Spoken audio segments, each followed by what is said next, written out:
Good morning. Good morning and welcome to day 2. Congrats to everyone who made it here today at 10. I think that is an achievement after yesterday's parties. I'm proud of you guys. Well done to make the front row. Nice. Okay, let's start the show. While working as a lead architect for data infrastructure at LinkedIn, Jay co-created an open source messaging system called Apache Kafka. This open source was quickly adopted by companies such as Netflix, Uber, and Pinterest, and grew to be one of the most popular open source data projects in the world. In 2014, Confluent was founded by the Apache Kafka co-creators. Today, Confluent is a public company and the central nervous system for data for thousands of businesses. The next conversation will discuss how they went from an open source idea to a global business in just 8 years.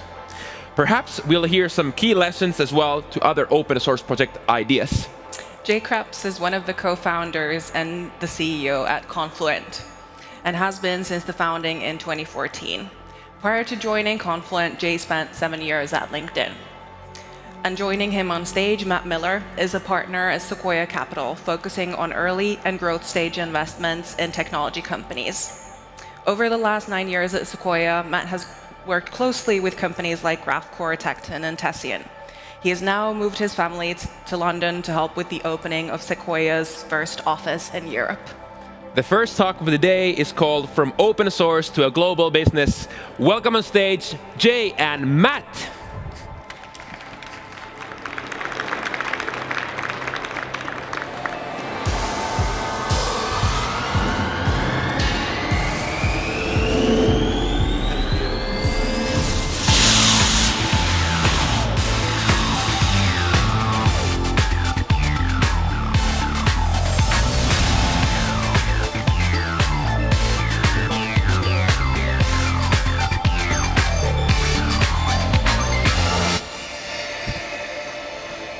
Good morning.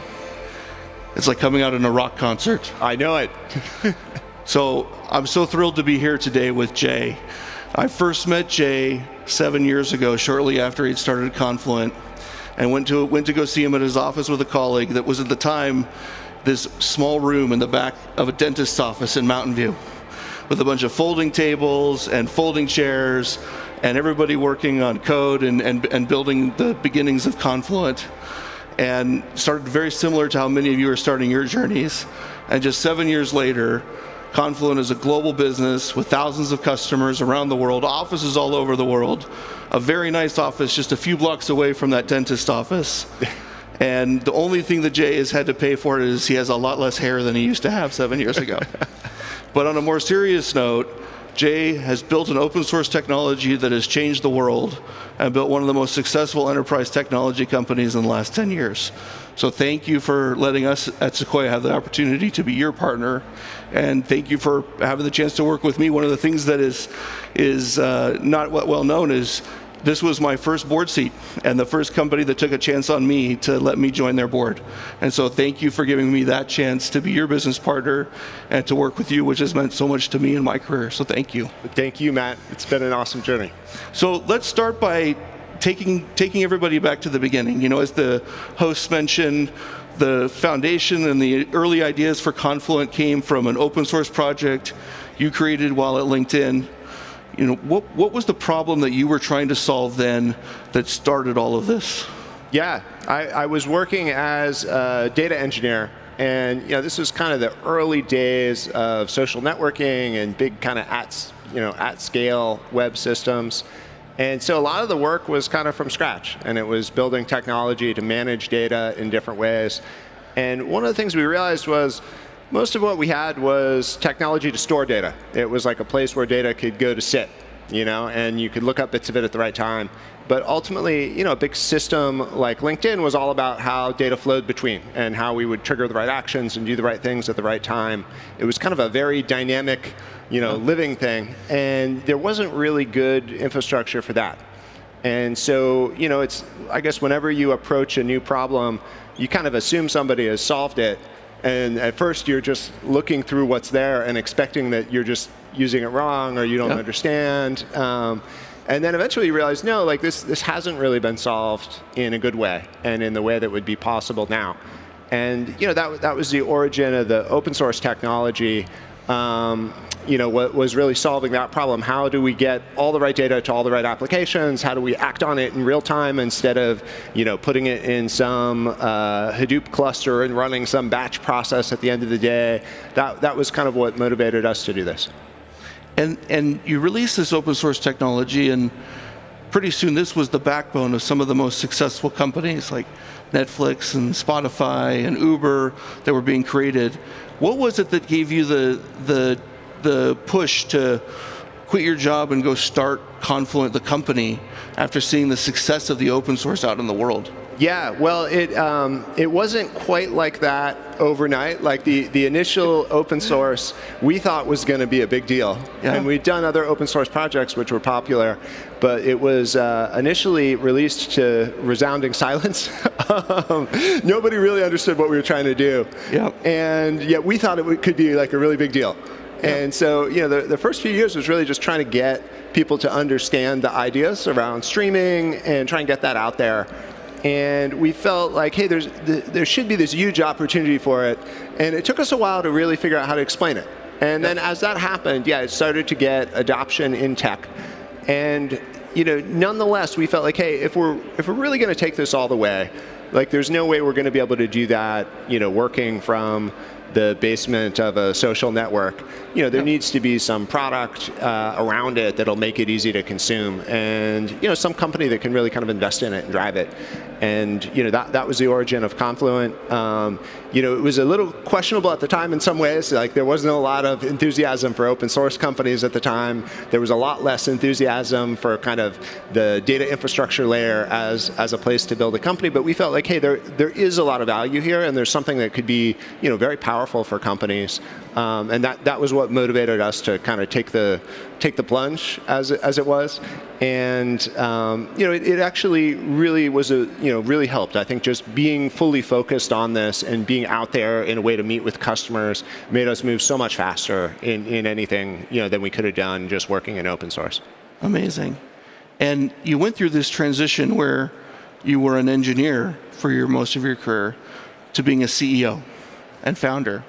What was that transition like, and what was the things you needed to learn and navigate as you went from engineer to CEO? Yeah, it was honestly pretty brutal to start out with. It's very different jobs, and I think especially that step into being a CEO, you immediately realize, hey, your peer set kind of includes like Steve Jobs. So I went from being, at least I thought, a very good engineer where I had kind of built skills in each area. I could, write good code, and I could talk about it, and I could design systems. And, I went from that to being, effectively a very inexperienced CEO of a 3-person company. And it was very hard, right? Because you're suddenly pitching an idea that's hard to explain. Yep. A lot of what you're doing is now really more of sales. You're selling the company, you're selling the vision, you're trying to hire employees, you're trying to bring in customers, and you don't have much to go off of. You're in, a small dentist office. Yep. Your revenue is 0. Your product is as yet unreleased. It turns out that your many friends who you assumed would immediately join are a little skeptical of the new company. And so it was actually quite difficult, and really a different skill set to learn. And I'd almost forgotten what that was like to be so bad at something. But the good news is, I do think if you're going to take on a CEO role, I do think starting the company is the easiest way, because logistically, a 3-person company is not that complicated. And so then you just kind of have to at least grow with the job as the business and the company itself grows.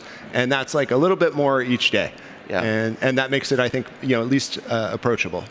Yeah, which, by the way, everybody, from a Sequoia perspective is amazing. If you think about it as a human, to go from writing software to running an organization with thousands of people and thousands of customers, the growth that you've had as a founder has been incredible, and something that very few people can do. And it's something we look for in the founders we back is this mentality, this outlier mentality.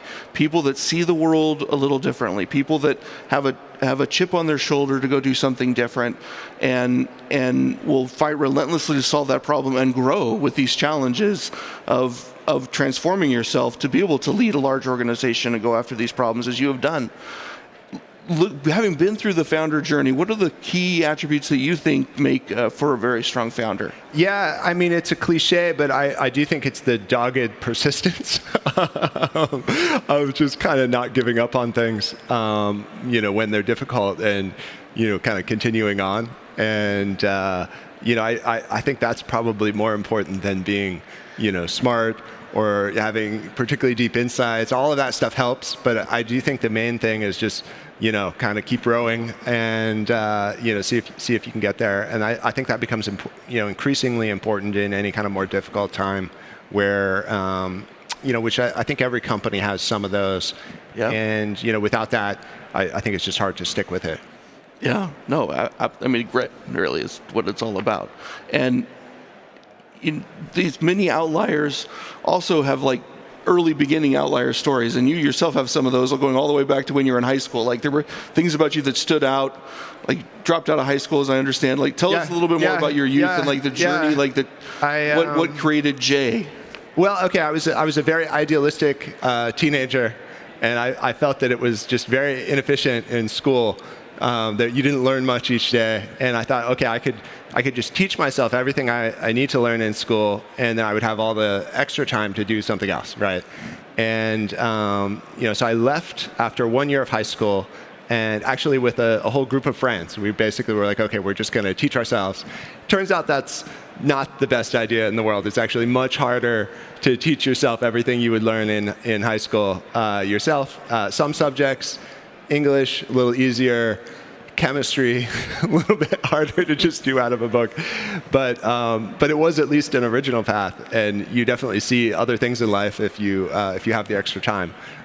So it was a different experience. Yeah. Well, thank you for coming here all the way to Europe to be with us today. How important has Europe been to Kafka and to Confluent, and what are some of the early successes that you had here? Yeah, it's incredibly important. So actually, some of our earliest employees were here even before we had a sales team. We had some folks on the engineering team. I've been really impressed with the startup scene here. I spent this week visiting our customers, and there's just incredible things happening. And the energy is, I think in many ways at the same level as Silicon Valley, but the feel of it is actually more fun. And I couldn't say why that is, but I think it's a really cool thing to see, and really creative new companies coming around. And that was one of the reasons I wanted to come out here. We have a Confluent for Startups program that we just announced, right? That's right, that we just announced, and it's really targeted at these early companies. If they're getting started in the data streaming world, this is a way for them to kind of get going on the cheap, which is what you need when you're a startup. And our motivation from that was we were just seeing this kind of global rise of these small tech companies, and especially right now, there's a lot of pressure on efficiency. There's a little bit less money in the system than there used to be, and so looking for a way to do things faster and cheaper and easier is definitely on everybody's minds. And we felt it was a good time to kind of focus on those early companies. Yeah, that's when Carlos, our sales leader for Europe, is jumping out of his chair. Yeah, that's right. That's right. Yeah, you can go visit Carlos at I think we have a little booth here to get you started with the Confluent for Startups program. That's right. And we talk a lot at Sequoia about crucible moments. Yeah. And these moments in our journey when there's a really difficult decision to be made, when sacrifices need to be made, and they can be really arc-bending for the whole company. And as I look back on the journey of Confluent, one of those crucible moments was the decision to shift to the cloud. Yeah. And it was a hard left shift that you took the company on to go to the cloud. And for everybody's benefit, the business was just crushing it with this on-prem, self-managed offering. And Jay took the whole company in a massive transformation to make cloud first. Tell us a little bit about that. how you made that decision, how you worked through that, leading the company through this big change. You had different constituents like sales and engineering moving different directions, trying to get everybody going to transform the company. Yeah, it was, the first piece of advice they give you in a startup is don't try and do a second product in an early company. And that turns out to be very good advice, unless you really have to. And so for us, we knew early on we would have to, operate in all the environments our customers had. That's just the way our technology works. It has to be there with your applications. And so we kind of debated if we wanted to do a software offering or a cloud offering, and there were pros and cons to both. But we started with a software offering, and we quickly realized we were going to need to have a managed service, and we'd come out of the business of kind of running these big data systems at scale. So we knew that was where, that was going to be the best way of delivering this. But it was really a pretty significant undertaking. And so we started building our cloud offering, and early on, it just was not good enough. And we really were at kind of a fork in the road with, do you pull back from that and just focus on the thing that's working, or do you just kind of push on through and try and make it work? And it was a very difficult one because we understood we were going to have a whole new set of competitors in the public cloud, including the cloud providers themselves that have services. So it was going to be a very difficult undertaking, and it was kind of a bet the company initiative to focus everyone on it. But I think that kind of thing ends up being very good for companies. I think the best companies actually have some kind of difficult trials you have to go through. And this was definitely that for us, where it was, first on the engineering side, really bringing a global cloud service up to scale and, the kind of operational capabilities. Then on the go-to-market side, really rebuilding around kind of a more SaaS go-to-market. Each of these was these big transformations in a company that was, quite young and immature in its own way, and a lot of pain to get that working well. But I think ultimately was very important for where we wanted to be.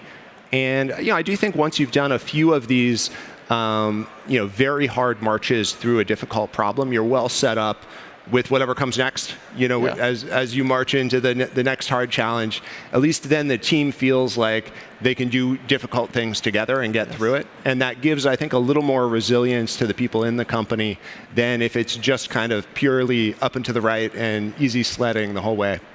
Yeah, and the move turned out to be genius, even though it was really hard to go through. It totally changed the company, opened the envelope of customers that you could work with. And it's always great when the crucible moment, when you come through it and you've chosen the right path, which That's right. Yeah. It was some years of very hard work, but that ended up being, really the bulk of the new business coming in, and of course, in many ways, the future of the company, and for our customers, where their new applications are going. Yeah, exactly. We're in a time now where lots of companies are going through crucible moments. There's layoffs happening, people are cutting spending, we have a very different macro condition, interest rates are rising, we have a war going on. What are some of the steps that you're taking right now to help adapt to this environment at Confluent? I think the most important thing is just to realize the magnitude of the shift in the environment and what it means. The tendency, I think, is to always go off norms that were set in the past. And when there's some kind of very significant adjustment, you need to really look forward and think, okay, what is the talent market going to look like? What is going to be expected of me in the future with a set of expectations that actually doesn't look like the past? And so that was an interesting thing for us. We went through this, as a public company, which, is much more painful than as a private company because, of course, the whole market is shifting around you and your employees are watching the stock price day to day. And so, it's definitely a tricky one. But I think this is kind of coming through the private markets as well. And so it's a sizable adjustment towards efficiency and profitability, I think, at virtually every stage. And I think it is going to change how we build companies. We put effort into this internally. We had always had, kind of a pretty disciplined framework for growth and profitability. But even on that path, we really looked hard at all the areas where we were investing and just tried to get very real about, could this be done, better, faster, cheaper? Is there a way to be more efficient in this area? And I think that was a very healthy thing for us. It wasn't like we hadn't done that before, but that extra level of inspection really helped us. And I do think it gets you, a license to be clear about what the priorities actually are. and what really matters and what has to happen and where you have to invest and what can wait. What are the things we can take on next year, which is probably something we should all be doing anyway in running a company, but the environment really gives that extra push to do that well, and I think it's an incredibly important thing. Yeah, Doug was here on stage yesterday, and he was talking about how the playbook of the last 10 years is not going to work for the next decade. Yeah. And moments like this are actually very positive because they force us to think more, to be scrappier in our thinking, to think lean, to think efficiently, and the result is we build better companies as a result. And so it's actually never been a better time in that sense, in that the guide rails of this market environment will force you to build something that will be more enduring over the long term. And so it's exciting to see us doing those things at Confluent. Yeah, I totally agree. One of the things that we both love, one of our shared passions, is poker. Yeah. And you just talking about leadership, you've often given lots of analogies around leadership to poker. And one of the quotes that you've shared is, the goal for a poker player is to make good moves. Sometimes when you play well, you still actually lose the game because you just got bad cards. Yeah. Tell us more. Yeah. This was something that struck me, especially early in my journey. I was coming out of a world of being an engineer, where in many ways, it's a little bit more like chess. Like there's a right answer to most of the problems. If you think hard enough, you can come up with the best solution. A little more research and analysis is usually the right answer. And then in running a company, most things are not like that. You have these big, messy, kind of often impossible seeming problems where it seems unlikely that you'll succeed, but you need to kind of pick the best path. And it's actually kind of daunting to go after something like that. And one of the things I felt was, what I need to do is concentrate on, playing the game well. And that doesn't actually necessarily mean that the outcome will be good, but that's the part I control. And that means, the things I am doing day to day, if I do that well, and if I feel like I have a good trajectory, then that is the best I can do. And if that, the hope is, of course, that will turn out spectacularly well. It might not. But it's so easy to be worried about this larger thing that you're responsible for that you actually stop playing the game well and making good moves. You're too tied up in the final outcome. And I actually found that was very liberating for me. And that made me just focus on, the parts of my job, how do I do this better? How do I do it more effectively? The things we're doing day to day, how do we accelerate those? And making sure that does line up to some good outcome, but knowing that in the end I can't really control much of that bigger outcome. I can't control what my competitors do. Yeah. I can't control what the larger market reaction will be to my product. I can control just the things that we do, and only so much of even that, right? And so that was interesting for me to be able to think about and kind of shift into a mentality where that was my focus. And I thought it was ultimately helped me be just a lot happier in doing my job, because you can let go of some of the things that are outside of your control. You may hope for the best, but of course, there are things that you can't control day to day. Yeah, I mean, it helps a lot when you're both lucky and good. Yeah. But really, at the end of the day, all you control is being good. That's right. And by focusing on being good, and then hopefully the luck comes around eventually. Exactly, and then the luck will finally hit you one way. One of my friends has this quote: "Unlucky in Vegas, lucky in life." Right. And so if you're unlucky, eventually the luck will come your way and get it in the right moment in time in your life. Yeah. So this conference is filled with literally thousands of people who are looking at or trying to or part of building a company to change the world. Many have started companies with an ambition to change the world in some way, or many are considering doing so. As a parting words, what would be your advice to the founder looking to start their business today on what they should do in building their company? Yeah, I would say go for it. I mean, it's a daunting time in the world. I think that's always true in some respects. I think, at least for me, my feeling was it was kind of an incredible journey. And so into the entrepreneurial journey, I felt like, hey, even if this all fails, I felt like I would have grown from having done it. I got to do a whole set of things I wouldn't have experienced otherwise. And so, I think kind of enjoying that journey for what it is, makes it more fun along the way. It kind of makes some of the trials and tribulations more enjoyable.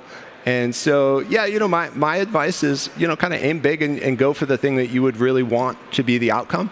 And I guess the cards kind of fall where they do, but that's what makes it exciting. Awesome. Thank you, Jay. Thank you, Matt. Thanks, all.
Thank you so much, Matt and Jay. That was a really interesting conversation. Absolutely.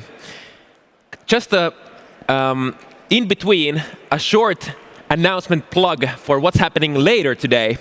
The Slush 100 pitching competition, the legendary pinnacle of what happens on Slush Day 2. So what's going to happen? We're going to have an investment of 1 million euros from 5 top VCs here today for the winner of the pitching competition. These VCs include Axel, General Catalyst, Lightspeed Venture Partners, NEA, and Northzone. And together, they've come together to help the winner of the Slush 100 pitching competition. Sounds like a heck of a plan. Shall we get to the Let's program? Yes. So next up, the paths of athletes and entrepreneurs are surprisingly similar. They are risk takers, disciplined hard workers, and they don't shy away from thinking unconventionally. They know how to set goals and see them through, how to focus when pressure is on, and how to go that extra mile. In this panel conversation, pro athletes discuss their past. What skills are they applying into their new careers? Yes. Matteo Flamini is the co-founder and CEO of GF Biochemicals, a leading sustainable biochemical company with the mission to end chemical pollution. He's a former footballer. Do we have football fans in here? Let's raise them. Hey! Oh, yeah. Also former footballer here. He's played for Arsenal FC, AC Milan, and the French national team. Very impressive. And then we have Jessica Ennis-Hill. She's the founder and CEO of Genis, a femtech app that helps women understand their own bodies and maps movement to their unique hormonal cycles. And also, she is one of the greatest British track and field athletes of all time. My goodness. And discussing with them, we have Mike Butcher. He's the editor-at-large at TechCrunch. He has been named one of the most influential journalists in the European technology by Wired and is a regular broadcaster. This is Athletes Turned Founders. Welcome on stage, Matthew, Jessica, and Mike. Let's go.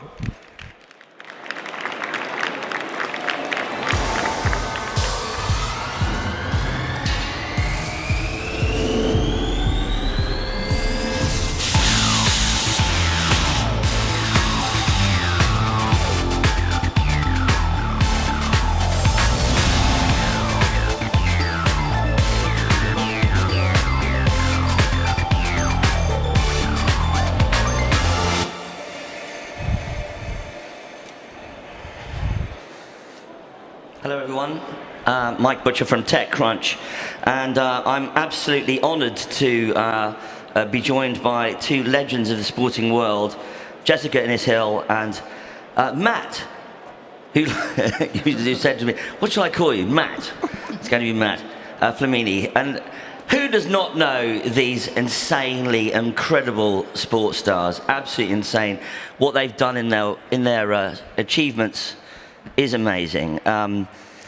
Athletes and now entrepreneurs. Olympic gold medalist, Dame Jessica Hill. Jessica, when you decided to flip from the sort of sporting world, what inspired you to decide to get into the world of technology? Yeah, I think it's such a good question. So as an athlete, I was always hugely driven, motivated, and your whole way of life is sport. So it's the way you eat, the way you fuel your body, the way you recover, and every element of your life. And that passion and drive doesn't leave you when you retire. You're right. So when I retired after the Rio Olympics, I found myself in this phase where I knew I wanted to go on to do something different. I wanted to challenge myself in a new way. And the way that inspired me the most throughout my life was sport and exercise, and also women's health. So that kind of led me naturally into this world of, delving a bit deeper into understanding women's hormonal health, how exercise and all those elements play into it. And for me in the company, it was just an amazing opportunity to develop a platform, an app to reach as many women as possible. I want to dig into that a little bit more, briefly, but in a moment. But Matt, you grew up by the sea, and you became inspired by this idea that the sea needed to be, addressed as a sort of an environmental issue. But what made you hit upon your idea? And let's hear a little bit more about what you're going to be doing. So yes, as you said, I grew up by the sea. I think the main two reasons to go in that field is, first one, passion, because obviously I was kind of inspired growing up by the sea, and wanted to also bring a solution and be part of and bring my contribution. The second part is a challenge, as you were saying, Jessica. I think we are competitors, we are fighters, and we love to win. And the question was I crazy enough to go in that direction? And as you say, I moved to an industry which is a chemical industry, and trying to bring my small contribution to accelerate the transition. You both have this, all these inspiring ideas behind your startups. But one other thing I was amazing in reading about what you're doing is that how little is known about women's health, especially in the realm of sports. I was reading that only 6% of sport and exercise studies are done using exclusively female participants, and it's almost like women aren't really on the map, isn't it? Yeah, it's incredible. And as we delve deeper into understanding, that gender data gap is still huge. There's very little research done into solely understanding women's physiology. And that's from an elite sporting perspective, but also from a general perspective as well. There's not enough funding and investment put in this area. And, women are hugely complex beings with very unique physiology that needs to be understood in a deeper way. And for us, everything that we're trying to create and feed our subscribers and women in the app is all about understanding their body and in tune into their unique kind of hormonal fluctuations, and how they can make positive lifestyle interventions to change their daily moods, their energy levels, and the way they face those life phases that you go through as women. And now that you're in the tech world, have you found differences in the way that the sort of industry goes about its place? You've been in the sporting world, you're now in the tech world to some extent, obviously. What sort of differences have you noticed, Matt? I think there are a lot of parallel. We were talking earlier about the mindset. When you're an athlete and you have to perform every single day and be at your best, this is also a requirement you have to do, like when you are in a tech world. The life of an entrepreneur is made of up and down. It's very challenging, a lot of pressure. So all those parallels, you find them in sport. Performing under pressure when you play in front of 80,000 people, when you're an entrepreneur and you are putting all the resources in your tech company, you have to perform, you have to succeed. I think also like dedication, hard work, I mean like giving it all. This is something which is a requirement to be at the top level in sport, and this is a requirement to also be like successful. And the last part I think is very much the team spirit. The team spirit, being able to inspire, being able to lead a team, but also be able to listen to the people around you. So all those things are requirement to success, which you find in sport, but which you also find in a tech world as an entrepreneur. Jessica, what's been your experience? Yeah, I think they're two very different worlds, but there are lots of kind of elements that relate and go very naturally together. And I think Matt's right. You know, you have to have all those qualities that we found as sports people to bring into this world as well. Resilience is a huge part of success in sport and also into this entrepreneur world. I think failure and understanding failure is really important. It's something that I learned through sport. You know, you can't succeed all the time, and you have small wins here. You have to learn how to adapt and shift the way you work and the way you move within a sporting world, but also in a business world as well. So, I mean, there's so many incredible learnings that you take. But again, you know, we're in this world where you're constantly pushing yourself out of your comfort zone and finding new motivation. And that's just incredibly inspiring in itself, and meeting great people along the way. Do you find when you speak to your team that there are sort of echoes of your past, perhaps? This is not always easy. I like to compare, you know, top athletes with special forces. And as you were mentioning, I mean, the mindset, the mental aspect is very important. I think we are engineered, we are designed to win. And even if through our career we learn to lose, this is something you never accept. So obviously, I think the approach with your colleagues, with your partners in your work, I mean, have to be dealt a little bit different than we used to do, like in our field. I will say, like when I used to play football. I mean, when you play football, you give it all in a way that there is a total commitment.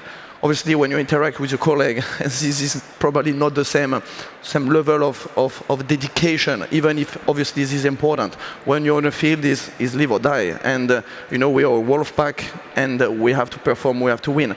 Obviously, when you're in an office and you have to reach your target, obviously it's a dedication. You want to make sure everybody's successful, but you have to deal with people around you with a bit more delicatesse. There's obviously that sort of huge, like, high-performance aspect. In the technology world, we're going through an enormous change right now with Twitter is going through enormous changes.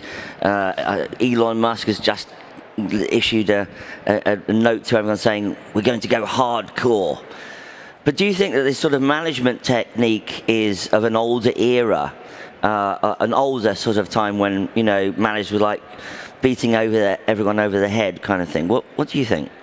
I mean, I've been through different stages in my career from a sporting context where I think that kind of leadership was quite common at the start of my career. So you'd have one person that kind of takes full charge and commands, you know, control over the team. Yeah. But actually your team and you as a leader, you have to evolve. And I think my personal experiences through sport and, you know, having more understanding of what you want to achieve and how you achieve it, the team aspect and how you work together is the reason why you create success and change. So for me, the learnings from, you know, my team experiences within sport and bringing that into the tech world and developing a team of my own is hugely important. And the way you interact with those members, the way you understand personality, the psychology behind those individuals is absolutely imperative to, you know, you achieving what you need to achieve. Yeah, we're in a sort of a different era, aren't we? What would you say? Yeah, I think you have three different ways of seeing it. I mean, you could see it as a crisis, but I think every crisis is bringing opportunities. The second thing is we have been looking about growth. I think it's probably time in the tech world to also look at profitability. And this is something we are looking, you know, like in our industry, in the chemical industry. And the last part, I think you're talking about Elon Musk and others and the method of acting, I think is about survival. You know, I mean, there is like the Darwin theory, which is not about the biggest will survive, but the one who knows how to adapt. And we're going through a transition when you have to adapt. You have to reinvent yourself, and you have to find solution if you want to be there tomorrow. So obviously everybody can criticize or you can comment on how to do that, but the reality, you have to move forward, you have to reinvent yourself, and it's the instinct of survival. So you've gone through this sort of whole journey yourselves, and by the way, you know, the amazing achievements you had during the Olympics and yourself as well during your sporting career are absolutely huge. But when it comes down to the nitty gritty, doing a technology company is a whole other, you know, ball game, to coin a phrase. You've raised 15 million, I think, pounds or dollars, is that correct? Euros. Euros, whoops-a-daisy, euros, sorry. To address this whole issue of being a plant-based alternative to oil-derived chemicals. That's both of you are doing very highly technical things. What's your approach to dealing with perhaps skeptical investors who perhaps might think that maybe you don't know your stuff? You know, you've come from a different world. Do you get that at all from investors? Maybe let me tell you a little bit what I'm doing in a few words, if Please. you don't mind. So we started our journey 10 years ago, and sometimes I'm being asked, what have you been doing during 10 years? I mean, unfortunately, you have an industry like deep tech where things take a bit longer. So in a few words, a lot of people want to address and find solution to to climate change and to the energy transition. I mean, one word which is where we're not talking enough about that is potentially like the chemistry, the chemical world, which is, I mean, all around us. Everything we use is being made of raw material, is coming from this industry. This industry is generating today 1/3 of the oil demand, and by 2050 it will generate more oil demand than transportation, meaning truck, cars, plane. Yeah. This industry is going through a massive transition, and what we're trying to do is to replace harmful chemical coming from the oil industry by plant-based chemicals. So in a few words, we're trying to deliver more sustainable and safer consumer good which we are using every day, going from shampoo, deodorant, pens, and we're working with the big guys, you know, from the FMCG companies to the chemical company to help them accelerate the transition. So as you were saying, yes, I'm a little bit disappointed because it feels like we're not talking about those problems. Obviously, funding is an important aspect, but still in our industry, because we are addressing like some serious issue, you have capital, you have funding, because we have raised a lot of, you know, the ESG goals have been an important aspect. They are on the agenda of most of the large groups, most of the large governments. So there is today funding. It's just a matter of like explaining the problems and making sure, you know, we can together solve it. Absolutely. So you know what you're talking about, but do you get any sort of skepticism sometimes from investors because you've come from such a different industry? I think the hardest thing with our company and trying to gain investment has been around the whole education around women's health and understanding the importance of investing in that area. I think there's so much to draw from different people in different fields, and I think within the world of sport, you know, the greatest successful athletes draw from other sports, other areas, and they learn how they do it and they adapt the way they perform and move forwards. And that's something that I think can definitely happen with sports people coming into the tech world as well. You know, we all bring different skills and qualities, and it's about creating that right team and that environment around you. So from our perspective, it has been quite interesting having conversations from the kind of females health physiology side than, you know, your previous kind of accreditation. Just on that point, there's an ongoing debate that's been going on for years about how women in particular are treated in the technology industry. Do you have any thoughts on that issue? Yeah, I think it's changing massively. I think we see more women involved in tech in around, you know, lots of different areas, not just one specific area. But I think it's a challenge, and you know, whether we like it or not, there are disparities, and there is a huge, like I said, gender data gap within the science side of it, and there is in the tech side as well, and that's something we have to acknowledge. You know, some people talk about femtech very proudly, other people think that it's not a word we should use. So it's really interesting to see those different relationships. But I'm very proud to be able to, you know, try and push forward in this area of tech where, you know, we need more female founders and we need that diversity amongst what we do because we bring so many different skills. I think that deserves a bit of applause, perhaps, everybody? Yeah, we do need more female founders, absolutely. I mean, you're obviously doing things which are sort of similar to some extent, ongoing continuations of your own careers. But what do you feel right now are some of the sort of the big issues that you see in the tech world?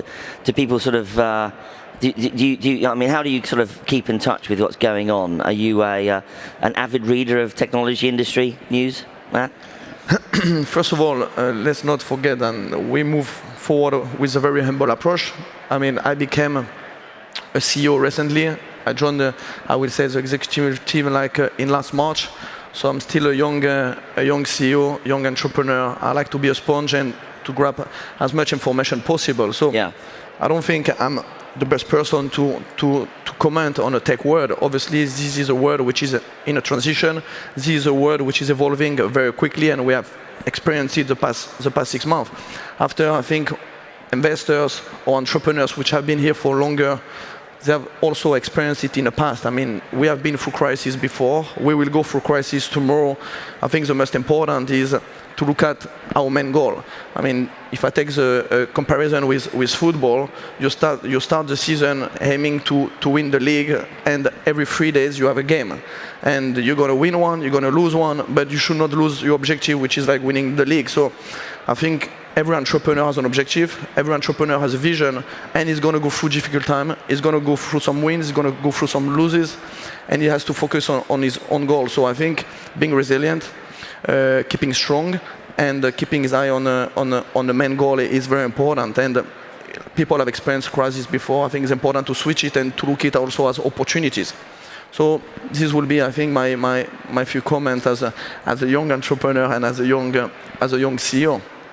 Do you find that sometimes there's way too much, like almost squirrel brand new thing going on in the sort of tech world, people sort of jumping around rather than sort of focusing, perhaps? Yeah, I think you have to be within your field and aware of what's going on around you. Yeah. But I think, relating back to our previous life as well, you have to be not distracted by everything as well. So you can control what you can control and kind of put everything in the background. So I think you have to be aware of what's going and the trends and the movements within technology, of course, because you have to move forwards. But you also have to be very streamlined and focused in, your short-term goals as a company, as a brand, and your long-term goals, and make sure you're moving towards those. Keep focused. Absolutely, this is the watchword. Your part of what you're doing is very much in the climate tech field, and it's obviously such a huge issue right now. In terms of climate, what's your thoughts about where we can go from here? Do you feel that your efforts are going to be able to address that massive issue? I'm a believer, and you have to be when you tackle such an important issue. Obviously, we know there is a lot of work ahead of us, but it's important to stay positive. Even not if you believe we're not going to make it, it's already like an additional issue. So we have to ask the question, are we doing enough? Are we going to do it quick enough? Yeah. But I think you have to onboard everybody. If we speak about climate change, too many times I'm saying you have to make it relevant to people. When you have a family which is like fighting to put food on the table at the end of the month, it's not always easy to think about climate change. But if you are able to empower people, if we're able to make it relevant to people, I think we will be able to find a solution. But I think those days also you have, at least in my industry, you have massive pressure coming from the government, putting more and more regulation. You have also massive pressure coming from the consumers, people like us, who want safer and more sustainable product, and this is very much driving change. So I think being able to create awareness, being able to communicate around that problem, like for example in our industry, I like to say, for example in personal care, we all buy shampoo, we all buy like shower gel. Our biggest organ is the skin. So if you don't realize that every day buying like a shitty, gel douche, shower gel or shampoo every day, you spread on yourself like chemical product which have a negative impact. This is a huge issue. So talking about it, engaging with everybody, helping people to understand, what's better to do instead of doing something else is extremely important those days, I would say. In other words, in a way, you've become spokespeople for your not your sectors and also for your products. But you became used to it in your previous lives as sporting professionals, having to be spokespeople for what you were doing. How does that translated into your work now? I think it's an opportunity. I think it's a credible position that we're in, and to come into a new world and a new area, but have some level of profile where you have a voice to elevate what you're talking about. If it's something that's passionate towards you as an individual, but also something that's driving change and real positive change and legacy. We've experienced that in our previous life, and that's an incredible thing to be a part of now. So for me, I want to use my platform, I want to use my voice to shout about women's health and to get more studies done and raise more money for more products like ours. So it's an honor, to be honest, to be in this position. That's absolutely one of the best answers I've ever heard to that, because a lot of the time founders don't realize that they've got an incredible voice. When you would decided to do what you're doing, did you translate any of that kind of experience into how you sort of present your company? Well, I think, as Jessica was saying, we have, as athletes, we have a platform. And especially we see those days, and sport is playing a more and more an important role in our society. Like those days, people are losing trust, people are losing hope, and I think sport is an industry which is still able to bring people together. So what we like to do and what we're trying to do is to use our platform, social media, our voice, to sensibilize, I would say, the largest audience to problems such as Jessica is fighting, or like the problems I am fighting. So I think every athlete has a social responsibility, because every athlete is becoming, I would say, like a bit of a role model towards the next generations, and it is our duty to be able to communicate and to also be able to inspire the next generation, because most of the people following us are also young kids. So I believe there is a social responsibility we have to embrace and we need to take forward. Absolutely. You've both been through the whole venture capital kind of, mill, as it were. You're supported by Mackie VC, or Mackie VC, I'm not quite sure how to pronounce it. Thank you. Yeah. And also Venrex as well, obviously.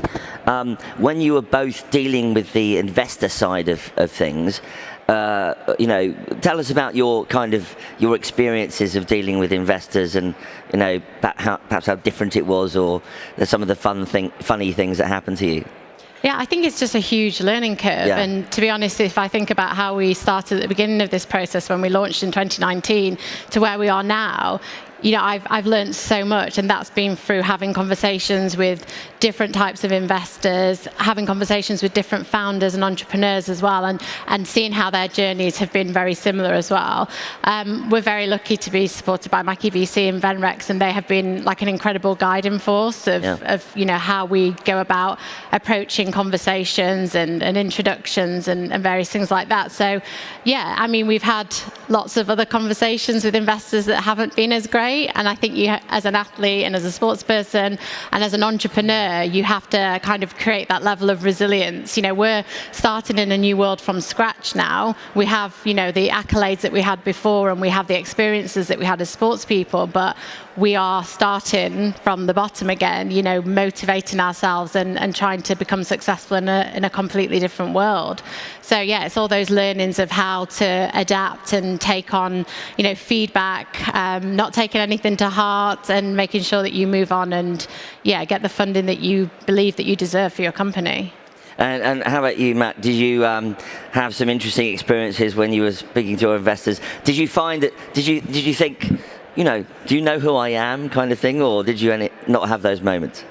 So first of all, I started 10 years ago. So for 10 years, I was investing. The money I was making on the field, I was investing it in my tech company and developing technology. So maybe to go back a little bit, like why a journey of 10 years, because you have to develop the technology and prove the technology in the lab. Then when you have proved it in the lab, you have to move to industrial scale. So we had to retrofit a plant in order to demonstrate that technology was working on a larger scale.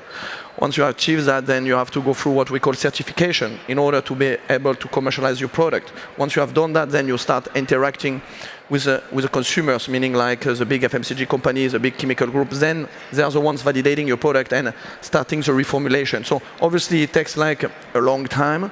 So we wanted to, in a few words, get to a certain point where bringing investors on board was making sense. So now we're in a commercialization phase. This is why we raised those 15 million from investors such as Sofinova, because we wanted obviously bring some smart money. We believe in a biotech world in Europe, they are some of the most sophisticated.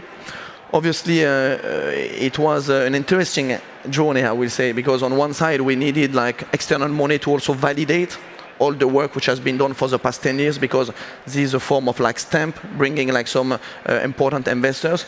On the other side, I would like to say that raising money is not easy. In our world, let's say that you have a competition on that day, you have 3 months, 6 months, or if you're an Olympic, like winner, and you're going to have the next Olympic like in 1 year, 2 years, and every day you're building up, and you're going to bed, like kissing the picture of the next game, thinking, okay, in 6 months, 3 months, 2 months, 4 months, I will get there. I mean, my experience in raising capital, you expect to raise, like next week, next month, or in 2 months, and it never happened. Every day there is something you have to address. Every day you have more and more question. Every day you have some extra, fire to stop. So it's mentally, I would say, for me, it was mentally tiring, because it was never happening like we were expecting it. So I'm glad that we have them on board. It was a great achievement. I think it was important in a journey of an entrepreneur to bring some key investors. But it was not simple. But at the end of the day, if it was easy, everybody will do it. So I think you have to embrace and enjoy the journey also very much. Now that you're both in the tech world, and you're here at Slush, which is very quintessential conference for this industry. Do you get the sort of taste of the idea that you might become investors in your own rights and in other startups or in VCs? Are you interested in that world as well? Yeah, I think more than anything, I'm just inspired by the number of entrepreneurs that I've met so far and their journeys. So for me, we're very much at the start of this journey within our company. So I'm so focused, and like Matt says, there's so many highs and lows and fluctuations in what you do. And we've got a big ask. We're trying to educate as many, women about their bodies, but also investors and other entrepreneurs as well. So I feel we've got a tall order here. And we talk about focus. I'm 100% focused in making this work, and investment is something that may come in the future, but for now it's about creating a company that has legacy. Right. So sort of keep your eyes on the prize. What about you, Matt? Would you become an investor yourself, do you think, at some point? So I've done also investment. I joined the angel program of Atomico. Yeah. So which is, I think, also super exciting, because in my industry, the chemical world, I think, is an industry. It's a big industry, but it is an industry which is moving very, very slowly.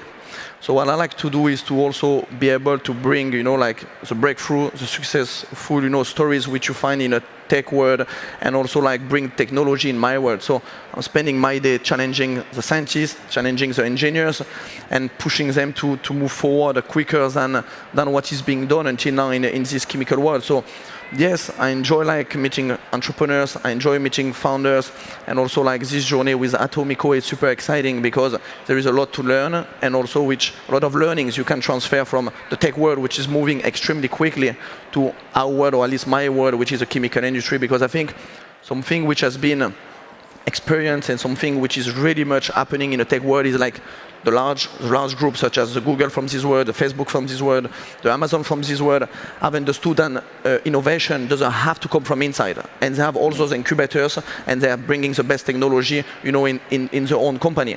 In a chemical world, we see that still those big groups believe that innovation still had to come from inside. So they're a little bit more, I will say, like forward in terms of like bringing those new technology from outside. Yeah. Well, I wouldn't be surprised if both of your investors are would want to sort of get you in front of theirs? Did you ever find your investors are wanting to like call you up? Can you come and speak to a founder? Do you ever find that? Yeah, I think that's one of the most important things as well. Like you have to be able to learn from each other, and to be able to communicate your story and your journey to other founders is really, really useful.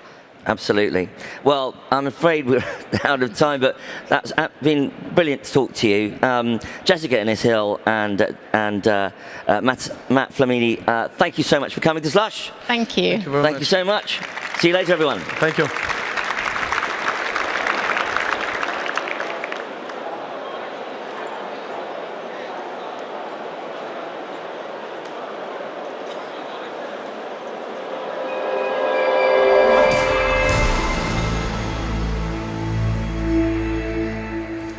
Thank you so much, Matthew, Jessica, and Mike. From the millions of startups that are founded annually, it's highly unlikely that you are the only one solving the chosen problem. Competition is inevitable. What differentiates you from other startups is basically the ability to innovate faster than others. The next Fireside Chat will discuss how to differentiate your product in the face of competition by prioritizing innovation, aligning with your customers, and staying hyper-focused on scaling. The speakers will share lessons learned and why product velocity is the key for early-stage success. Eric Gleiman is the co-founder and CEO at Ramp, a finance automation platform designed to help companies save time and money. He started Ramp in 2019 after observing that much of the traditional financial services industry offered points and rewards programs that were misaligned with customers' goals. Today, Ramp is the fastest growing corporate card and bill payment software in America. Quite impressive. Sarah Cannon is a general partner and head of Europe for Coto, where she leads the firm's European private investment efforts. Prior to Coto, Sarah was a partner at Index Ventures, a principal at Alphabet's private equity fund Capital G, and also served as a policy advisor on the National Economic Council at the White House during the Obama administration. Quite an impressive CV. Definitely. The next speak is Reaching Innovation Velocity, How to Ignite New Ideas While Scaling. Welcome on stage, Eric and Sarah.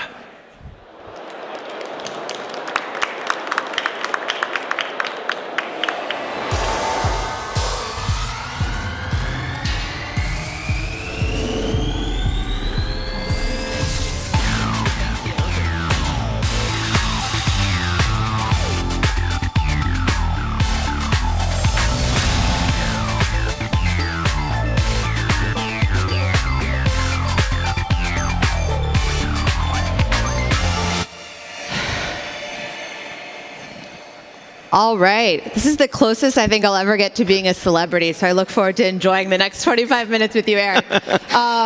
So credit cards. When I think of credit cards, I think of something I learned when I was at Google many, many years ago, which was called the toothbrush test, which was when Larry Page was thinking about making an acquisition, it had to hit two criteria. One, it had to be used once or twice a day, and it had to make a difference in your life. So credit cards certainly meet that threshold, but until I met you, I thought they were quite boring.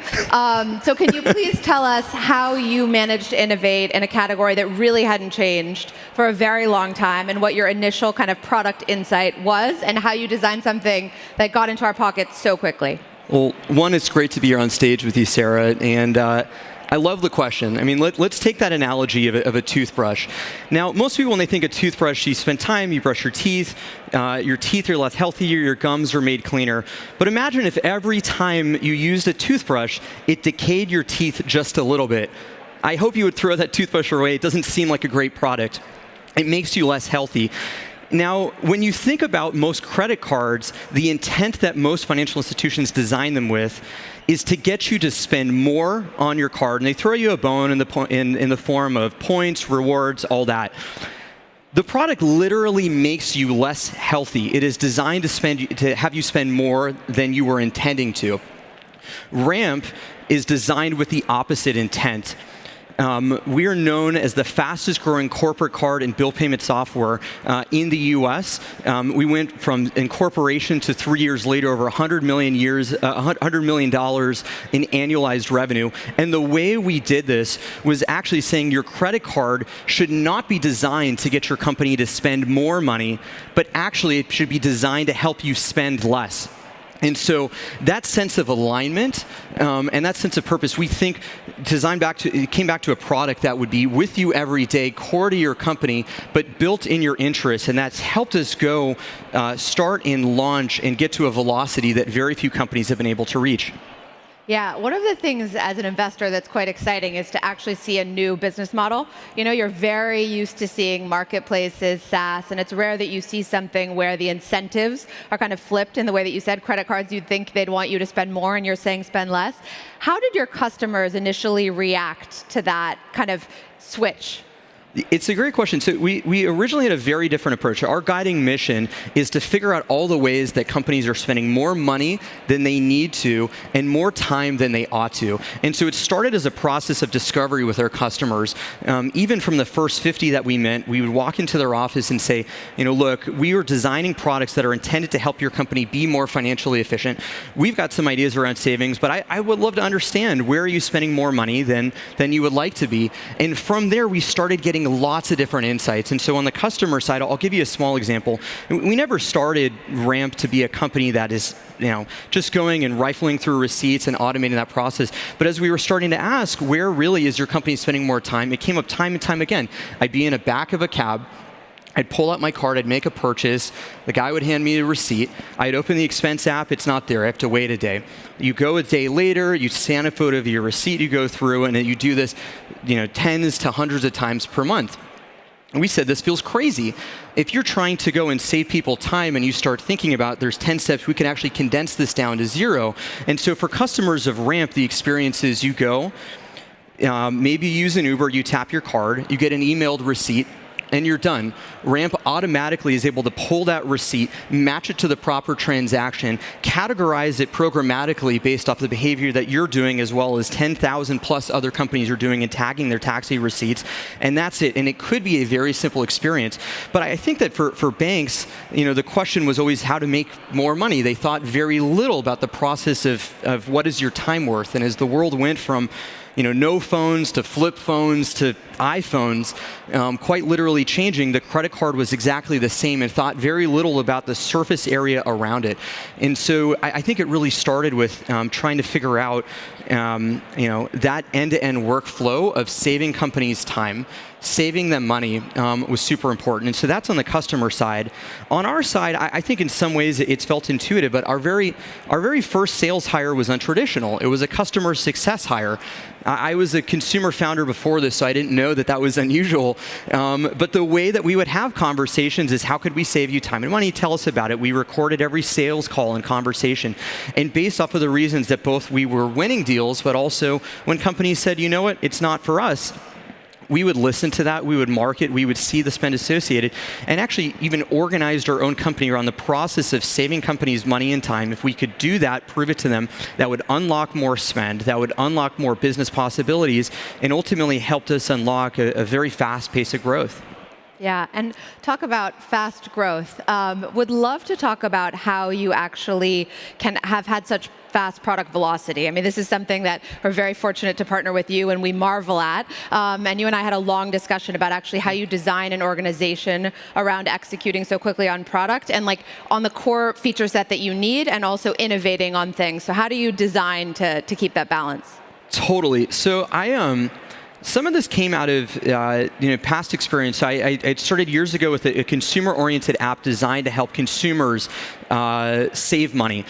We sold that to a credit card issuer in the United States called Capital One, and once we got there, we found a place that was once very innovative became very slow over the process of becoming a bank, becoming a large financial institution, where the product velocity was about once every 4 months. If you were really fast, you could launch a new product out. the governance that they applied to how you would regulate interest rate changes, which I would agree, you should be very careful if you're changing an interest rate, were applied to if you want to change a front page to a landing page test. It was just as difficult. And so we found that things were applied in areas that were quite inefficient. And so when we set out to build Ramp, we wanted to try to do two things. First, really respect. We deal with banking partners. We move a large amount of money, and it's really not okay if your credit card doesn't work, if you get the ledger wrong and suddenly your balance is different than what you thought or ought it should be. And so part of our engineering team is structured all around correctness, all around quality tests. Actually, it's about moving slow, it's about moving low latency, and moves at one pace. However, there's another team which is all around speed of iteration. We're trying to figure out areas where companies in their workflows are spending too much time, too much money, and the whole intent is actually measuring how quickly are we shipping new products out to customers and how much of a difference is it making. And so we've tried to adopt both the philosophy of, in some parts, really in the right applicable place, moving slow, doing it right, and being quite careful, but others where really the end customer need is very fast iteration. I think there's parts of Facebook that actually have it right, move fast and break things, I think is a great thing. And the reality is, I don't think you have to pick one or the other. You can apply it properly. And I think, I hope that's of use for other folks who are building fintech companies out there. I think it's possible to be very fast, very innovative, while still respecting the needs of being a well-run partner in financial services. Yeah, I think if you can manage that balance in such a regulated space, I think everybody else should accept the challenge.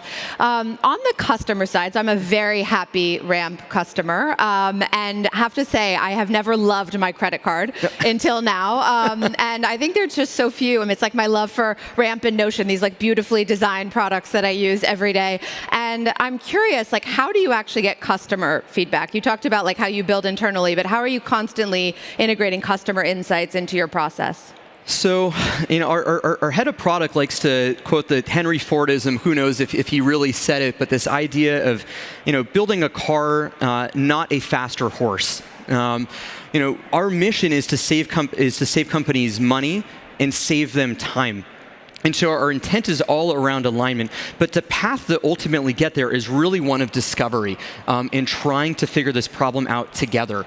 And so we know the end goal, and we're trying to figure out the process on through. Now, I'll give you a small example. So we talked about expense management, this field we suddenly found ourselves in as we were creating the credit card. It's critical to every purchase. In the United States, at least, you're required to store receipts for every purchase above $75. It sounds like an incredible amount of work, and it is. We've already matched over the past 3.5 years, over 10 million receipts. And these were all things that people were doing manually before, an incredible amount of work. Now, as we were getting deeper and starting to discover it, we found that the most common path, and what most of our competitors had done, was saying, all right, well, we're the credit card company. There's an expense management company. We're just going to build an integration into, let's say, Concur or Expensify or whatever it may be. And when we looked at the customer experience, it required not just for the controller and for the finance director to be building integrations in two systems, but for every employee from 1 to 10,000 up, starting to have to learn for every transaction. You log in here for the card, you log in there for the expense management report, you log into another system for accounting. And so we actually made, I would say what at the time was a bit of an unusual trade-off, and we said we are not going to integrate into it, and it reduced our TAM.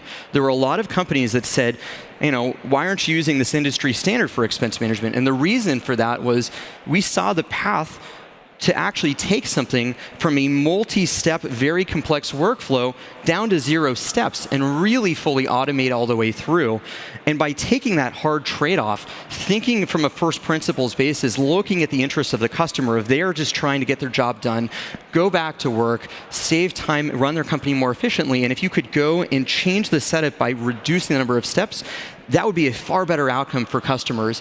And so in some ways, like we certainly try to be opinionated, and those trade-offs save us from work, allow us to focus and move fast on core areas that really matter. But ultimately, I think it's really simple. It's have your guiding vision. For us, it's save money and save time for customers. Stay true to that. Be open to learnings both in your own views, which you hear from customers, and build against it. And hope it works out. So far, so good, as far as we can tell. One thing I'm excited, I always like kind of contrarian ideas and approaches, and one thing that you've really done is actually hire previous founders into your company. And a lot of people from Ramp already have gone on to found their own companies. I'm hoping we can coin the Ramp Mafia today, as others of great fame. And I'm just curious to talk a little bit about kind of your recruiting philosophy and how you've been open to kind of bringing in founders and supporting them in their journeys. So it's a couple sets of things. So at one point in our history, actually over 33% of every single person at Ramp was a former founder. Today, we're about 400 people, and still double-digit percentage of folks at Ramp have founded a former company, and I think it's incredible. I think so many people dream and aspire one day to start their own company, to build something that matters, and one of the best ways to do it is to be surrounded by people who've done it at a company that's growing, but people who've sort of faced the void and figure out, what are we going to do, how are we going to get over this thing? And so not only is it useful functionally in solving these problems, but it's an incredible asset in attracting extraordinary people. I'll put it this way, 4 years ago, there was no company. We were not yet formed. We didn't exist. Now there's a selection of people, and I think it's easy to forget that with every single recruit, they're going through maybe your LinkedIn, maybe the company page, and they're figuring out who else are they going to work with. And if you take talent seriously, and you try to find former founders, you try to find really spiky people, from the perspective of a job applicant, it makes it much easier. It reduces the activation energy to say, I'm going to join this company and I'm going to be there. And so on the one side, I think recruiting former founders is an incredible asset to help your company move at higher velocity, attract extraordinary people. And last, I think for everyone here, everyone in some way maybe is the hero of their own story, has dream and aspirations for themselves and and their families. And one day it may make sense for someone who passes through and build something great at Ramp to go and start their own company. And I think a lot of founders are secretly terrified of the conversation where some of their best people say, I've got to go. There's a company that's calling me. I want to go and start it. And I think there's some part of it that's true, but I think that's a part of life. I think it's a part of the deal. If you're trying to bring in extraordinary people, being there on that other side, one, I think is just the right thing as a person, to be there for folks who are following their own journeys. But second, I think in some ways actually accelerates the ability to recruit people who do want to push, who do want to try and dare and create new products and do things in a different way. And so I think it goes hand in hand. But at the same time, I'll put it this way. We are not we were not first. I think in our industry, most of my competitors, their founders wore top hats. They were alive in the 1800s. It was a very different kind of environment. And even in our spend management category, we're the youngest in our space. And what has allowed us to have faster product velocity and a faster rate of execution was recruiting these founders and extraordinary people. And so, look, there's things that come with it, but I highly recommend it. And hopeful for anybody at Ramp who, over the course of the coming year, starts their own company. I hope many, many more people do it, a founder apprenticeship, if you will.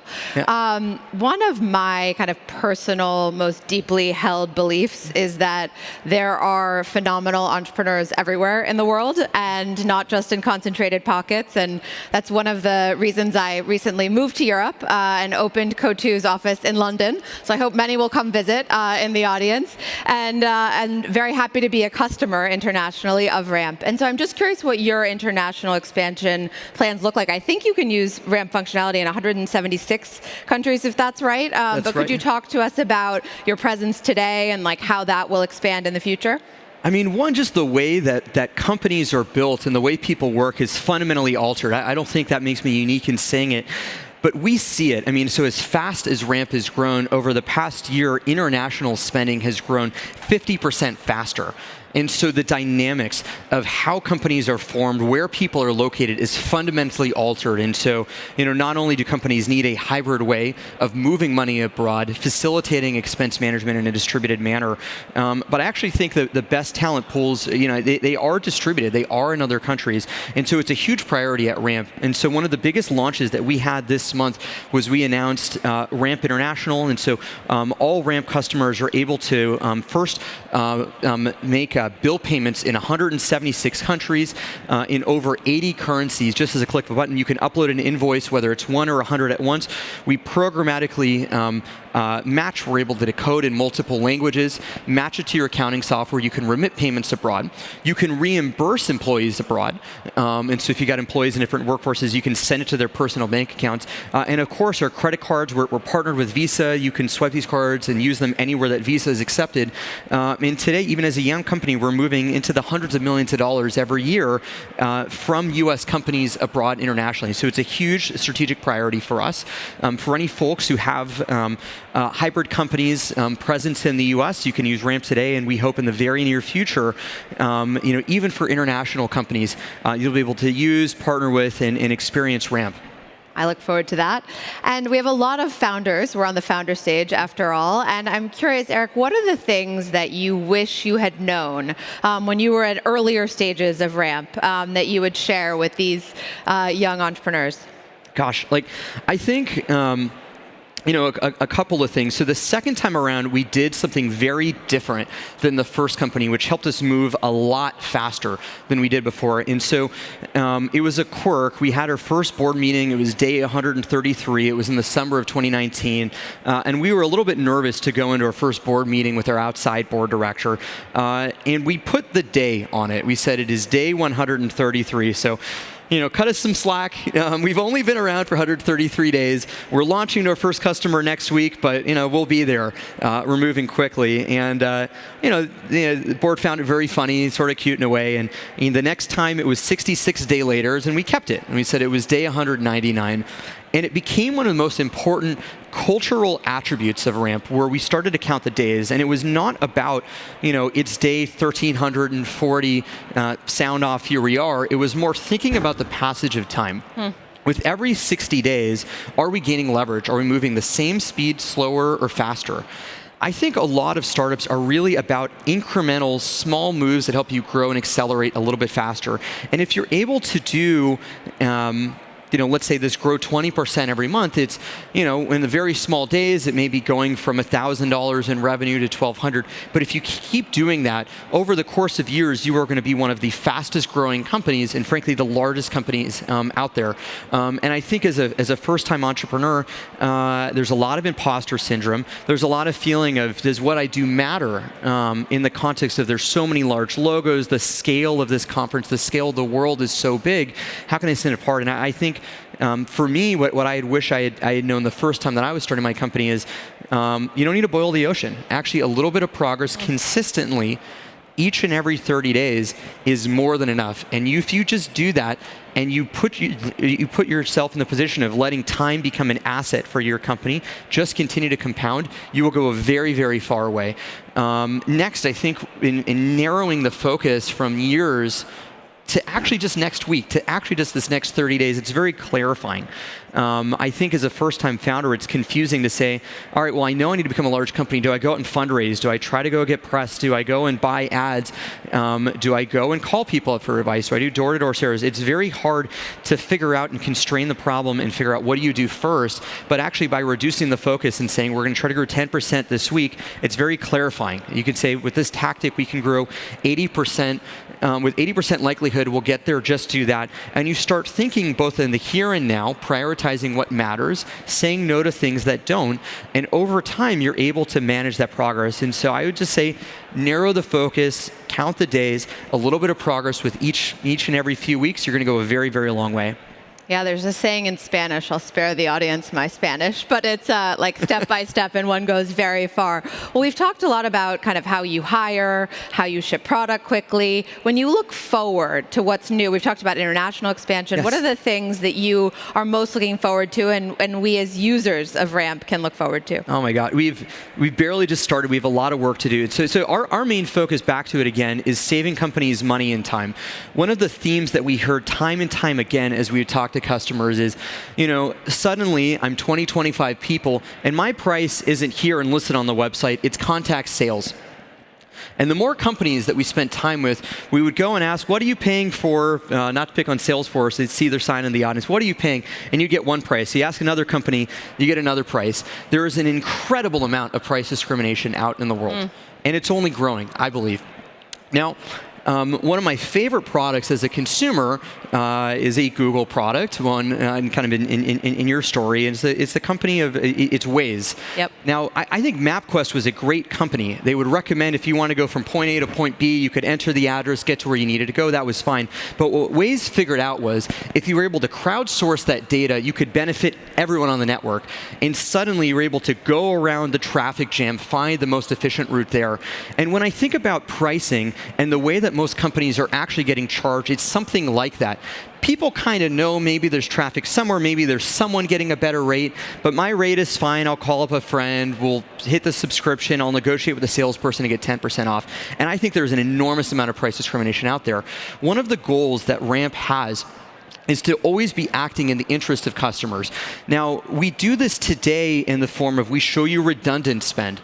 We'll say to your company, you have 1,000 employees, you're spending on 7 sets of project management software. Maybe you're spending on Asana and Basecamp and Trello. Maybe you only need one and are only using one.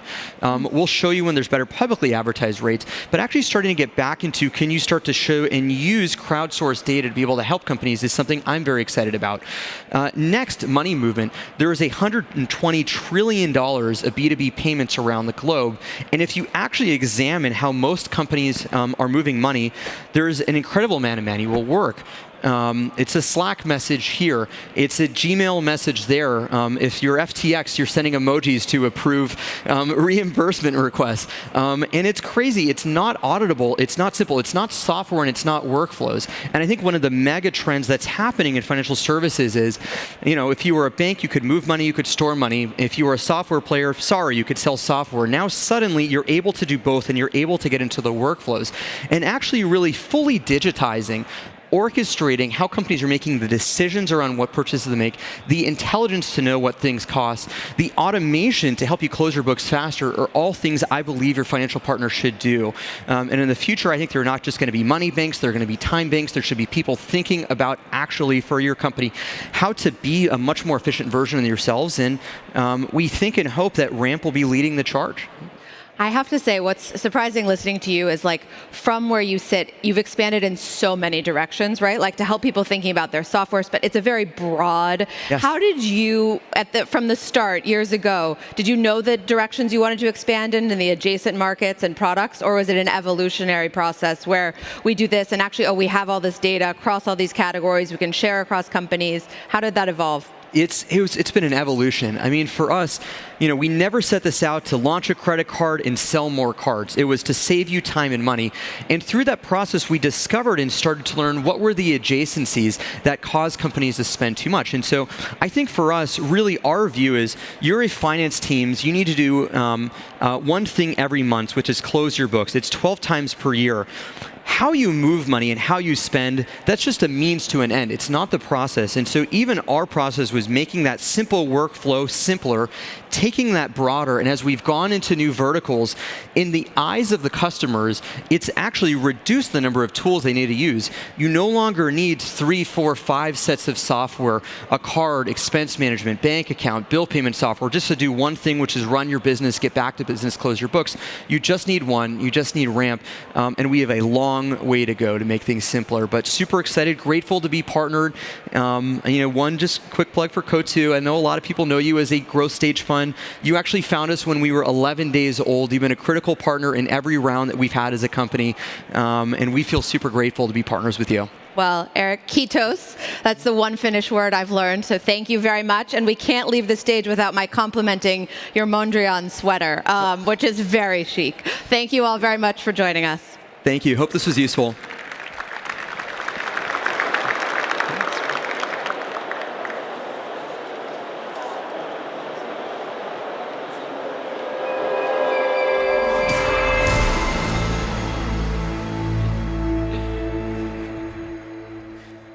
Thank you, Eric and Sarah. Europe's startup ecosystem and capital flow have always been dragging behind the US. However, for the first time, Europe is on par with the number of US early-stage investments. This is only one of the signals of the growth of European startups and the bloom in Europe. We are seeing more and more European startups making a mark globally. What changed? Why is Europe the best place to build a startup right now? How should founders take advantage of building companies in this multinational environment? To address that, we have a very exciting group of people. First, Markus Willig, the founder and CEO of Bolt, a mobility super app providing ride-hailing, micro-mobility, food delivery, and car-sharing services. With him, we have Eleonore Crespo, co-founder and co-CEO of Pigment, the multi-dimensional business planning platform. Then Jochen Engert, the co-founder and vice chairman of the advisory board of Flix, the world's leading sustainable mobility company.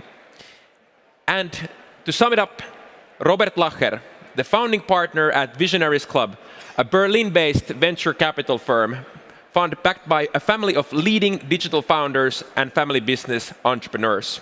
This is building a global category leaders out of Europe. Welcome Markus, Eleanor, Jochen, and Robert on stage.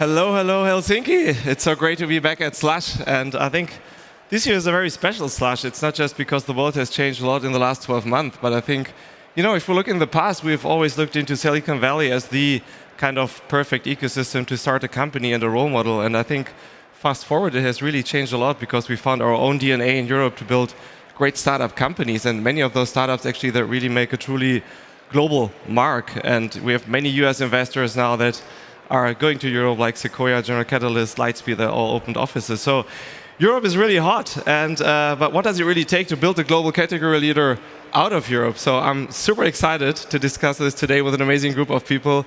Eleonore, founder of Pigment, Jochen, founder of Flix, and Markus, founder of Bolt. So big welcome and thanks for being with us today.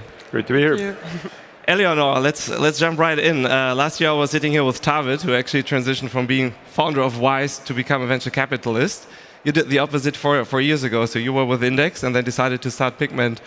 What drove you to become a founder? What motivated you? So first of all, I have to say that being a VC, if you want to become a founder, is probably the best school on earth because you see what great looks like. When I was at Index, I got the opportunity to actually meet incredible founders that are around me today. And I have to say that this is really how you understand what great looks like and what ambition can look like. And the reason why I wanted to become a founder, I think it came from a very, very young age, but I really wanted to have an impact on millions of users in the world, and I wanted to have an impact, I think, also beyond the company. And I think if you manage to build a global leader in a category, you can also have a say outside the core topic of your company. So obviously you create hundreds of jobs, but also, with Pigment, for instance, we try to have an impact on global warming by explaining to our customers that they should really care about decreasing their carbon footprint. And you can really, think also about other topics such as parity, for instance, in a company, etc. So I really, really think that's also what I want to get out of Pigment, is how to obviously fund like something very big and very competitive, but also have an impact outside the core topic of what we do at Pigment. Very cool, great story. And let's maybe talk a little bit about the cluster. So you were seeing the London ecosystem as a VC and many clusters, but you decided to start the company in Paris. How does Paris compare to other clusters like Helsinki, Stockholm, Berlin, London? And why did you choose to go back to Paris? I can guess from your accent, but it's a beautiful city. But yeah, so actually, obviously, France is my hometown, and the reason why we came to Paris, so my co-founder is actually the co-founder and CTO of Criteo. Criteo was one of the first success in Paris, one of the first unicorn that actually helped the Paris ecosystem to create like dozens of unicorns afterwards. And what we knew with Pigment is a planning company, so we are a B2B planning software, and we knew that one of the core assets we would have with Romain was actually our engineering team. And we had some incredible engineers that we could put together actually in our headquarters. So it was very natural for us to create a very, very big hub in Paris because we had incredible talents in hand to create this global leader. Yeah, very cool. Marcus, you're the founder of Bolt, which is, I think, currently the fastest growing mobility company globally. So you're in live in 45 countries, more than 100 million customers. You started it when you were 19 in 2013. Take us back to 2013. What person would I have met? How was Marcus in his early days, and what drove you to start Bolt? Ever as long as I can remember, I've always had the dream that with technology you can make the world a lot better place. I've always been very optimistic about it. So when I was a teenager, I learned to code. I was building websites for small companies in Estonia. I built a small app for our school for educational purposes and so on. So actually when I was 19 and I was in high school, I just couldn't even wait to finish school. I already wanted to get building. So while everybody else was studying for exams, I started to actually go on the streets of Tallinn, sign up taxi drivers one by one and build the app. So I was just eager to get going as soon as I could. How does it feel like attracting taxi drivers in a time where Uber already raised, I think, 500 million or $1 billion, and you're like going on the street saying, "Hi, do you want to be on my app? Hi." Actually, when I was starting, they were still a small limousine company in the US. So back then, we didn't even consider them as competition at all. So it was about 6 months in that they started raising massive amounts of funding. And that, of course, made things very difficult for us because you're a 19-year-old kid from Estonia, no experience, no connections, nothing really. And then you go against this company that became the best funded technology company of all time. They raised more than $25 billion. So it became very obvious that you cannot outspend them. You cannot compete in the same sector unless you're doing something really right. So from day one, we understood we'd have to be 10 times more efficient at least. And even that is not enough, because still to this day, we've raised 10 times less funding. So it really, as cliche as it sounds, it comes down to the culture. So how do you get the right people who are really high performing, really high on cost efficiency? That's the only way you can even survive. It's table stakes now. That's great. I think efficiency is something, especially in these times of the market, we'll touch down on that a little bit later, which is a disciplined approach, I guess. Very exciting to go a little deeper. But I think one thing I would love to touch down on, you were 19 when you started Bolt right out of high school. You still decided to go to university, I think, for 2-3 semesters. How did it feel then to drop out and make this decision to be bold and say, okay, I do this full time now, I drop my academic career? My advice actually for everybody who has this question of sort of academia versus startups is that you can actually run both in parallel for quite a while.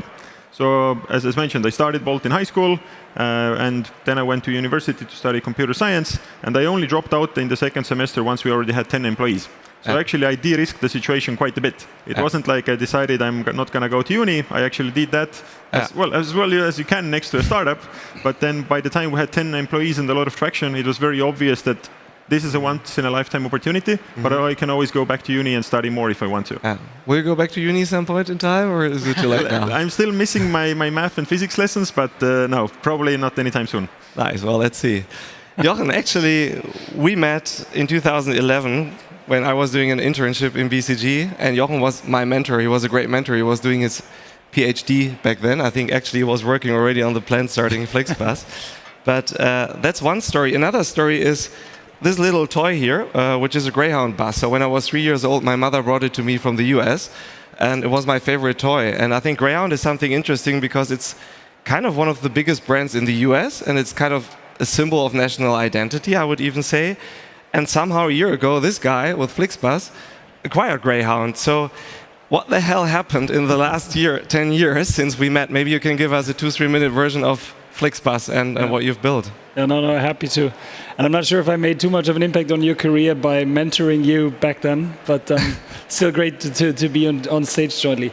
I mean, I also dropped out of academia, to be fair. I already had finished my university and had started a PhD, but figured, similar like you, this is a once-in-a-lifetime chance, and you either jump or you don't. And for us, it was always like, if we don't try to do this, we may regret this for the rest of our lives. And back then, everybody thought we were crazy to do this. There was this market deregulation going on in Germany for many, many years, almost 80 years. It was not allowed to run bus services between German cities. And then the government decided, hey, we're going to change this. And we've seen this opportunity to come, and we felt, hey, this is something where we can build something new, build a new business, build something that has a real impact on people's lives, and also bring technology and a real-world product. And it's very visible, obviously, what we're doing together. And we kind of found this so intriguing that we said, look, we need to try this out. And thankfully, we've decided for the entrepreneurial journey, and not for the academia in this case. And I mean, fast forward 10 years, we've built this out of Germany, expanded across Europe. We're in 40 countries, and I'm very sad to say we're not in Finland. Wow, so it's the biggest bus mobility company globally now. Yeah, but we're not in Finland yet, so we still need to expand here. That's one of the very few European countries. But then, I think, again, coming back to efficiency, we also had all these big competitors. It was the corporates, they had much more money, they had experience in the space. Everybody thought you were not going to make it because they will put buses, money, people on this market and you'll lose. But ultimately, I think, again, totally agree with what you said, Marcus, comes down to you need this team who brings that absolute passion to build a product, to be more passionate around the customer, to build this business and to create efficiencies, and also through technology. And just to give you an anecdote, we've had one competitor, two corporates who actually joined forces to be in competition with us. They spent more money on consultants before they even built the team than we needed to launch the first routes. It's just crazy. It's a massive difference. And I think this is, what we can bring as startups, as founders to the table, to rethink how businesses are being built and really build global companies out of this. That's interesting because actually the liberalization of the market was the trigger to start the company, and then the race was on. I think there were 10 companies in Germany, you won the market. On the other side, it has then turned into kind of a monopoly. I think there are different arguments on what a monopoly is. If you look at the bus market, you have maybe 90% share. If you look at the mobility market overall, not. What are the advantages or disadvantages of such a market situation for the consumers and for you as a business? Because, I mean, if you look at some of the most innovative companies globally, they're monopolies like Google, Facebook, Amazon, but that makes them profitable so they can really spend money on things that make the world a little better or technology and not like competition. How about Flixbus, or what situation do you see there? I mean, for us, if you just look at the bus segment, it certainly feels like we're having very high market shares. And we're like, if a few years into market expansion, we always target to have 50% plus to really be very relevant and build the best and most dense network. At the same time, we continue to have competition. Every customer has a choice of either taking a train, taking a flight, in some cases, taking his or her own car, carpooling, whatever. There's always substitutes. And this is ultimately for us also the big opportunity to really get people out of using cars and using collective mobility. That's why we don't really see the state rail folks, for example, as competition. It's more like you jointly build an inventory that's better for customers to make you even more independent from owning your car and just relying on also mid and long distance on services like ours. Cool. Let's talk a little bit about scaling, because that's the actual topic of this panel. Eleonore, you know, when starting a SaaS company, there are a lot of choices you need to make in the early days on what you want to focus on. Whether you want to win a market first, a country, a certain vertical, whether you want to expand in Europe, whether you want to expand in US. I think you grow 6x in 5 months, and you're pretty big in the US, and you're still very early, like 3 years old as a company. What were your major trade-offs in the beginning, and how are you dealing with it right now? Yeah, also, given the market situation, you know, we discussed about efficiency, capital constraints, especially going into maybe a 2-year, 3-year recession. Like, how do you deal with that kind of? Yeah, so we are lucky, obviously, to have raised sufficiently to actually be free of going wherever we wanted. But the reality is, so we are a SaaS company. We are the only SaaS company in the panel. And when you want to create a global sales leader, you have no choice but to go to the US, right? The US is going to be your #1 market for many reasons. And obviously, you can go early, you can go later. The reality is, for us, we knew that timing was now. We want to create a very, very large, probably one of the largest SaaS business in the world, the modern version of SAP, $200 billion plus if we can. And in order to do that, we knew that what could be key for us, could be to have actually some key logos, some key lighthouse customers that would be able to talk about us and rave about us, not only in Europe, but in the US. And so it's a completely virtuous cycle, actually, because when you start in the US, so don't get me wrong, it's very hard because the first customers, we had to actually find them from Europe. When you start there and you start having your first key logos there, then it means that you can hire people that understand that your product is great. And as you know, like probably one of the hardest things for a SaaS company in the US is to put together an amazing team. Because a SaaS, for instance, sales leader in a great, successful company, there is no reason for him to join a European company if you haven't signed any good customer out there. He will be like, how am I going to crack the market? How am I going to make my quota and help my team be successful? So it was critical for us to show actually that as we wanted to create a fantastic sales team day one, to be able to prove to them that our product was already superior and that we had raving fans. So literally, 2 months after we launched, we straight went to the US, and in a few months we signed Figma, we signed Carta, Breaks, Gong, DBT Labs, and their finance teams, their RevOps teams are now raving ambassadors. And it's fantastic because it's the best network effect you can have. Now we can have the CFO of Figma coming to a marketing event, to a customer event, and saying, look, this is why I'm using Pigment every day. Right now is a crisis. This is how I deal with uncertainty with Pigment. This is how I do my scenario planning. And it's the most powerful thing you can do. And I have to say, especially for us, we are enterprise SaaS, which is also very different from when you sell to SMB. It's a lot of word of mouth. So when you get to your first crazy big customers, they have an incredible network. And it means that not only they will bring to you your next customers and they will help you unlock certain markets, Silicon Valley for us, New York, etc., but they will also help you perhaps find candidates for your company. And so it's a completely virtuous cycle. And I have to say, I can't regret at all the choice because it's really helpful today, and we have already 40% already of the business in the US with a very small team out there. We have 40 people out there right now. So.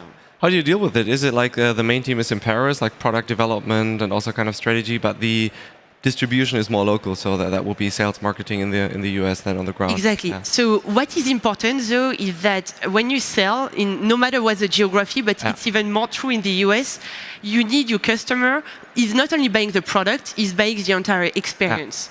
Because what they want is at the end, a quick time to value and have a product that works. It's not only having a product, it's really having something that they can deal with on a daily basis. So it means that you cannot only have A's, for instance, or BDRs on the ground. You really need to have a proper experience sale from BDR, so top of funnel, to professional services, customer experience, support people, product specialists that can really help your customer on a daily basis. Because imagine your product doesn't work and it's like 4 a.m. in the morning in France. You need people to be able to help straight away because I don't know, a customer is stuck on whatever formula, etc. So it's critical to have a fully functioning service, and you cannot bet on a country if you don't put this full sale in place.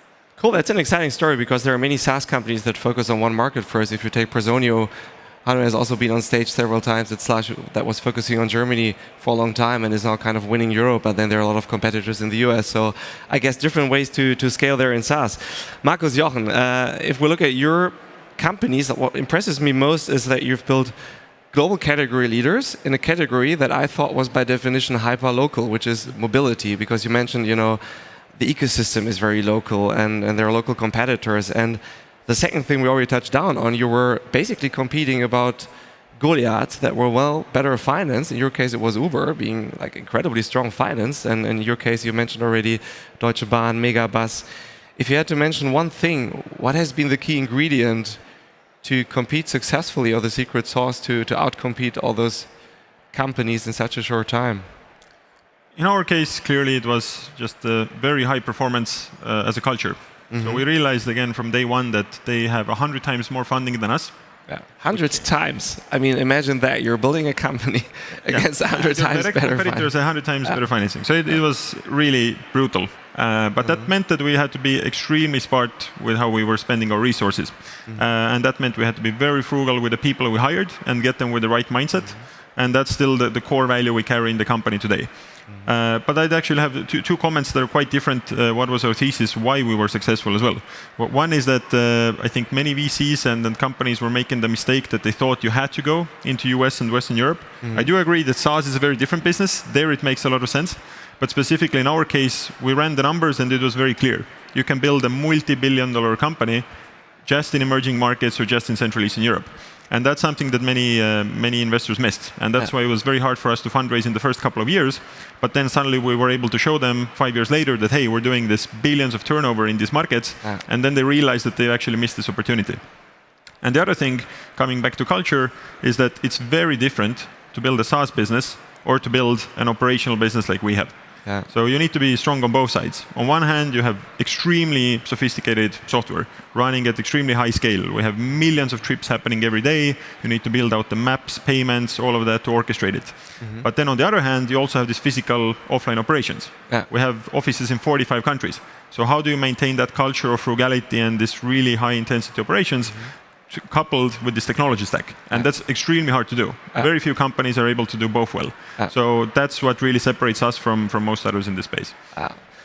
That's incredible because I think one key takeaway for me, for all the founders here is, yesterday I think Daglione was saying like starting a company is a 15, 20 year long game. And I think in the last 2 years it has exaggerated a little bit that just everything needed to go so fast. People were thinking about raising the next round and kind of being successful within 2 years, but it really shows that it's a very, very, very long-term game and strategy that you need to play to be successful.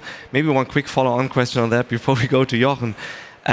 We just discussed, you did an amazing funding round beginning of the year when markets were still like, okay, let's burn it within 1 year or be the fastest. Did anything change in the last 12 months regarding your strategy? Because in the beginning you were hyper efficient, and I guess that's also what made you successful to compete. But then you also in the mobility space have to land grab and I guess be aggressive. And then again, you have a market like this where you maybe have to switch again to your hyper efficiency. So is Bolt such an agile company that you can switch as fast between those two? So in this industry, there's first of all two very powerful fundamental forces at play. So one is network effects. As you mentioned, it's a very hyper-local business, but those apply to the city. So it doesn't matter how big you are in the US. What matters is, do you have drivers here in Helsinki right when I open the app, getting there in a few minutes? So that's the hyper-local bit. But then on the other hand, of course, you need to invest tens, hundreds of millions into R&D to build out all of this technology to actually orchestrate all of these trips. So on one hand, you need to be very strong hyper-locally, but you also need sufficient global scale. But then coming back to what that means for fundraising was that the first 4 years for us, again, were brutal. We were only able to raise 2 million euros locally. So effectively, we were bootstrapping the company the first 4 years, while our competitors were raising billions. And now over the last year, in 2021, we raised more than €1 billion in funding. So our funding basically went vertical. And what we did, we were very aggressively investing that, but of course now times have changed and we're actually going back into what was the norm for us. Being very frugal, being close to break even, and we can be profitable when we want to. But this is a very different environment. And we actually welcome that a lot. Because generally, we've seen that we're great at operating this type of business. We're very cost efficient there. We haven't necessarily been the best fundraisers. So we think actually this environment where companies are getting valued not based on the story they tell, but actually based on their underlying economics, we think this is a great era for us over the next 5 years. Reminds me a little bit of Miki with Volt, who has also been competing in such a competitive space and then being so efficient, but then also managing to scale. Jochen, how about FlixPass? What was the secret sauce to, in such a short time, outcompete so many markets and so many larger Goliaths?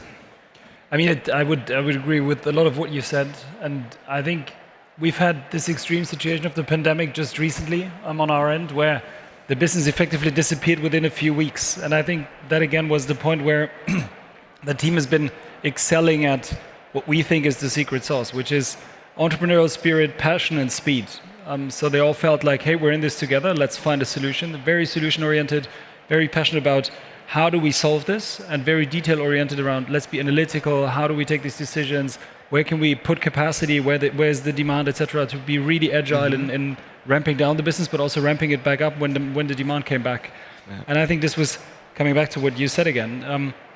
The environment that we had through the pandemic, funding-wise, what investors were looking at, obviously in hindsight wasn't super healthy for many companies if you build for the long term. Because I think it truly matters that you build for healthy unit economics, for a healthy business, and this is how we've built our business for many, many years. So we were always frugal around where do we spend our money, what's the speed of expansion. We didn't overdo it, but at the same time, I think had to find the right balance between where we're going next, how fast can we go, what's the organization actually capable of managing in terms of the speed of expansion.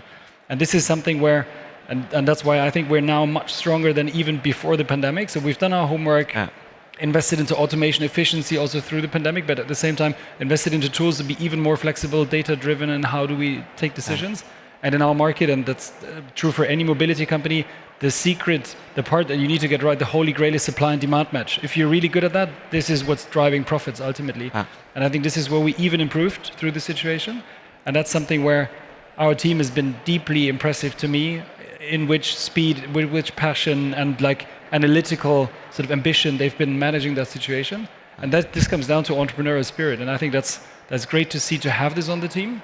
And I think this is what can differentiate you from the large corporates, the big companies, the big competitors, because at some point, if you have too much funding too early, if you're too big anyways, if you're a corporate, you just get slow and lazy. And this is what you need to also culturally manage out of your organization from day one and like for the next 10, 20, 15 years. Let's switch a little bit to the investment side, because you're all both founders that are successful, but also pretty active business angels. How has Europe changed in the last 10 years as an ecosystem, and what are our strengths and weaknesses compared to other clusters such as Silicon Valley and other regions? Whoever wants to take that one. It's changed massively. So from my experience, again, starting in 2013 as a 19-year-old in Estonia, it was impossible to raise more than €1 million. Nobody locally even had any source of funding more than that. And then also the second problem was that if there was any funding, it was mostly in London. Those were the only funds that had really any capable funding to invest. But the issue for us was we tried. We talked to every VC in London, dozens and dozens of them, and every single one turned us down. So that's why we were forced to bootstrap the first 4 years. But now, looking at 2021, it was completely different. So even in tiny Estonia, every other week we were seeing companies raise seed rounds, $1 million, 2, 3, 4 million. It's completely a different world now, and capital is so much more available, even in the current climate for early stage companies. And I think net, that's still a great thing. Many more people are trying. Of course, many will fail, but I think the outcome is going to be a net positive. There's going to be some great outcomes for everyone. What I love as well is that a couple of things is that now that we have a lot of global leaders from Europe, the government is changing a lot the laws in every country. We are also thinking globally day one because, our country is too small. So usually a lot of founders, Finland itself, we were discussing yesterday, Rob, with Peter Fenton from Benchmark, that just in Finland, you have so many billion-dollar companies because they think day one about being global and building a company for billions of users if possible. And not only that, but obviously a lot of US capital has come here. And thanks to COVID, now that we can all work remote, it means that for a company, for instance, like Pigment, as I was describing, it's so easy to be global. It's so easy. So right now, you don't even need a team out there. That's why it was so cheap for us to go to the US. We had 0 people on the ground. And it's also thanks, I think, to the full cloud infrastructure, both for B2C and B2B business, that you don't need as much money as before to actually create a company because you don't have to create everything from scratch. So all in all, we are now very lucky, I think, in the European ecosystem, and there is such also a fraternity across country that makes it very helpful to go from one country to the next. I agree. I think it's great that also sort of founders start reinvesting into companies early on, sort of pass on their experience. We continue to see former colleagues of ours starting new businesses and like bringing that connectivity, that network already. And just being here in Helsinki, it's incredible to see how much of an ecosystem is here in Finland. And if you can just sort of think about copy-pasting this to so many more places in Europe, I think we have a true chance to move Europe forward. And it still feels like it's early days. 10 years ago, there was very little. Now there's a little bit. And I think another 10 years fast forward in that development, I think we're on the brink of having a very good future here. Well, that's great news. So it seems like it has never been a better time to be a founder. And I think the DNA we have in Europe, maybe being a little more capital efficient and a little more conservative sometimes, but at the same time getting more ambition level also, from the US also. If we look at Slush, a few of the speakers that we have, seems like the ecosystem is really, really, really gaining momentum. Let's maybe quickly switch to 1 or 2 more personal questions. We talked a lot about building a business. But Eleonore, you also run a family business on the side because you got twins 2 years ago, and you're also fathers and moms. And I know Jochen has 3 girls, so that could be a whole panel on its own how to deal with that. But how does a typical day look like in the life of Eleonore Crespo with twins and building Pigment at the time. Easy. No, Easy. That's a good answer. That's enough. No, actually, I did a panel about that yesterday that you can probably watch about how to be a parent and a founder at the same time. But really, what I try to do is spend time with the kids every day, travel as little as possible. I try to carve out 3 hours a day for my kids to make sure that I can see them a bit in the morning, a bit in the evening. This type of events I do very rarely, obviously because also, I'm running the company, so I have to be very focused on that, but also because I really want to spend time with my family, right? So I would really give you an advice here to spend as much time as possible, because life is short, and it also helps us be more focused, because every day you have to think about the top 3 things you can do at the company to be impactful. Yeah. But it's a 24/7 adventure. So I would say that apart from these 3 hours, I just work continuously. So that's my life these days. But it's amazing. It's possible, right? We're always discussing trade-offs, but I think we have to work hard on just building the environment that it's possible to grow a family and start a company at the same time, even though it will be tough. Yeah, absolutely. I was saying yesterday that when you build a global leader anyway, it's across a period of 10 years, 15 years, 20 years. So of course you're going to have kids, and you have to deal with your life with that, right? So it's a clear decision. There is no good time to have kids, no good time to found a company. So just do at the same time. And there's always a good time for both. Exactly. Maybe one last question, and I would direct that to Jochen, because we're discussing a lot high level. Oh, now is the best time to start a company, and the markets are difficult, so best startups are born out of crisis. And it's easy to say that as a VC when you don't have to operate and do this. But Jochen, I think you've went through a quite hard time during COVID. So maybe you can give us some motivation or an example why a bad crisis can really be a great opportunity for an entrepreneur if you get it the right way. I mean, I guess all of us who are here having that entrepreneurial mindset and will, we're all optimists. And I think this is what carried us through this crisis, where within a few days our business disappeared completely, and we were like shocked and scared of, are we going to survive this? And this was about survival a lot.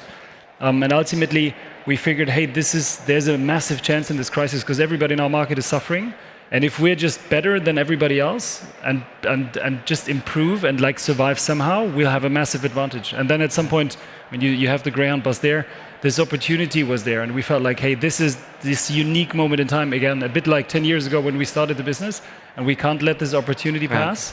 And this optimism and this determination just gave us that energy to pull through. And I think this is something that we translated into the team with that clear vision, built a strong narrative of, hey, we're going to make it through. We're all in one boat/bus and make it through. And I think, as you said, I think this is a good example on how you can use a crisis for your advantage. And we're stronger than ever. We continue to grow. If you sort of see our revenue curve, it's been dropping, but we're on that same path like we've been in 2019. And we're stronger than ever. And I think this is, as I said, never, I know this has been stressed a lot, but never waste a good crisis. This is true. I think you can learn a lot from these situations and come out much stronger than you moved in. What a great finish. Never waste a good crisis. The capital is there, the VCs are there. You guys are here to really build your ideas, take a 10, 15-year horizon. And I think it has never been a better time to build a great company. So thanks so much. Thanks so much to you guys for the panel. Thank you too. Bye.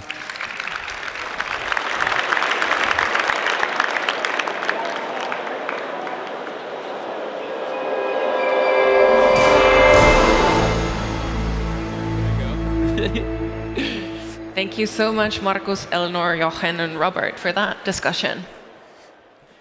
In 2011, Bill bet on the wide adoption of smartphones and the change it would create in businesses and society.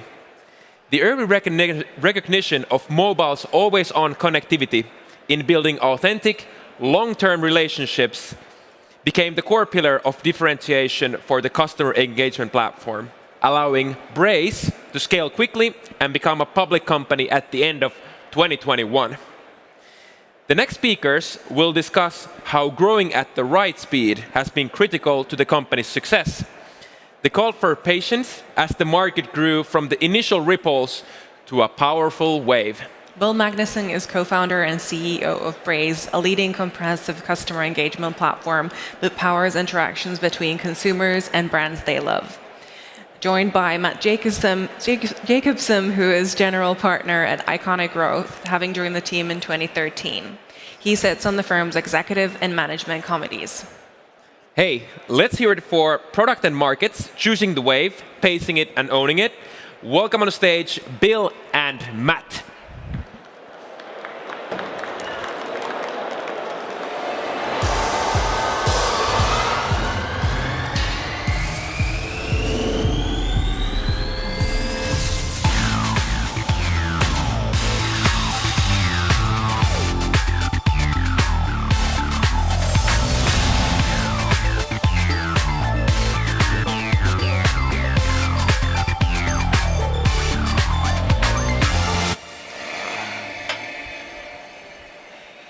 Hello, I am Matt Jacobson, a partner at Iconic, an investment and venture firm representing some of the most exceptional entrepreneurs globally. I'm thrilled to be here. Over the last several years, we've been a lead partner to many of the most impactful companies in Europe, including Wolt here in Helsinki, Adyen, Calibra, Dataiku, Miro, and many others. Very excited that earlier this year we launched our office in London as our first foray into Europe, led by Seth Pierpont, Ratika Pai, and Calvin Yo, who are here today, and excited to make many more investments into Europe. We've partnered with a number of global leaders as well, including companies like Datadog, Snowflake, GitLab, and of course Braze. And thrilled to be here with Bill at Braze. The topic is choosing the wave, pacing the wave, and owning the wave. And I can think of no better entrepreneur that we've worked with than Bill to walk through this important topic of markets. So would love to put up the first slide, and Bill would love to walk through the process of I think very few companies, emerging market leaders, address a massive market head on. It's important to find the right entry point and segue and take control and ownership. So would love to put up the first slide and talk about how you chose the wave. Yeah, absolutely. So our story goes, you probably need to advance back one there. My story with mobile starts actually all the way back in 2007. And the company Braze we founded in mid-2011, which was really at the beginning of the smartphone revolution. But my conviction in it was born earlier than that. Actually, 2007, I was living in London. I'd bought a Nokia N810 internet tablet, which actually didn't have built-in data connectivity nor GPS. Actually had to buy a separate, about the size of an Altoid tin, Bluetooth GPS transceiver for it. Wrote a web crawler to download all of Wikitravel and also OpenStreetMap. But in the process, actually created a travel guide that was able to chart my way through Europe as I was traveling that summer. Was able to follow the maps with the GPS in real time. And what I experienced was that mobile and that connectivity was going to really provide freedom to people. And so, fast forward to 2010, I was working at Google out in Mountain View on Android, was there kind of for the early days of Android. I remember the big fiberglass cupcake being rolled out on the lawn as we launched Android 1.5. And, just had this tremendous conviction that mobile was going to, fundamentally change our relationships with technology, with each other, with institutions, and importantly, that huge businesses would be born and built to be mobile first. And so when we started Braze, it was that early conviction, first that we would see those huge businesses arise in mobile, and second, that the wide-scale adoption of mobile by consumers would transform the enterprise. And what you're looking at here is a chart from The Economist, which maps out the number of years that it took before 1/4 of the population in the States had adopted new technology. And you see this tremendous acceleration over time, looking back at telephone taking 35 years, radio 30, television 26, and then we start to see things really speed up and halving. PCs took 16 years, mobile phones took more than a decade, then the web shows up, 7 years, smartphones, it only took 3 years. And so that pace of acceleration and technology, I think really comes about because our markets are more interconnected now. Consumers are more savvy and more open to adopting new technology, and that has pretty profound implications for startups. When you get that personal conviction that a new technology is coming in and on the edge of being able to really change markets and create disruption, that's where opportunity comes from. And so, mid 2011, we saw a tremendous amount of energy and excitement in the mobile sphere. I had the personal conviction that was born out of both my own experience as well as being in the industry on the ground floor. And so we decided to, take a risk. Me and my other co-founders all quit our jobs. We moved to New York in July of 2011 and decided to start up, the company trying to build something that would help those early mobile apps build more sustainable businesses through, developing their customer relationships, having great conversations with them over time, and being able to really build enduring value. But, the market really wasn't ready for it yet. And so many investors, many founders ask the question, like, why now? And what were the different considerations that you balanced when thinking about that in 2011? Yeah, so, we were, obviously the amount of investment and energy that was going into mobile was important, but there were actually some inhibitors in the way in the mobile market for us to really build that into a business. People, by and large, were not taking their mobile apps seriously as businesses. I actually think that the early App Store model that allowed for, or that where people were buying apps for 99 cents or what have you, actually was detrimental to this. I remember having conversations with mobile app owners in 2011, 2012, and they would tell me, I don't actually want to engage my users in the long term because they've already paid me, and the sooner they stop using my app, the sooner I can stop paying the server bills for them. And that it was rational, but was obviously a sign that the market was still very immature. That's just not how you build enduring businesses. But much like my my Nokia NA10 internet tablet with its little hockey puck Bluetooth transceiver that no one was going to carry around, the mobile sphere still had some maturation to go through.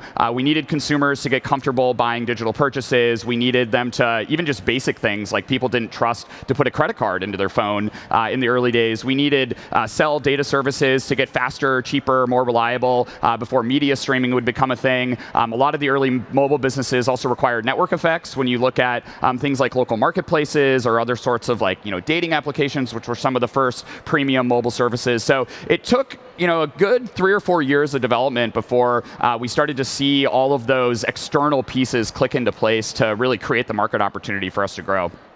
So if we evolve the conversation to the concept of pacing the wave itself, once you got on that wave and saw all these developments, even that early phase of the 99-cent flashlight app, what were some of the signals that you held to in terms of staying patient as the market continued to evolve? Yeah, well, before I get into that, this slide here, I want to kind of tell a quick story. So before we started the company, my current CTO, John Hyman, and I, we were both software engineers at a hedge fund called Bridgewater Associates, which is Ray Dalio's hedge fund. You may know from the Principles book that was published after we left. But during our onboarding, one of the chief investment officers drew 3 lines that looked similar to this on the whiteboard.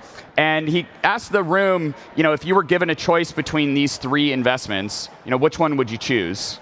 Matt, what would be your choice? I would have to go with A in terms of the slow and steady wins the race, particularly in market times like these. All right, okay. So some wisdom there, and on its face, this is a question that appears to be asking you about your appetite for risk, right? How much volatility are you willing to deal with, or how patient are you? And it shows, you've got letter C here, which is kind of erratic, but at the end of this time window, ultimately has the highest return. But of course, it's going back to the hedge fund world. It's a bit of a trick question.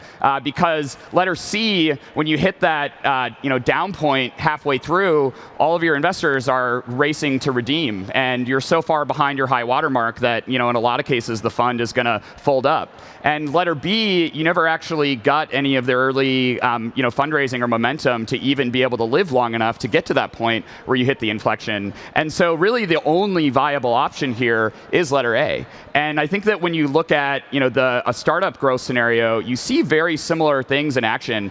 There's a lot of examples of companies that raise a ton of money right out of the gate on a bunch of hype. They look like letter C, and then they run headlong into a market that's just not ready for them yet. I think that if we had done that in 2011, 2012, that we would have run into a mobile market that was not mature enough yet. There was a lot of energy and hype around it, but by being patient and being measured in how much money we raised, where we set our growth expectations in those early years, we allowed for us to be, that letter A. And when you look at a lot of companies that fall prey to that hype cycle early, they also, they bring in a lot of great new employees, but a lot of their equity compensation gets marked to, very high valuations, and then they go through kind of that trough of sorrow. You lose that momentum, you lose that employer brand in many of those cases, and it keeps you from being able to live to fight another day. Similarly at B, you never really get the momentum going, and especially when we're talking about markets with rapid adoption, like we did in mobile, where, it was important that we started early on the ground floor, but the market wasn't really ready for us from a product market fit standpoint. However, once we got to 4 years in, we had the technology advantage because we'd already been working on the problem. And so, I think right now, especially when we've got the uncertainty that lies ahead of us over the next couple of years, it's just really important for entrepreneurs to be really mindful about the pace that you're setting and really looking at how much a capability you have to sell into markets as people are afraid to disrupt things, as people are afraid to spend money. You can still obviously grow, but it is really important to measure those growth expectations and make sure that you're setting yourself up for success. And so I think it's a question, especially in this market and landscape, on the minds of many founders and entrepreneurs and leaders at different technology companies today, in terms of what is that right speed in terms of applying capital, in terms of the people and progress against these these growth curves. Yeah, so this is a model that I used to think about it, and we actually, I presented a version of this at a company all hands all the way back in 2016 as we prescient. Yeah, as we were continuing to grow and think about this amongst our own competitive landscape, and so just to kind of orient everyone, what this is effectively a supply and demand model, but the supply curve is the cost that it takes for you to sell to an incremental part of your market. So in the early days of a new category, or in the early days of technical disruption, these supply curves are very inelastic, which means that you can spend up to a certain point, and you can sell to those customers that are right there with you on the early side, on the early edge of that wave. But for you to really sell much higher than that, you have to burn a lot of money and burn a lot of calories, and you need to kind of create that market on your own. But of course, over time, if you're at the beginning of a wave, what should happen is that these supply curves should swing out over time. And so, that is a combination of external factors. I mentioned some of those in the mobile market earlier. The cell phones getting faster, the hardware getting better, GPS being miniaturized, people being more comfortable with digital payments, some of those network effect companies, starting to get critical mass. Those were all reasons why our supply curve was naturally swinging out over the years. And then there were internal factors that were in our control. We were out in the market talking about customer engagement as a much more sophisticated approach, one where marketing should be much more than just batch and blast messaging that was tied to single channels. We at Braze try to approach this problem of developing customer relationships as one where we tie together the business goals and the customer needs, and we deliver that with a cross-channel experience in a way that's data-driven and experimental. But if you look at the state of broadly marketing automation in 2012, 2013, most of it was just batch and blast, spamming out the same email to everyone in your user base, not really paying attention to where they are in their product journey, and certainly not being data-driven enough behind it to really go through an experiment cadence where you would be able to go through rapid iteration loops. Those were all things that we were out in the market, working to help teams structure themselves, encouraging that interdisciplinary collaboration, really training the community. I'm really proud of the fact that Braze today actually sells to job titles that didn't exist when we started the company. And one of the things that we saw that really swung the supply curve out for us was the formation of growth marketing teams, of consumer scale CRM teams, of marketing teams teams that were starting to collaborate more with their engineering counterparts, and they were starting to assign data scientists to those teams. And so, those were all things that were causing our market to develop. They're also in many markets, you'll see simple things like a CFO needs to assign a budget to your category. You might have a brand new category that hasn't been, thought about before. Maybe you're selling software into a new buyer that's not used to buying enterprise software in a certain way. Those are all things that take time because they involve org charts and they involve budgets. And those are all kind of things where you can certainly influence that. You can be on the conference circuit. You can be out in the media. You can have PR and press. But you also need to be patient about how that evolves over time. And so we tried to think about this and say, venture capital certainly lets you be higher up on this curve than you otherwise would be. You can spend into it a little bit, but you got to be really careful to make sure that you're not trying to, push a rope, if you will, and you're just really kind of crashing into the very vertical part of the curve. And so what we tried to think about was, how do we climb that efficiently and hit that point where we're accessing as much market as we can, but we're not hitting the inelastic part of the curve. We're really just wastefully spending money. And I think it's fascinating, this concept of patience, especially in markets that are so obvious to us today in terms of mobile that were not necessarily obvious. And I think some great lessons now, particularly as the market definitely sinews for the first time in a couple years. I think one of the questions in terms of your own journey is looking through the lens of the customer and really trying to think through how you both stayed focused and met the needs of some of the early visionary customers at the start of the journey for Braze, but kept your eye on the prize in terms of where the larger market opportunity was going to be.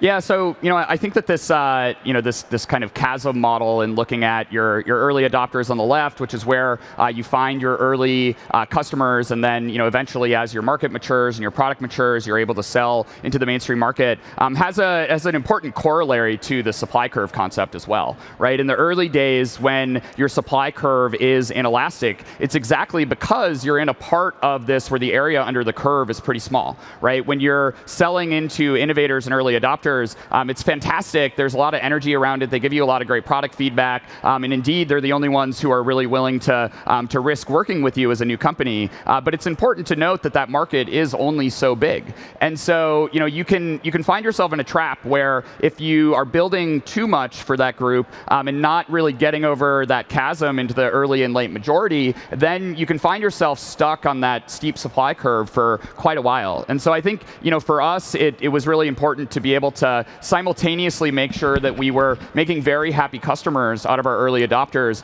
but also taking a look at, what was it going to take to supplant the enterprise in the space that we were, moving into. Braze had an interesting combination of greenfield opportunity through mobile, but there was also a massive market that was already there from email marketing and from a lot of the web properties that obviously were already at scale. And so we had this simultaneous opportunity to really build for the brand new mobile app startups, but the kind of the middle of the curve and the early and late majority was all about selling into the enterprise. And we had a lot of early competitors that actually they chose to partner with the legacy marketing clouds, people like Salesforce Marketing Cloud, Adobe, Oracle, et cetera. And they opted to be the mobile channel bolt-on to those clouds. And what I think the mistake is there is that you are over-indexing on the early majority of the market and actually then robbing yourself of your future, which is where you're going to be able to move into those pre-existing budgets, move into a place where we knew that evolution needed to happen, the durability of the enterprise customer base as well. And so, the kind of takeaway here is that as you're developing those markets and as you're watching how they evolve, to make sure that you've also simultaneously got an eye on where they're going to be a year or two from now as those supply curves swing out and you're able to access more of the mainstream market. Because by and large, the area under the curve matters a tremendous amount. And so making sure that, you're able to access these very large markets and that you don't get distracted along the way is super important. And looking through the lens, not just of the market but of the product. In an era of minimum viable product and blitzscaling and other things, I think have experienced many companies kind of rushing to get product out without thinking through the holistic architecture in terms of mapping it to the arc of that market. Would be interested to kind of get your thoughts in terms of Braze's journey and how you thought about that in terms of building the correct infrastructure and underpinning before expanding into so many channels. Yeah, it's an interesting point because we didn't really follow the Lean Startup Handbook very well when we started. The very first version of the product that we launched actually had 4 different channels in it. We had email, push notifications, we had an ephemeral in-product messaging slide up, and we also had a news feed before the Facebook news feed. I used to describe that to people as a mini blog inside your app for them to kind of get the concept. But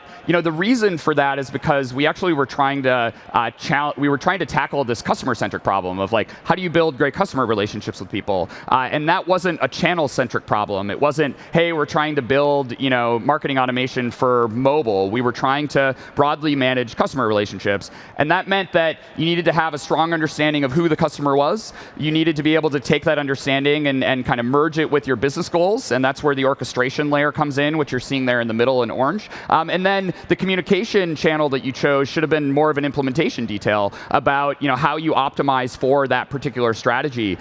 By contrast, most of the market before us actually built for a single channel. And what that did is it constrained the thinking in the market, because you were like, oh, I have an email tool. What email am I going to send people? You weren't, hey, I have a business goal. How am I going to best communicate with my customers in order to achieve that goal? And then the other side of it was that we needed to really, that's the modularity across the channels. We needed to also think about where is our differentiation going to come from, and what did the new disruption that was coming out of technological change imply about our architecture? So when we look at mobile versus, let's just take email marketing as an example of the legacy market that we've been supplanting. Most email from 2000 to 2015 was being read by people on their desks at work, when they were ready to do it. It was in a time period when they were focused on their inbox, et cetera. As we've now moved the vast majority of messaging consumption of all kinds onto our mobile devices, it's happening in real time. And the evolving context that's around you needs to be taken into consideration. Otherwise, you're being disrespectful to the right that you've been given to be able to basically beam yourself into someone's pocket or onto the dinner table or onto their nightstand or what have you, right?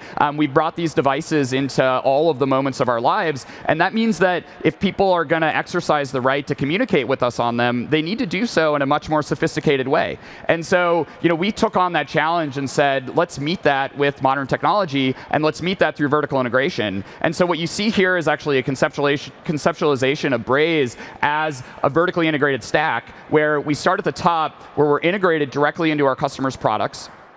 And what that enables us to do is to ensure that we have minimal latency as data is generated through customer interactions. It immediately goes from that edge into our infrastructure, and then we're architected as a stream processor. And that means that we have one at a time continuous processing of data as it flows in. It's not a batch process where the data is generated and it gets written into a relational database, and then every once in a while we're going to run some sort of process to figure out if we should send a campaign to someone. It really is this real-time event-driven engine that allows for us to respond in the moment to customers as they're interacting with brands. And that we felt was just super important from a differentiation standpoint in pairing with mobile technology and what was going to make mobile different. And so as we looked at the early market, we knew that we needed to, as our MVP, at least have the full vertical integrated data flow stack. Our orchestration was not very advanced in the early days. The classification was more limited. Personalization was more limited, et cetera. But we knew that we had to have that end-to-end journey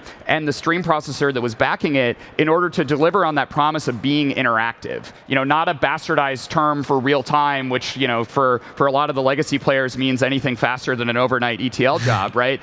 But truly responding in milliseconds so that you can be a part of someone's flow and part of the product experience. So we needed that vertical integration, but then we also thought, where do we build the modularity? Where is that abstraction layer that allows for us to invest, in the middle of the stack and really build up that sophistication over time, but still enable people to tackle strategy in the middle so that we could deliver across all those different channels?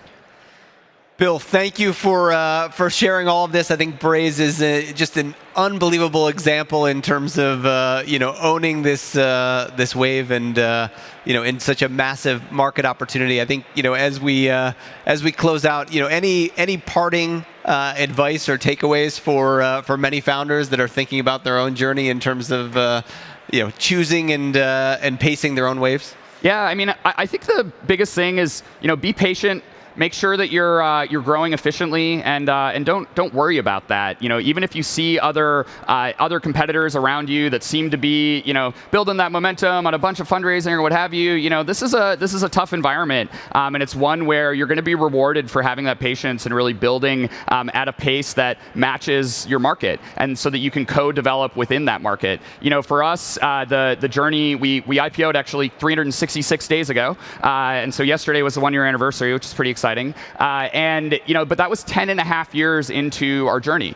And that kind of building and growing, also in many ways, our product market fit didn't really start to show up till 3 or 4 years in. But it wasn't because we had to pivot our product. It's actually because the market wasn't there yet. And we saw a lot of competitors along the wayside, that kind of rose and fell, and they burned too brightly and what have you. And a big part of it was that they just didn't match the pace of their growth and their fundraising to the realities that were in the market. And so, especially in this time when there's a lot of uncertainty and when things are tough out there, make sure that you're being really realistic about that. You're being considered, careful, and patient. And in many ways, when we get to the other side, the patience is going to be rewarded because you're going to have maintained your focus throughout that. And you're, merely surviving through periods like this in many ways is what it takes to win the market.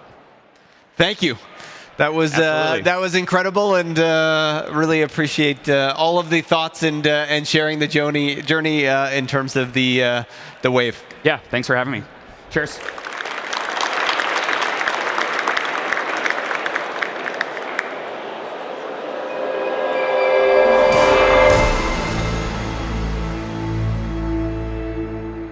Thank you, Bill and Matt. Technology and carefully built architecture are at the core of every startup. Behind these products are the actual builders, the engineers. Engineers are often among the first employees at any startup hires, and as the team grows, startups struggle with scaling, restructuring, and leading the engineers to meet product growth's target. Stitch is building a developer platform for identity and access management. Within 2 years of its founding, Stitch has supported thousands of developers and become a unicorn. Quite a feat, right? Pretty amazing. During the next talk, we'll hear more about the toolbox for building and leading engineering teams. Juliana Lamb is the co-founder and CTO of Stitch. Stitch is the platform for user authentication. And prior to founding Stitch, Juliana was a software engineer first at Plaid and Strava, and a product manager at Very Good Security. Otto Hilska is the CEO and co-founder of Svarmia, a SaaS product that helps the best software teams get even better. Before founding Svarmia, he spent 4 years scaling Smartly.io from 30 to 400 people as the chief product officer. This is Engineering the Engineering Team. Welcome on stage, Juliana and Otto.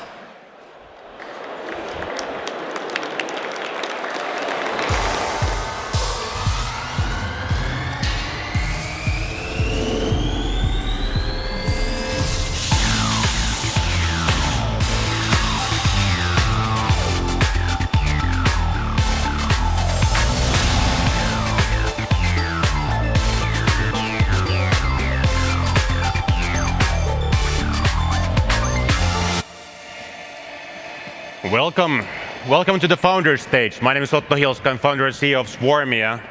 And for the next 25 minutes, we're going to be talking about engineering the engineering team. Our guest, Juliana Lamb, is a very impressive first-time founder of Stitch, who's recently raised money, become a unicorn, and she's scaled in the CTO role while the company is growing. So glad to have you here. Awesome. I'm excited to be here.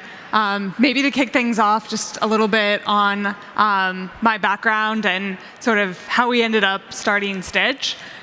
So my co-founder and I both worked together at Plaid. I was on the engineering team there, and he was on the product team. And we both basically worked on a lot of problems related to fraud and authentication. When we were building out some of these features, we sort of went to the market to look at vendors that we might be able to use to help solve some of these problems. Basically, didn't find anything that we really liked, and were sort of frustrated that we were having to build authentication, which is not something that is super differentiated. Basically, every company out there that has a login, which is many of them, needs to build authentication. And so after building all of these things in-house, we were like, it's crazy that nobody has built a really developer-friendly product out there that makes it really easy to embed different authentication experiences from passwordless authentication all the way to passwords and maybe more traditional forms of authentication, and do so in a really flexible, customizable way that enables great user experiences. So that was sort of the genesis of Stitch. That conversation happened about 3 years ago, and it's pretty wild to see how far we've come in that time. That's great. To give people a little bit more context, at what stage are you in terms of people, products, customers at the moment? Yeah, so we're a Series B company, raised about 125 million to date. Our team is about 70 people. A little over half of that is still on the engineering, product, and design side of the house. And we've supported thousands of developers building on the platform. We have about a dozen different authentication methods that you can pick and choose from, and build the experience that works for your use case, your users, etc. That's great. We're going to be talking about the journey of a CTO as a startup is evolving, as well as building a team, onboarding them, managing them. But founding CTO is a pretty special role because in the beginning you have nothing, and then the role shifts very rapidly as the team grows and the business grows. But really the first job usually is to build the first product that gets to some kind of a product market fit. So what did that journey look like for you? Yeah, so as we were sort of exploring the idea of maybe starting this company, I spent some time building what I would call a very rough sort of proof of concept of what this product could look like, designed some of the API endpoints and spun that up. Pretty quickly, though, as we started to sort of embark on this journey, we ended up raising our seed round. And after that, it became pretty clear that what we were doing here was building a company, not just sort of like hacking on a side project anymore. And so my focus shifted pretty quickly to recruiting and building the engineering team, and really enabling them to go and build the product. So I think there's still some of my code that runs in production, but not very much of it anymore. Right. What about then, you mentioned your co-founder, you worked together previously. How do you work together? How did you kind of start leading the company together? How did you kind of divide the responsibilities? Do you have any tips for working with a co-founder? Because that's another important aspect of an early stage. Yeah, so my co-founder and I have pretty complementary backgrounds and skill sets. Where we do have overlap is product, but my background is all in software engineering, and then I was a product manager for a little bit before we started Stitch. My co-founder worked on the go-to-market team at Plaid before joining the product team there. So it was a pretty clean split in a lot of ways in terms of sort of how we thought about dividing up responsibilities. So he basically oversees all of go-to-market and ops, and then I oversee engineering, product, and design. But I would say we spend sort of the bulk of our time together talking about product and product strategy. That's the thing that we really enjoy, just sort of going into the weeds on, brainstorming, et cetera. And I think it's been really beneficial to have fairly clear sort of like roles and responsibilities in terms of the teams that we manage and sort of what we oversee, but also as a very sort of product-driven company, the fact that that's what gets both of us excited, I think, is a really good sort of unifying factor that helps us build together. Maybe the main topic here is the engineering team, building a team. So do you have some kind of philosophy behind your team building, something that you're specifically looking for? How do you approach the whole thing? Yeah, so the way that we sort of articulate what we look for in people we bring on to the team is by 2 hiring values that we have. And the reason that we think it's important to have hiring values as you're interviewing candidates, evaluating their fit, is that we want people to be able to have a lot of freedom when they join to go and tackle the problems in front of them, think creatively, and have a lot of ownership over the work that they're doing. And so that requires a really high degree of trust in the people on your team. And so we're pretty rigorous with our interview process, both from the technical side, but also from sort of the motivational side of, what is this, what gets this person going, what excites them, what kind of problems do they like to work on. And so our 2 hiring values are, we look for people who are ambitious and empathetic, and we think that's a really fun combination of person to work with. They're excited to think about the big lofty goals that we have here at Stitch and how we can achieve them, but they're also really good teammates that are going to help make everyone better throughout the process as well. That's a nice way to find a balance in the type of personalities.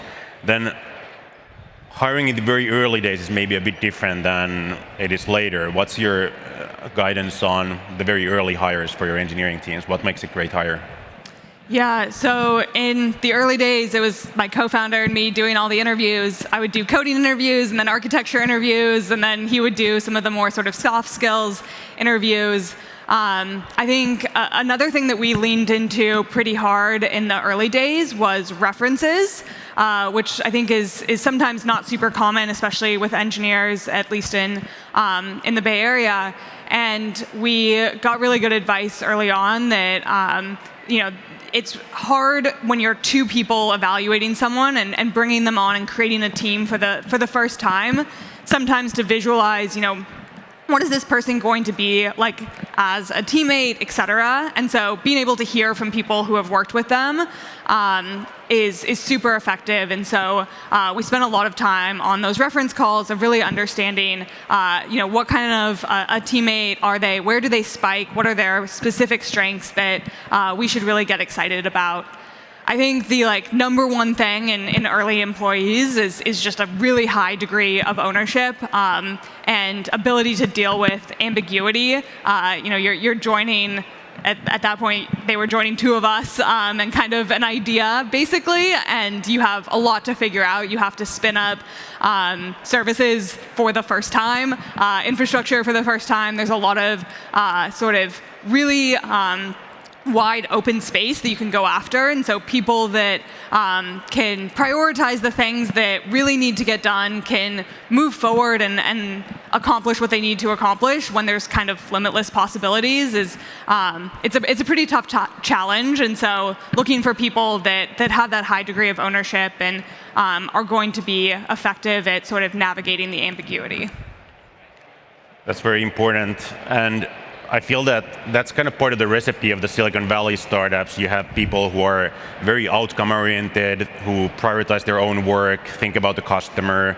And I feel that that's maybe a little bit different in Europe, where we don't have as strong of a background with great product companies. But it's definitely changing, and there's a lot of companies who are here doing that now. But how do you test for this kind of ownership, outcome-orientedness? And how do you build a culture that supports that in practice? Yeah, so there are a few questions that we like to ask in the interview process to help sort of understand how people think about the work that they're doing and the impact that it has. in particular, we really look for sort of people who are business impact oriented. So engineers who are excited to think about what they're building, not just how to build it. Especially as a developer company, a lot of our best product ideas come from our engineering team. And so people who are excited to sort of think creatively about the products that they're building. And so we tend to test for this by sort of digging into past projects that they've worked on and how they articulate the impact of those projects. I think you can see pretty clearly people who tie the projects that they're working on back to team and company level KPIs or metrics or other sort of goals that were impacting the business at large versus something that's maybe a little bit more sort of siloed within the team of, I don't know, maybe you made some piece of the code base a lot cleaner, for example. It's like that, for the sake of doing that, not necessarily the most impactful. Did it maybe accelerate the speed at which developers could contribute code? Then that's super impact oriented. And so little nuances in how people sort of talk about the impact of the work that they've done is how we sort of evaluate for that throughout the interview process. And then when people join and how do we sort of foster that culture, I think a lot of it comes from setting really clear sort of company level goals, but then giving people a lot of freedom within those goals to define the work that they're doing and what they're prioritizing. I think there's a lot of excitement too in getting to sort of like explore creatively like that. And so we think people's best work gets done when they have a lot of sort of freedom to explore and figure out how to make the most impact for the company as a whole. That's great. What about all of this in practice? How do you run your recruiting? Who does it?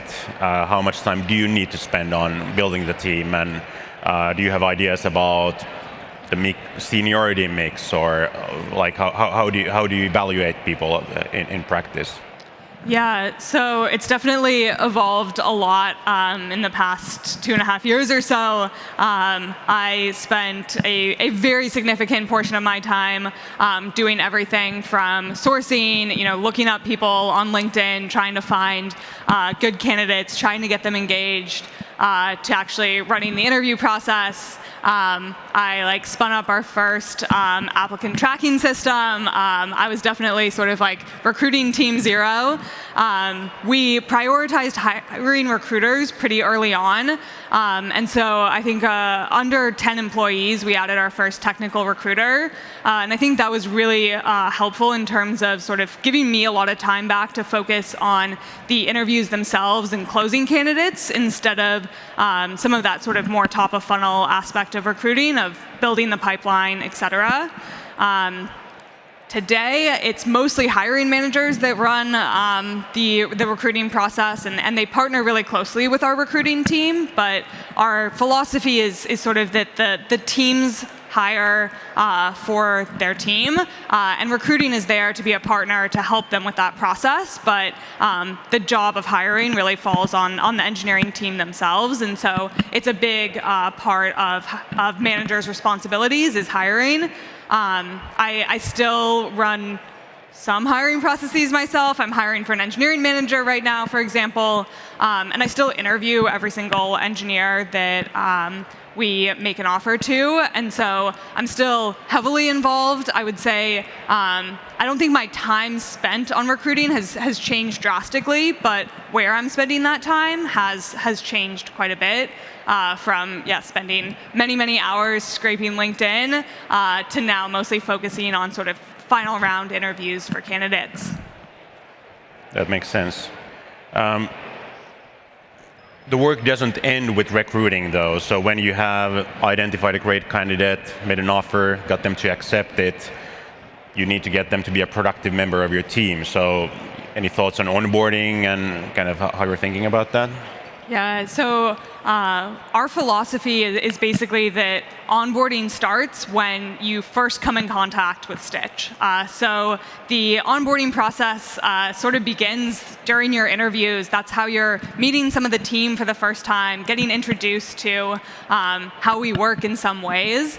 And so we're pretty intentional throughout the interview process that it's as much about selling the candidate and giving them the information they need to make a decision about whether they want to join, as it is about evaluating their skills and their fit for our team. And so we really think of it as sort of that mutual process.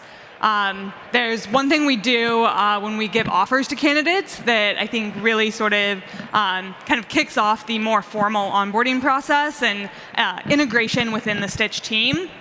And what we do is we basically surprise candidates with a Zoom bomb, is what we call it.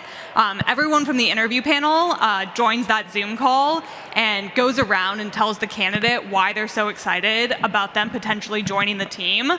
And we really love doing that because it gives candidates a really clear picture of who they might work with and just why those people are so excited about having them on the team. Lets them sort of picture what it might be like to be on that team. And then sort of day one at Stitch, we also have a really structured onboarding process. And we've actually had that since our first engineer joined. Probably felt very comical at the time because my co-founder and I basically ran a series of onboarding sessions. We would talk about things like the competitive landscape or what we think makes great developer products. We talk a little bit about recruiting and marketing and all these different aspects of the company that barely existed at that point. Now the function leads run all of those onboarding sessions. My co-founder and I just sort of do a company mission and values session.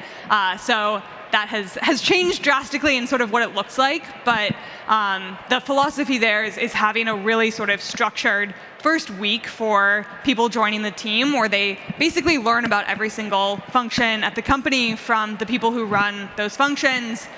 We do some other sessions as well around things like how we work as a team, how we think about using different communication tools, for example. And we also put a lot of sort of thought and structure into sort of what the first tasks are for engineers to give them the ability to ship code basically, in most cases, day one, at the very least week one, and are really thoughtful about picking things for them to work on that give them good exposure to the code base, helps introduce them to what it's going to be like to contribute code at Stitch. And I think the sort of like overarching philosophy from all of this is just being really intentional about how you sort of integrate people to the team so that you can sort of then let them run with whatever it is that they're going to be doing and give them the foundation, the information that they need to be able to succeed. I love that, especially the kind of way to empower the teams really is to give them all the tools so that they can be successful, and you need a certain level of knowledge to be able to successfully prioritize your own work. So the sooner you get people on board, the faster they'll get to really own their own stuff. How quickly do you know if it was a right hire, if you succeeded in the hiring process? Yeah, I think you tend to know pretty quickly, maybe within sort of like the first couple weeks. And I think there's people that sometimes interview extremely well, and then maybe they join, and maybe they're great, but maybe they're not quite as exceptional as you thought they were during the interview process. On the other hand, I think sometimes you're really pleasantly surprised by just how impactful someone can be. And I think you sort of start to see that early on. Part of the responsibility of us is to make sure that we are setting people up for success, though. And that starts with being really sort of disciplined in that hiring process and making sure that we are getting really good signal, and so that we hopefully aren't surprised that someone joins and maybe they aren't able to have the impact that we thought that they were going to have. And then the onboarding is also super critical. Make sure that people are sort of set up for success, have the resources that they need, and don't sort of leave them there wondering what to be doing on that first day. Makes sense. And do you have any red flags or like common things that might go wrong with building the team and hiring engineers? Yeah, one thing I touched on a little bit earlier is that sort of business impact. And I think something that we tend to look for in people is sort of grit and ability to tackle really hard problems. But I think there's a really big difference between being able to go out and solve and dig into hard problems and being motivated by solving hard problems. And so I think the people who are motivated by solving hard problems, maybe a startup isn't quite the right fit there, because you're going to get to do some of that. But there's also a lot of just like random stuff you have to do as you're building a startup.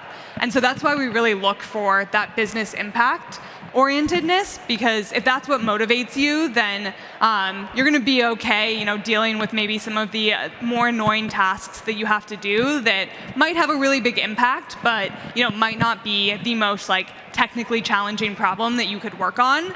And so I think that's something that we really try and sort of evaluate. It's that ability to go after those hard problems, but not necessarily being solely motivated by those types of challenges. Makes sense. What about then, in the early days, you're just a small team, you're kind of part of the team, working together with them, building the first products, but one of the big kind of pivot points is when you go from one team to a team of teams. So how does your role change, and how did you handle that? Yeah, so started out by managing all of the engineers, and then a little under a year and a half ago or so, we sort of spun up teams for the first time. And what we did is we had one engineering manager join us who had previous management experience. One of our early engineers stepped up and started managing one of the teams. And so we basically split out into two teams. At that point, I was no longer managing any of the IC engineers, and I think that was a really big shift for me. I think there's sort of been a series of these shifts. The first one is going from being sort of in the weeds with people, actually writing code, reviewing PRs, to then sort of my job being more fully around managing people. Then it was about managing the managers, and in about a week we have a head of engineering joining, and so I won't even be managing managers anymore, and so that's going to be a whole new sort of evolution of the role. And I think it's something that you really have to, I think, be self-aware of how your job is changing as a founder, as the team is growing, because the things that I was doing 2 years ago would be just like so ineffective today. I should not be in like code reviews, like leaving comments, right? That would not be productive for anyone. And so I think it can be really hard to sort of leave some of that behind as the role changes. And so the way that I've tried to sort of deal with that and make sure that I am evolving at the pace that the company needs me to is just taking a lot of time to sort of reflect on where I'm maybe sort of still trying to get my hands in something that I should be delegating to someone else. And just be sort of cognizant of that. Talk to our managers as well, and ask them, like, say, hey, is it helpful that I'm doing this thing, or is that something that you think you should take on, or someone on your team should take on? And I think that self-awareness really helps with sort of letting go of a lot of things that you used to do yourself. And for the final question, I'm really impressed by founders who are able to scale with their companies, because as a normal employee, you're kind of always learning and so on. But as a founder, if the company is growing 10x, you have to grow with that company, or otherwise you're not really able to scale the company anymore at some point. So how do you keep learning? How do you seek for mentorship? How do you learn new stuff that you need to be prepared for next? Yeah, I think something I think about is basically if I'm doing the same job that I was a month ago, then I'm probably doing the wrong job today. And so I think one piece of it is just being aware that your job should be changing. And then as you start to go and sort of, maybe try and figure out like, oh, there's this thing that I need to start delegating, or maybe I need to hire this person in. I tend to look to sort of experts in different areas. So I wouldn't say there's necessarily like one person that I go to, but it kind of depends on the problem at hand. We're fortunate to have a really fantastic board, and so we'll go to them for a lot of things. They're really helpful about things like thinking about when to sequence various hires, et cetera. If I'm trying to figure out maybe it's like an engineering management problem, then I'll go to engineering managers that I know and respect. If it's a design problem, like when we were trying to hire our first designer, never been a designer, I don't know what good looks like in that role. We talked to just a ton of people that we really respected. And so I think it's a lot about just going and sort of seeking out experts, and you have to identify the problem that you're trying to solve in order to do so. And so I think that's the hardest part, and definitely that sort of like steep learning curve and making sure that you are continuously doing that is, I think, the most effective way to scale. Right. Thank you, Julian. It was very insightful. Great having you. And thank you, everyone who joined. Thank you.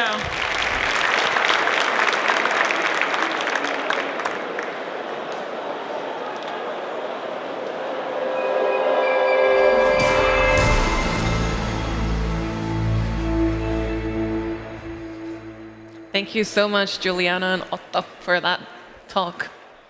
And thank you, Mutro, our friend. The extent to which data, personal information, and others have been stolen or hacked is enormous. This is especially problematic as people and organizations rely on the internet now more than ever before. Founded in 2009, Cloudflare makes anything connected to the internet faster, safer, and more reliable. Today, the company blocks billions of threats online for its customers every day and powers about 20% of all websites. Wow. The next chat will discuss the extensive growth of Cloudflare that has had a lasting effect on the internet as we know it.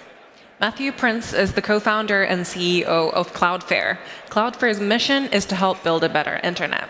Today, the company runs one of the world's largest networks, which spans more than 275 cities and over 100 countries.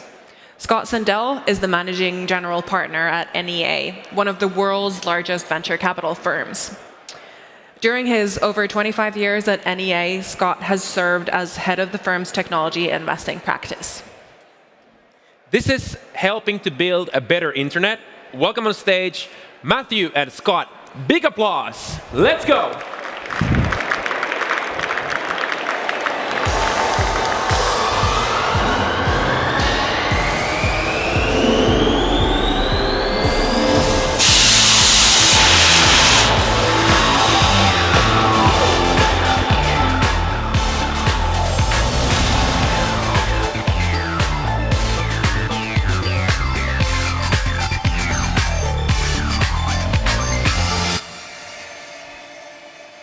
So we meet again. Matthew, it's great to be with you, as always. I was just thinking backstage, all the different cities we've been in, and I think this is the furthest north in the world we've ever been together. But it's been an amazing journey with you, Scott, and NEA. Well, thank you, Matthew, and welcome to Helsinki. I've been here before at Slush. Great to be back.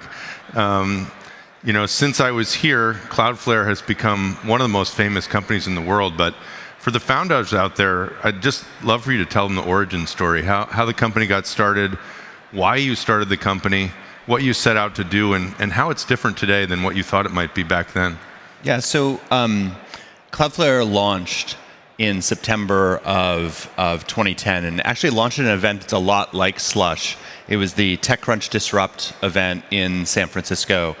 And so when I see things like the Slush 100 and the startup competition here, it's amazing to think that not that long ago, just 12 years ago, we were one of those startups standing on stage, scared to death, pitching to a bunch of investors. And so it's incredible to see what's here, and I think that there's a real chance that people here might create the next Cloudflare, which is exciting. We started because we saw that the world was shifting from software and hardware that you bought to services in the cloud that you consumed. And we saw what was happening with traditional box software, which really in the past was made by three major companies, Oracle, SAP, and Microsoft. That was turning into all the SaaS companies that are out there. We saw what was happening to the storage and compute space once upon a time you would buy a box from a Dell or an HP or a Sun or an IBM, and that obviously has turned into the major cloud hosting providers.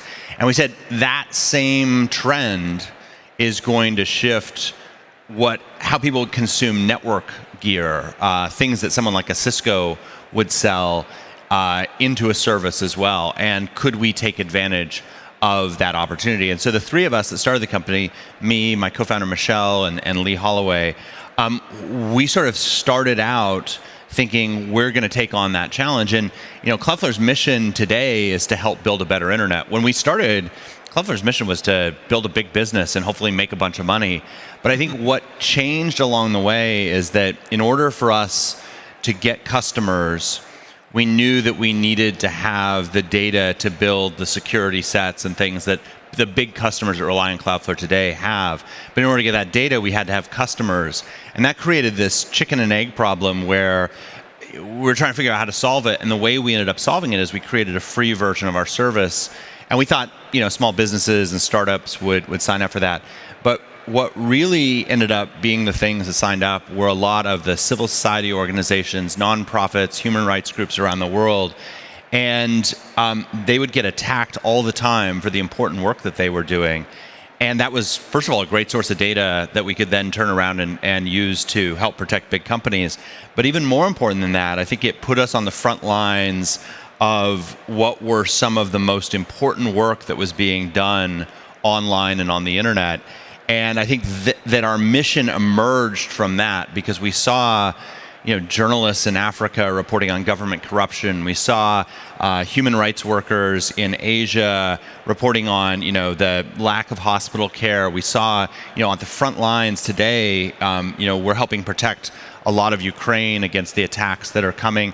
And I think because we did that, it really changed the business where, yes, obviously we want to build a successful business, but our mission is much bigger than that. And it's about how do we actually help the internet and some of the most vulnerable people on the internet make sure that they're fast, reliable, and secure. And so I think our mission actually grew out of our business model. And I think that's part of why it's been so sustainable. And tell us a little bit more about this idea of giving it away for free. I mean, back in the day, that wasn't such a universally adopted idea. And of course, today, a lot of founders are doing that. So I think it'd be helpful to just reflect on not just why you did it, but how that has transformed the business and what advice you would have for entrepreneurs that are thinking about that today. For us, for a lot of businesses, and I don't mean to denigrate them in any way, but if you're Dropbox, the reason you give the service away for free is because you hope that people will use it a bunch and then eventually pay you. If you're Slack, you hope that people will use it a bunch and eventually pay you. That's just never been the way we've thought about the business as much. What we really, the problem that we were trying to solve was that, again, in order for Cloudflare to be able to sell to the huge companies that rely on us today, and 18 of the 20 largest companies in the world rely on us, 32% of the Fortune 500 relies on us, we're something like between 20 and 25% of the entire web sits behind Cloudflare's network today.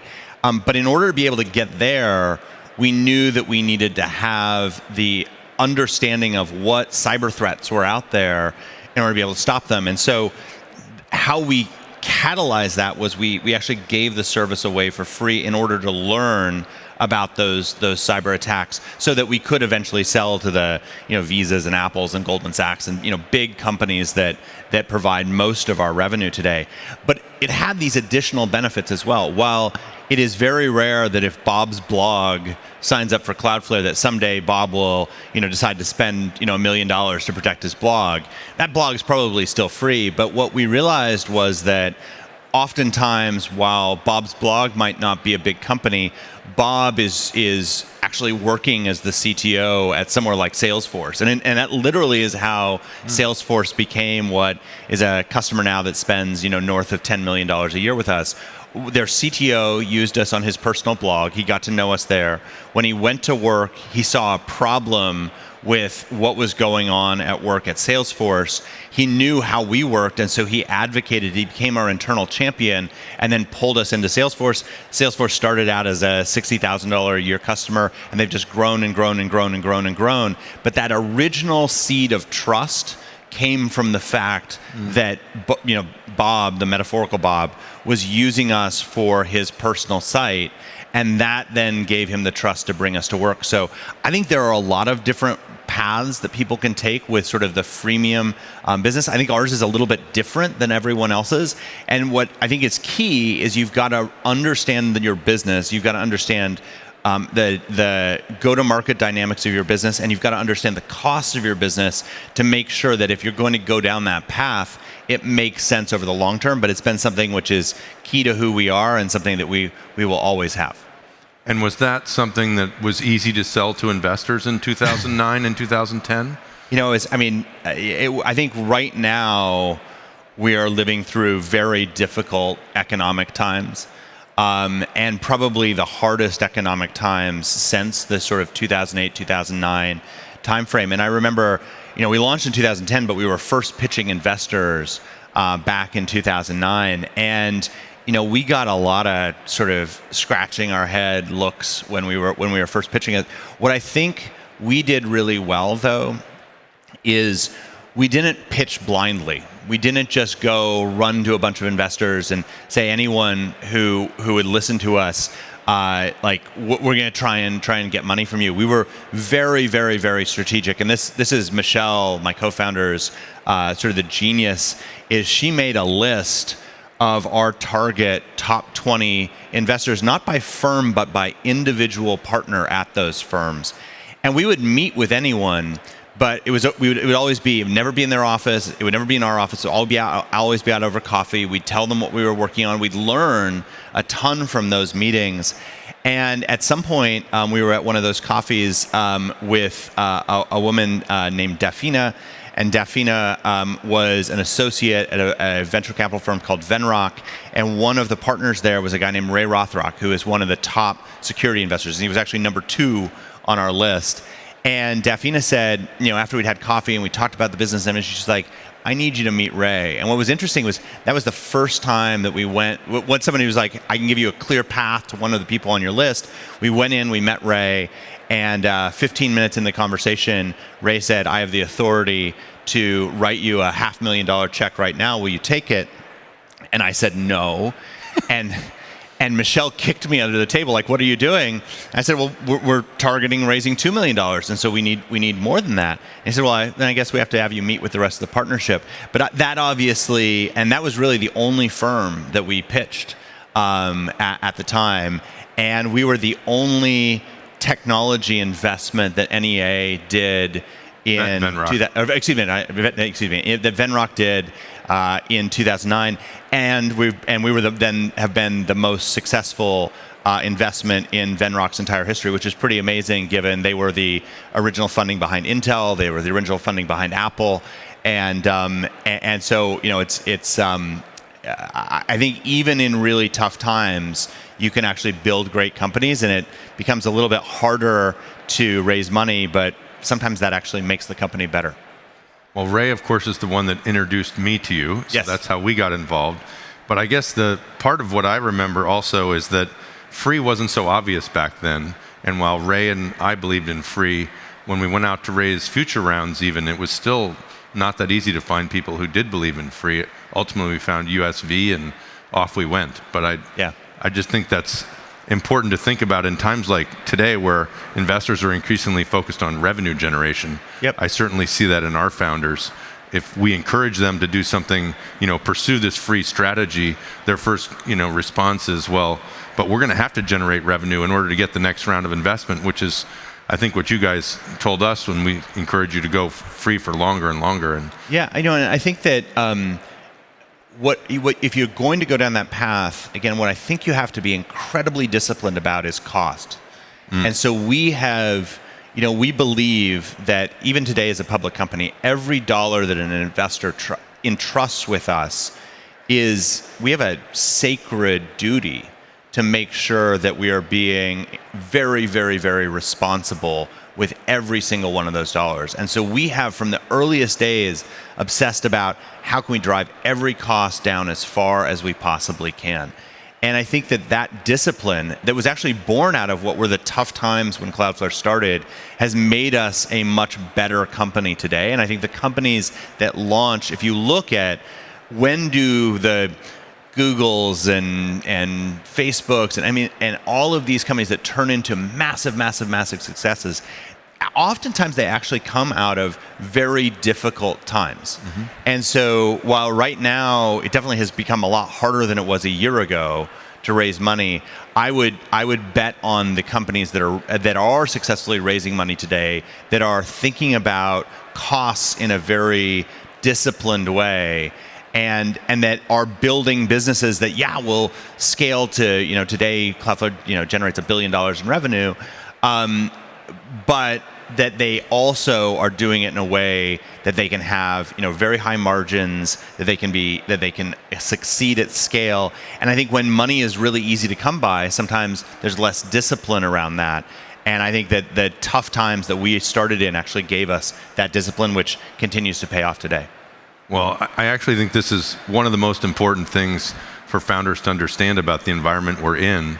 We know that great companies are founded and funded in really difficult times, and in NAA's history, more than half of our best investments were companies founded in tough times. Yep. But it's precisely what you said. It's not just that the money is hard to come by, but there's sort of this crucible of learning and discipline that comes out of that, which builds fundamentally better businesses. And I would have to say, of all the companies I've been involved in, you're right up there with Christian Chabot in terms of discipline on spending money. He's the founder of Tableau. Built his business on $1.8 million. That's pretty much impossible to do. But anyway, you guys are right there with him. And one of the things I remember about that is that whenever you would encounter a problem, you would always challenge the team to solve that problem by basically writing software that would solve that problem rather than going out and buying somebody's box. At one point, we had some other NEA portfolio company I remember recommending to you, which had some next generation switch or something, and you guys were nice enough to look at it, but you said, no, we gotta create the solution ourselves. Yeah, I think Cloudflare was either gonna be a 1 or a 0. It was either gonna work or it was gonna be a complete failure. And in order for it to work, it needed to have scale. And in order for it was going to get scale, we really did need to drive the fundamental costs as far down as possible. And so I think that we invent a lot of our own solutions. And I think you can make a mistake as a company if we were inventing our own, CRM system, or we were inventing our own, tax and accounting system. Those aren't things that are core to our business. And we go out and buy those, and we negotiate really hard on all of those things. But anything which is core to our business, we always needed to figure out how to do it as efficiently as possible. And so what I always would say to our team was, let's drive anything which is a commodity that we're buying.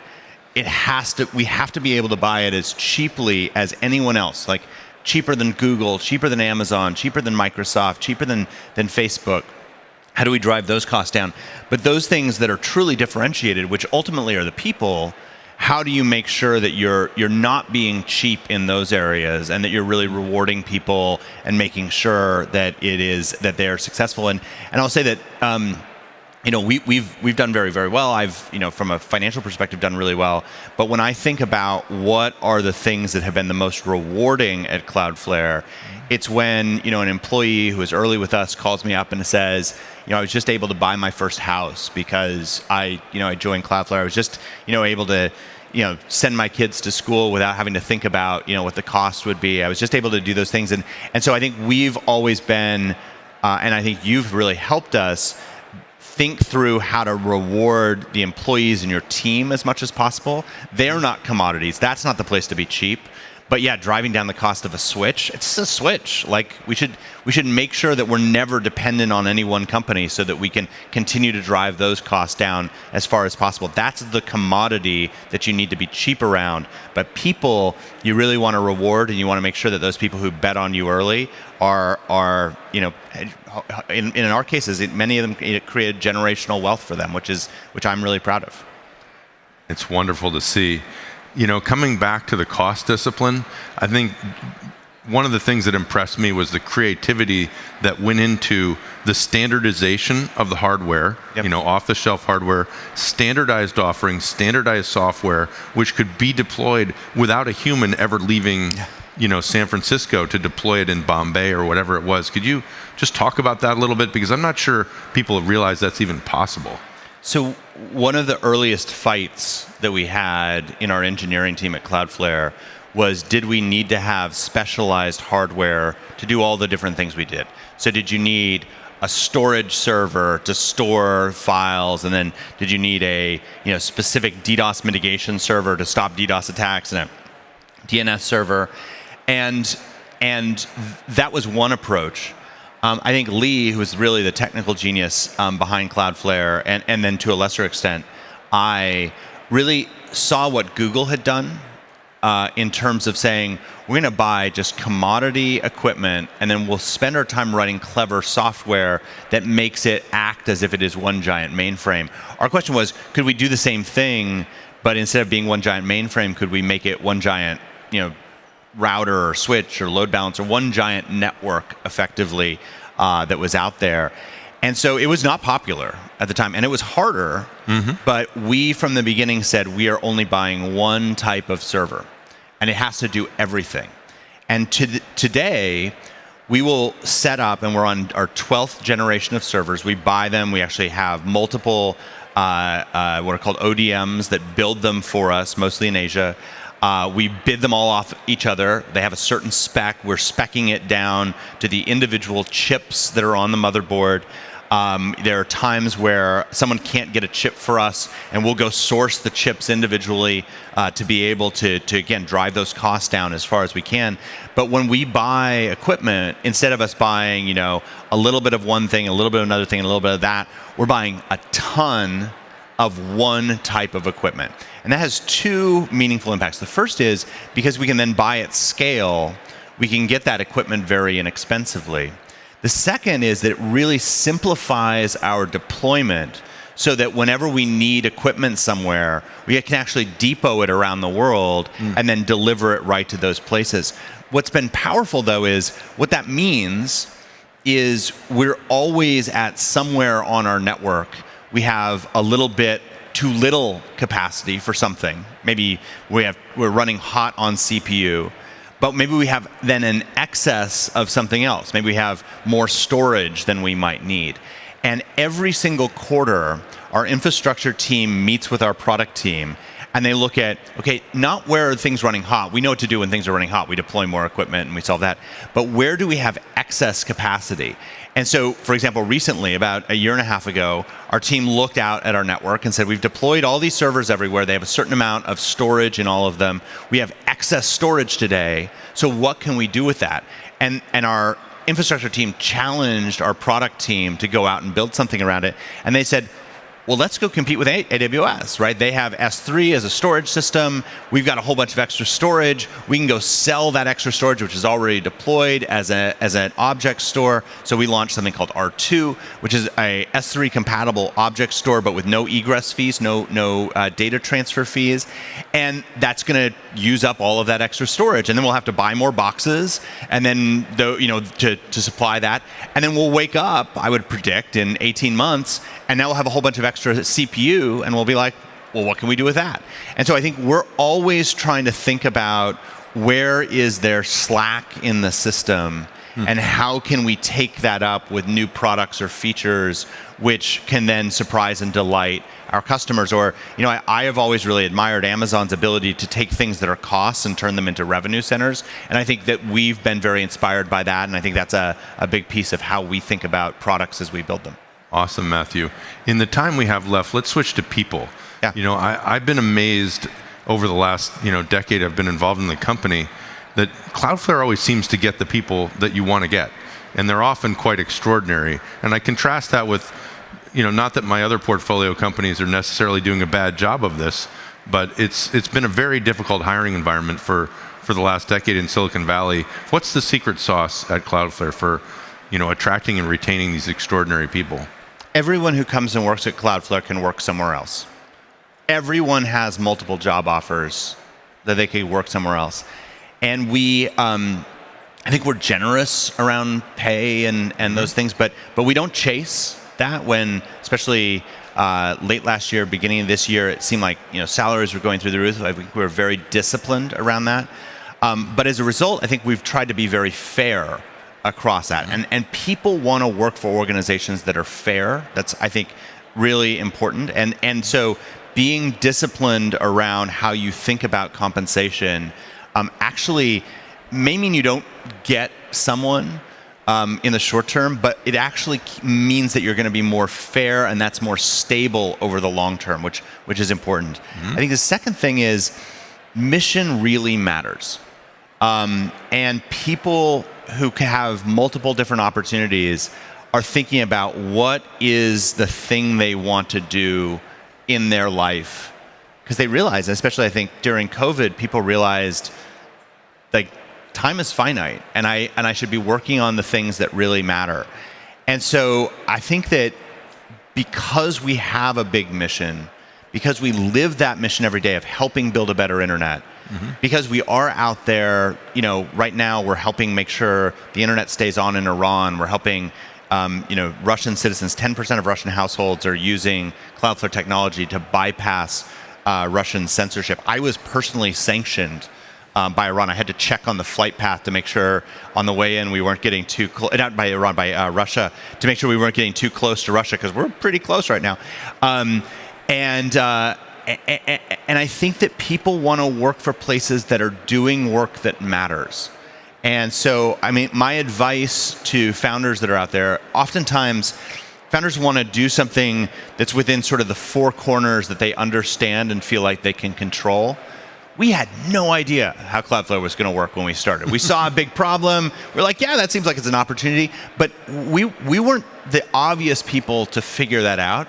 But we knew that if we got different people with different backgrounds together, and that they were smart and curious and empathetic, that we'd be able to figure out a big problem. And so my advice to founders is always set your sight on something that's so much bigger than you think it is.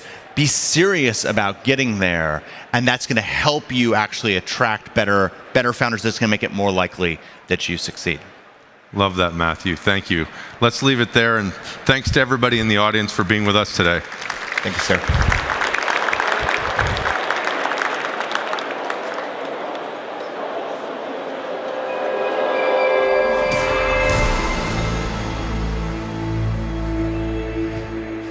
Thank you, Matthew and Scott. Next up, we have another announcement. Reface is a Ukrainian startup that empowers people to express themselves in the digital world using cutting-edge AI and ML technologies. The Reface app started as a face swap app and hit #1 in the Apple Store soon after release, and was listed among the best apps of 2020 by Google Play. Celebrities including Elon Musk, Justin Bieber, Snoop Dogg, and Miley Cyrus have shared Refaced videos. Have you tried it? No, I haven't. Okay, Have you? It was funny, yeah. As of October 2022, the Reface app has been installed 200 million times, and users have generated more than 6 billion pieces of synthetic media. Nice.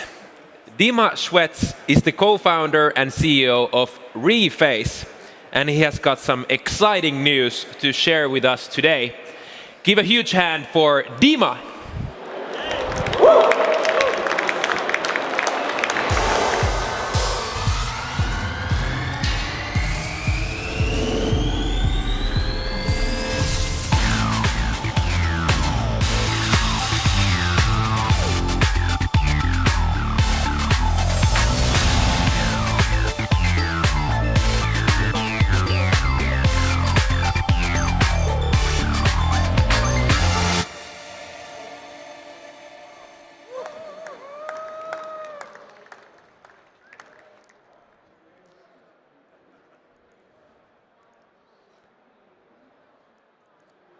1 second.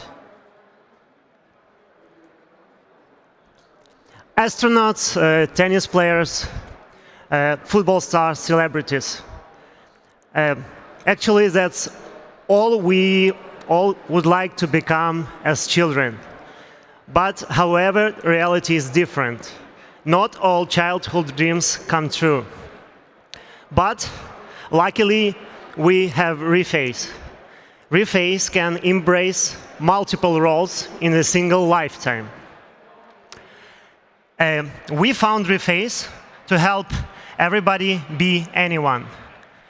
And we started as a company to help everybody realize themselves in the digital world. So now I'm happy to tell you how we're gonna make our next move in the world of human self-expression and self-realization. I'm Dima. I wanted to become a tennis player, but I'm standing here as a tech entrepreneur at Slush, and I'm happy to share our story. But few words about Reface. We are the world's most famous space swapping app with more than 250 million downloads. And more than 6 billion of pieces of content has been created with us to help everybody to express themselves and to show how the content creation can evolve. But we started the company in 2019. And in 2019, everybody perceived and dismissed what we are doing as a toy. A funny entertainment app with AI as its core. But back then, in reality, there were like two crucial things that we envisioned as a future upcoming game-changing trend.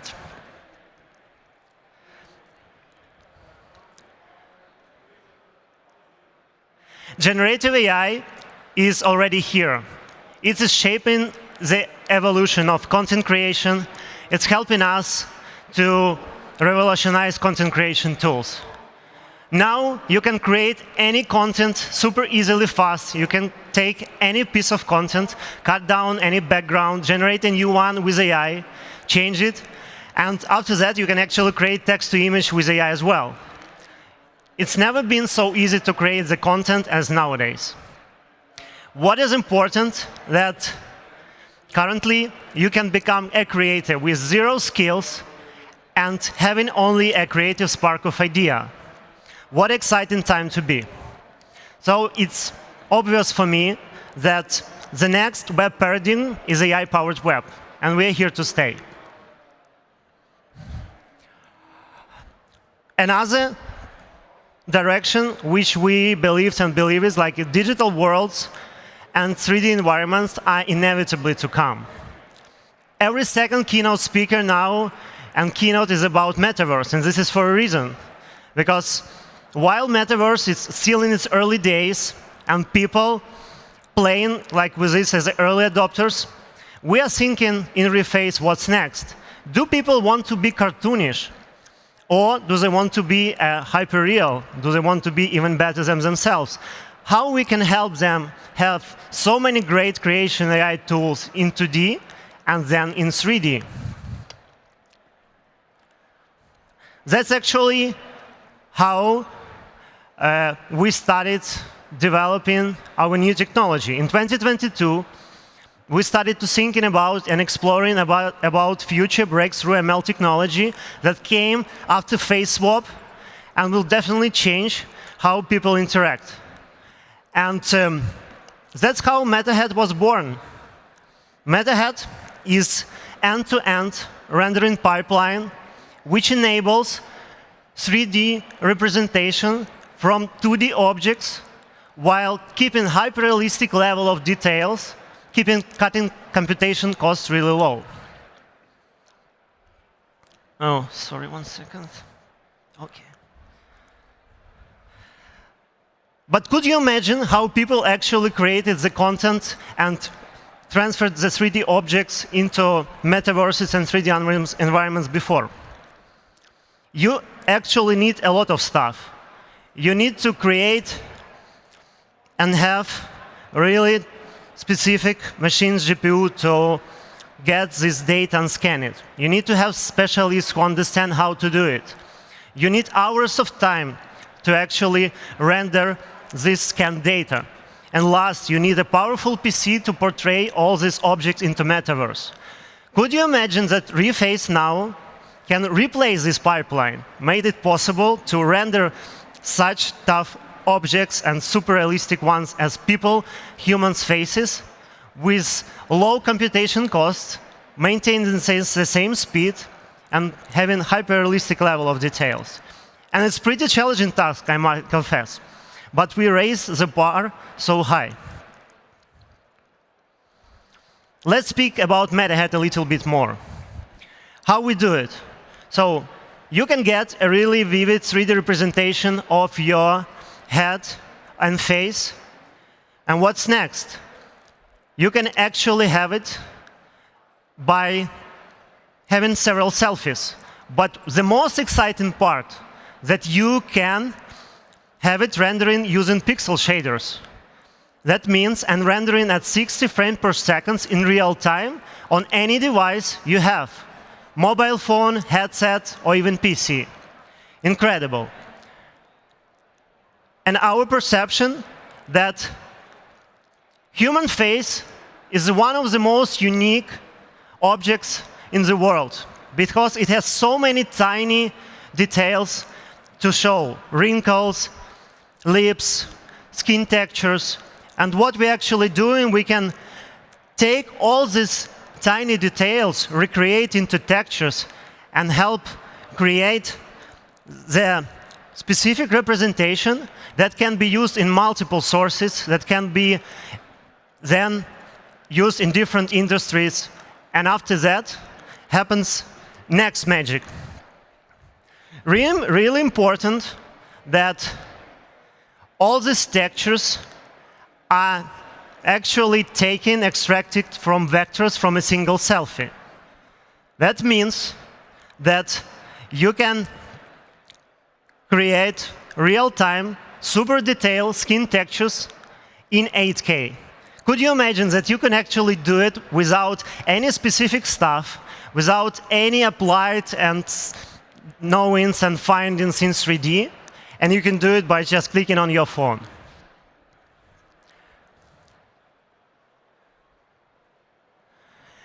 OK, already we have this 3D representation, which is pretty unique, which can change how people communicate in the digital world, how can they actually work in different environments, relating gaming, communications, different industries. But what if we have these highly detailed textures, we can then express, we can actually take emotions, because we cannot have our real identity in the digital world, hyper-real one, without actually having real emotions. So now when we understand how the model works, how the light changes, how it scatters, how actually our model aligns to different parameters change and different environment change, we can actually transfer expressions and emotions and to make it work. But it's really short part, but really important. When we did Reface in 2D and voice swap, we actually did it so tiny and elegant that we can process millions of face swaps and made it on the fly on iPhone. The same we did in 3D. Now we can create 3D rendering, doing it really fast, easy, and computationally low. One of the most important parts that we created Reface with a maximum interoperability. We are not going to compete with such companies and products as MetaHuman, as Meta's avatars, or other avatar-created agents. We created that way that you can take the 3D representation and mesh, play it in different environments, in Unity, Unreal, actually Blender, etc. But the main reason you can do it everywhere. You can be, nowadays, you can be everybody, and you can actually become a tennis player without a tennis racket. You can do everything you do in 2D. You can be an astronaut without being applying to the NASA program. But the main important part that we are happy if you can join us on this journey of meta ahead. And we believe that the future of AI content and content creation is inspiring, and we're happy to make it together. Thank you. Slava Ukraini!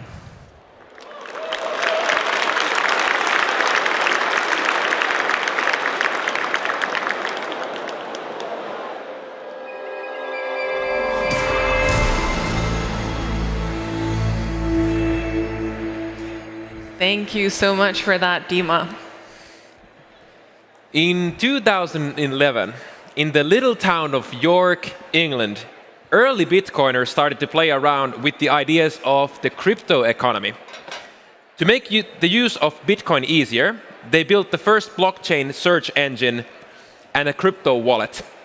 Today, we know the company as blockchain.com, which was the earliest crypto wallet ever. Nicholas Carey is the co-founder and vice chairman at blockchain.com.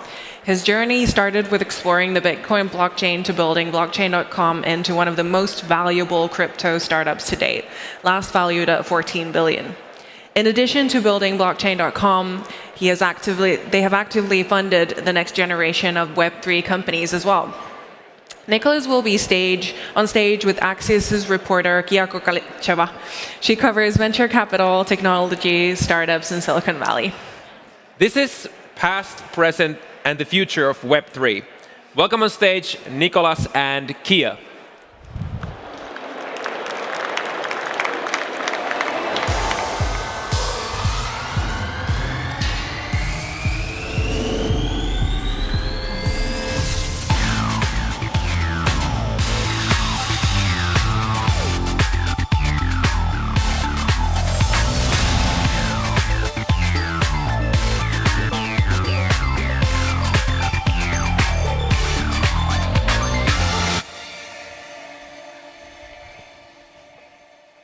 All right.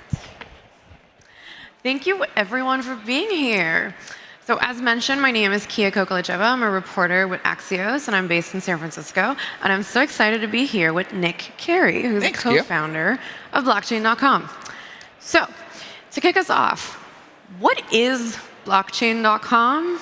And then why did you guys start that company? Yeah, thanks, Kia. It's absolutely wonderful to be back at Slush. I want to say thank you to all the volunteers that donate such precious time to make this such an incredible event. It really is a world-class one and one of the best that I attend, so thank you for inviting me. So blockchain.com is a 10-year-old company. We were founded in Northern England with a simple mission of helping people learn how to use digital currencies and digital assets more simply. And the first product we ever built was something called blockchain.info. No one had ever heard about this kind of stuff before, so we sort of created some of the original taxonomy, vocabulary, and tool sets to help people understand whether or not there was real economic activity happening. Basically, a website for statistical nerds. What we learned was if Bitcoin was ever going to get easier to use, it was going to have better interfaces. And so we got to building a wallet. There are a lot of different ways you can build technologies. We made some important security decisions in the early days, most importantly, to build a self-custodial wallet. And so that wallet became very popular, and there have been over 85 million people that have installed that. We have 40 million verified users in over 200 countries, and that continues to really be the key product that we offer in the market today. And that wallet is basically a passport into the future of financial services that everyone in our ecosystem is working to build. So what are your products today? You've moved beyond the original website. Yeah, so really, blockchain.com is essentially a financial services firm for the future of the internet. And what that looks like is we have a retail offering, so wallet provider basically that makes it possible for anybody in the world to send, receive, secure, trade and exchange digital forms of wealth. Sometimes those are cryptocurrencies, sometimes they're stable coins. It's also basically a neobank. And you can swap between those assets and hold them on your wallet as a self-custodian. This is a critical thing we're going to discuss in this conversation today, because as we've learned in the recent weeks, when you centralize a lot of risk and you put one person in control of these systems, there are a lot of problems that can result. The other side of our business is an institutional offering. We have over 2,000 institutional clients. We offer an exchange, over-the-counter trading, and much more. That's been a very successful business over the past few years, and we continue to onboard clients at an increasing rate, especially in the past 2 weeks. 11 years in, how do you feel about the name blockchain.com? Yeah, so when we got started, no one had ever used that vocabulary word, and I have a kind of constant argument with the branding folks about whether or not that creates branding confusion. The blockchain and blockchain technology is kind of synonymous with our work. We hope that we can be the entry point for people as they discover this interesting new technology and the capabilities, and we help to basically bring people on that journey. So I'm very happy with it. It's an incredible top of funnel for us. It gives us a bunch of advantages and SEO and much more as we take customers on this journey into the future of money. So as you alluded a second ago, obviously big news in the crypto world. For the past week and a half, we've been watching the crypto exchange FTX kind of have a whole collapse. Were you surprised? Like, what is going through your mind in the past week and a half? So if you haven't been paying attention, it's been a topic of conversation in almost every panel here at Slush, and it's dominated the tech news the past 2 weeks. The second largest exchange in cryptocurrency declared that they were insolvent, have entered into bankruptcy, and without exaggeration, it's been a very long year the last 2 weeks. I think the overwhelming feeling for most people that have been working in this sector for 10 years is extraordinary disappointment. We have watched this type of thing happened before, though. Famously, in 2014, there was a company called Mt. Gox, and at the time, they had almost all of the trading volume in the world, and most of the liquid Bitcoin on the planet was in this one venue. And the venue stopped withdrawals. No one could get in touch with the founder. It was a very frightening time. But the market is resilient, and it's changed a lot since then. Unfortunately, we continue to seem to have this problem where people do not learn the right lesson. The whole point of crypto was for people to self-custody assets so they could send, receive, secure, and protect and exchange their wealth and interact with people without counterparties, without centralized custodians or third parties. And unfortunately, it continues to happen where centralized entities build business models on top of an entire protocol system whose purpose is to decentralize and disintermediate trust. So unfortunately, we're now learning a lesson again. And I'm very sorry for all of the customers that trusted FTX, and it's just an incredible disappointment to watch unfold again. But I'm hopeful that in the crucible of this moment, we can reflect on what was the whole purpose of crypto? Why did we all get involved in this in the first place? And ultimately, I think we'll have this catharsis, and building will happen again that will enable people to remember why we're doing this in the first place, which is disintermediate trust and put users firmly back in control of their money. And I think that we're already seeing in the last week a change in consumer behavior. At blockchain.com specifically, during the first week of the FTX collapse, we saw 3.5 times more funds move from custodial systems back into self-hosted wallets. This week, it's been 82% increase. So also reported by some of our contemporaries, hardware wallet sales are way up. People are learning the lesson of holding on to the custody of their wealth is so important. That's the whole point of crypto again. So I think, in summary, grave disappointment about that collapse, and hopefully, the legal process will bring some justice to those that were harmed, and we'll see some positive outcomes, at least on the learning side for why crypto exists in the first place. That's interesting you mentioned that, because two of the sort of defenses, or not defenses, but two of the sort of big arguments I've been seeing from pro-crypto people in the aftermath of this is, well, one, this isn't real crypto. This is a financial services exchange. This is not real crypto. So of course this is a mess now. And then the other side has been saying, well, it's a mess because it's not been under the regulations of the US, which, you could probably argue that we have good enough regulations for things like exchanges. Sounds like you are in the first team of this isn't even really crypto. I think both camps are probably right to a certain extent. FTX had a very incestuous relationship with a sister firm that was a trading shop. And what we're learning in the bankruptcy filings as details unravel is that they actually didn't even hold that much Bitcoin or Ethereum. They were mostly selling FTT, which was their proprietary token. It's extraordinarily frustrating to look under the covers and discover these things, but they were an offshore business. They had 200,000 monthly active users, primarily entirely outside of the United States. They commanded a lot of attention in North America because they were buying up a significant amount of brand awareness. But at the end of the day, their tagline was "Built for traders by traders." This was not a retail product, and they were putting themselves in the market like they were some easy place to get access to these sophisticated financial instruments. Their product was complicated, it was offshore, it was not regulated, despite the fact that their founder and CEO claimed that it was. And so, unfortunately, the red flags are numerous. There's some important lessons coming out of this, but ultimately, the winners in this future state are folks that have concentrated on the true purpose of crypto, non-custodial. I think DeFi is going to be a big winner, and I think onshore regulated firms are going to be big winners. So at blockchain.com, I think we're very well positioned for the future on this, but ultimately this is a real seminal moment for the industry. What's been the introspection? Have you guys been introspecting and kind of looking at yourselves and asking yourselves some questions? So for us, one of the things you deal with when there's a crisis of any kind, whether that's in your market or your business, is keeping your team concentrated on building and reminding them why we do this work. At blockchain.com, we've been at this for 10 years.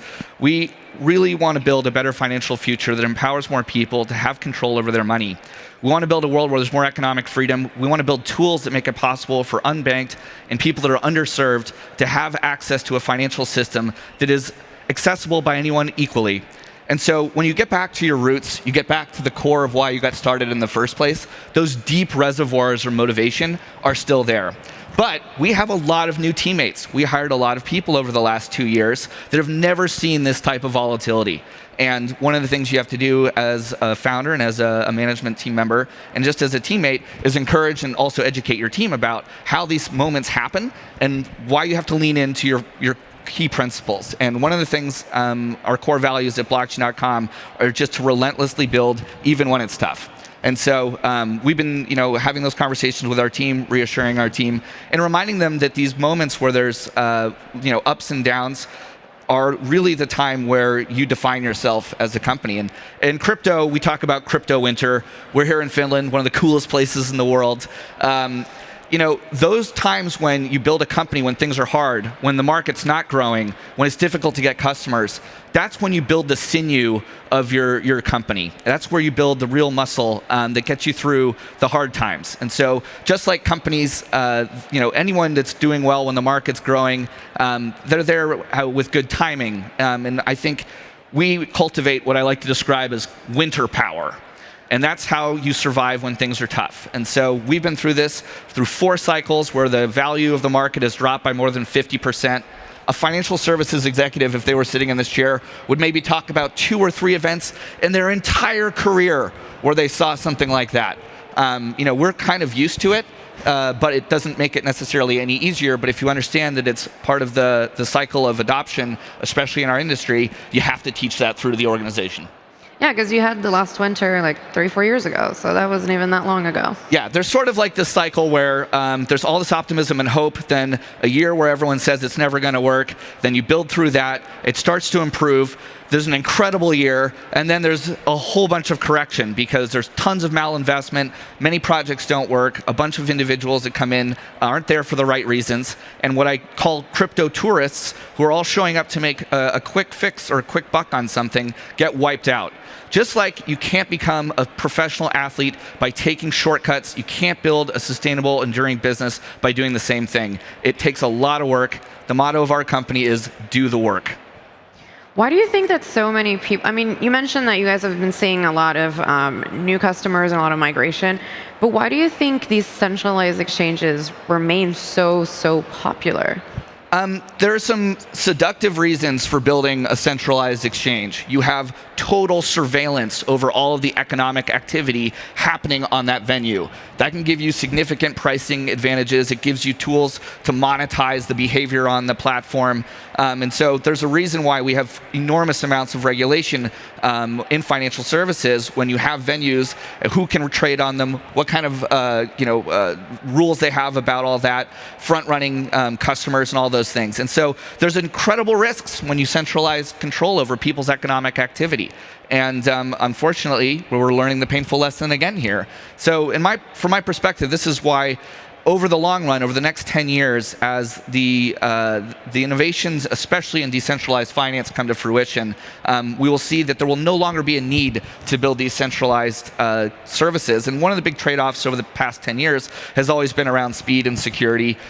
Those debates are being settled technically today, and I'm very encouraged over the long run that we will solve these things without the need for more catastrophes like the FTX fiasco. But also user experience and interfaces, right? Like downloading fancy things you don't understand and computer code and all of that. Like, you're right. The industry has to do a better job in making these interfaces more user friendly.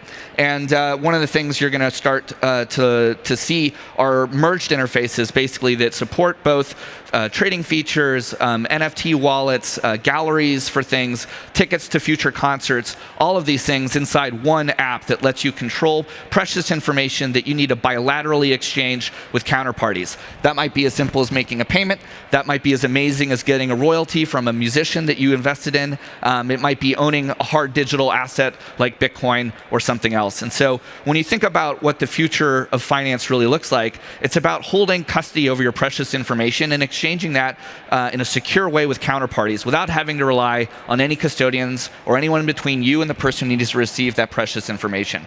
And so the future of it is really going to rely on building an interface that is just easier to navigate. So the centralized services were sort of necessary in the early stages. I think you're watching the technology sink its teeth in and disintermediate it, and that will continue. So going back to your business and crypto winter, so you guys have had a little bit of a roller coaster year. You raised funding in the spring at a $14 billion valuation. Recent reports say you're trying to raise again at a much lower valuation. You struck a bunch of awesome sports partnerships. You've also had layoffs. Like, what is happening? Are you looking for more cash? How are you managing through your business right now? Yeah, so we built up and hired really aggressively into 2021. It's a public number. We had over 1.5 billion in revenue. It was a monster year for us. So we've always been a very nimble company. Heading into last year, or 18 months ago, we had just shy of 200 people at blockchain.com. So we were working hard to add more muscle across our organization. The beginning of this year basically starts to demonstrate that there's a slowdown in tech. And so we capitalize the company aggressively, and then we see a slowdown also in the macro economy. And this is the first time where crypto and the macro economy have started to sort of march in step, and that's unusual. Usually they've been dislocated. So in short, every smart company in the world should always be talking to investors. We are always talking to investors and cultivating relationships. I think the opportunity set in front of the crypto market is extraordinary right now. There's going to be a lot less competition. There's going to be amazing opportunities for M&A. There's tons of work to do on building better software. So our team is really excited about building, and we're going to be here for the next 10 years. Well, how do you feel about partnerships and other money that you've spent on marketing and in the sports world? That was kind of the big theme the last couple of years. Like, now in hindsight, do you still think that those were great investments, or do you wish you knew now, or you knew then what you know now about where the market went? Look, so Kia's referencing a major sports sponsorship that blockchain.com inked with the Dallas Cowboys. Dallas Cowboys are the largest football franchise in terms of fan base in the United States, and we're really proud of that partnership. We are in this for the long term to educate people all around the world about the future of finance, and it's going to take partnerships with dependable firms to get through that process. And so I'm not disappointed by that partnership at all. We have a very good partnership with the Dallas Cowboys and look forward to continuing to deliver on new and exciting fan experiences and much more over the coming years. Ultimately, we surveyed the Dallas Cowboys fan base in advance of that partnership to understand, what do NFL fans think about crypto? Are we crazy to maybe think about doing an investment like that? And 56% of them said they thought crypto would be the future of finance. And so we were already seeing sentiment start to change. The very early adopters have been shouting off the rooftops about why hard digital assets are so critical, especially in an era of inflation. That is more true today than ever before. The cavern has been crossed between these early adopters and mainstream adopters. And that's why the cultural zeitgeist is constantly talking about crypto. That will continue. And so, we've basically gotten to a point where roughly 200 million people in the world have adopted crypto in some form. There's still a lot of open pasture and a lot of opportunity for everyone that's involved in this industry still. So, short, we're excited about all the opportunity ahead of us, and it's just going to take time to build. So shifting into looking at the future, right? Because we're supposed to be talking about past, present, and future. We had the NFT boom during the last couple of years. Twitter is going through some challenges, and a lot of folks are talking about how maybe a decentralized version of that would be a better option for everyone to move to. What do you think are going to be the durable use cases in the future beyond just crypto as an investment instrument or store value? Yeah, sure. So I do think it's relevant to talk about the past a little bit on this topic, because the purpose of Bitcoin, which was the first cryptocurrency, was to build a decentralized peer-to-peer electronic cash system for the internet. And it has spawned a variety of competitors, and there's still a lot of work to deliver on that promise, but it's a really exciting one. I think the current market is basically healing from what's happened over the last 2 weeks, but it's also giving us some gaze into the future. So what does the future of finance look like? What does an alternative financial system for the internet really look like over the next decade? Well, I think you're going to see the digitization of all kinds of data and real-world assets. I think you're going to see business models completely change. I think the Twitter example is a really fascinating one. It's been reported that roughly 50% of Twitter was fired last night. It's going to be a wild ride over there. But imagine if there was a protocol that rewarded you for your attention. Twitter makes money based on you clicking on things, and they have an algorithm that puts constantly ever more addictive things in front of you. That's fine. It's a great business model. I spent so much time on Twitter. Yeah, I think my airtime on Twitter the last 2 weeks has been an all-time high as well. But I would rather be compensated for my time on Twitter as opposed to compensating the world's richest person. So I think it'd be interesting if someone came along and built a decentralized social media platform that still had advertisements on it to support the functioning of the development, but that in exchange for my time on the platform, I was earning, attention tokens that would then be traded on some other decentralized exchange. And that's an example of a social media application. There are applications for doing this with music rights, applications for doing this with writing movie scripts and much more. So I'm so excited about giving tools to creators that enable them to own more of the things that they're building. And so if the internet has been through 3 evolutions, where it launched and was a place that anyone could kind of get access to readable information, and then it converted into a read-write situation where we saw the dawn of social media and much more in platforms where people can publish anything they want, we're moving into a read, write, own environment, where the content I'm creating, I can be directly compensated for. And in order to deliver on that future, we have to build a wide-scale, super global, very efficient digital payment system for the internet. And crypto is natively designed to deliver on that promise without any centralized entities supporting it, making it possible for people all over the world send, receive, secure, and exchange precious information directly from the palm of their hands to anybody else. So that's the vision. We're working on it, but it's going to take some more time. Do you think that economic aspect of it is what's really going to get people to truly commit to this new way of services and using services? Because I feel like the exchanges, people tend to gravitate to the centralized versions because they have nice interfaces. They don't have to deal with anything themselves. It's just easy. Give us a couple more years. We're going to work on those interfaces. They're going to get better, and you won't know the difference in a short period of time. Okay. All right. What's your prediction for 2023 for the crypto industry? I think 2023 is going to be a year where the wheat gets shifted from the chaff, meaning there's going to be some extraordinary companies that are founded, there'll be some extraordinary survival stories, and there's going to be a lot of opportunity to build things. But you got to concentrate on the fundamentals. Take care of your customers, make sure you're resilient, make sure you've got time to survive this macroeconomic climate, which feels like there's extraordinary sort of anxiety and risk all around us. But I would posit that during these times where it feels like everything's going wrong and it's hard, these are the times to lean in and get gritty about it. There are reasons why we all got involved in this industry. We're here to stay. We're going to relentlessly continue to work on behalf of our customers and our whole team. And I'm cautiously optimistic about the next 12 to 18 months. It'll turn around. There's something that is definitely going to happen in the crypto space, which is in 2024, the Bitcoin halving will occur, which will cut the supply of the most valuable cryptocurrency in the world in half. And every time that happens, it drives an entire new adoption cycle. And so that moment will happen again, and you just need to be in position for it when it does. So you're just hunkering down until 2024? We're investing, we're building, we're growing, and we're hiring. So if anything I said was interesting, please visit blockchain.com. We'd love to have you on board. Well, now I feel like I have to check in with you in a year. I'd like that. Awesome. Well, thank you so much, Nick, and thank you to everyone for being here with us. Thank you, Kia.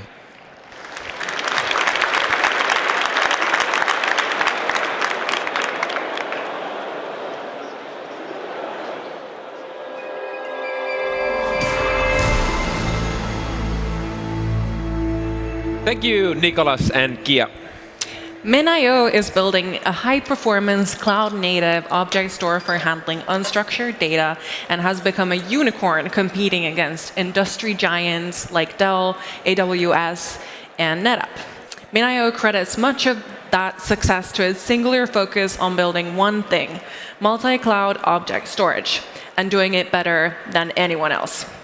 Next, we'll hear advice on why focus matters and how to maintain discipline and how to identify what to change in pursuit of the end goal.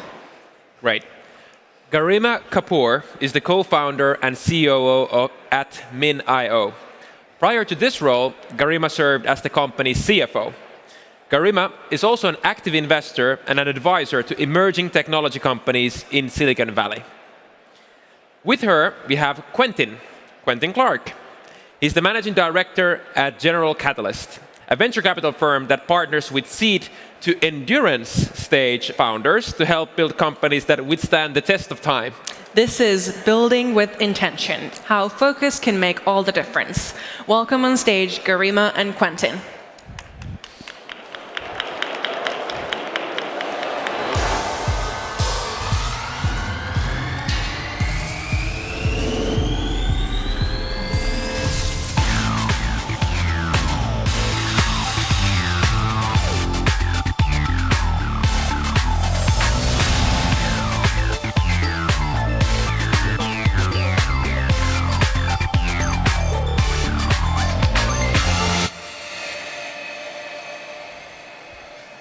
Great. Well, welcome. We're really happy to be here. Thanks for letting us come up on stage.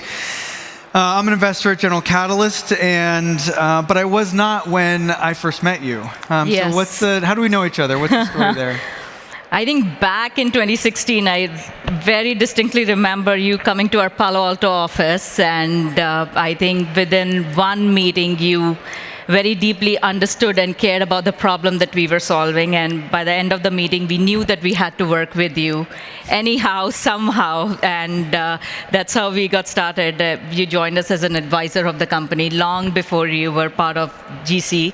And of course, a year after, as General Catalyst invested in us in Series A, you became part of the board.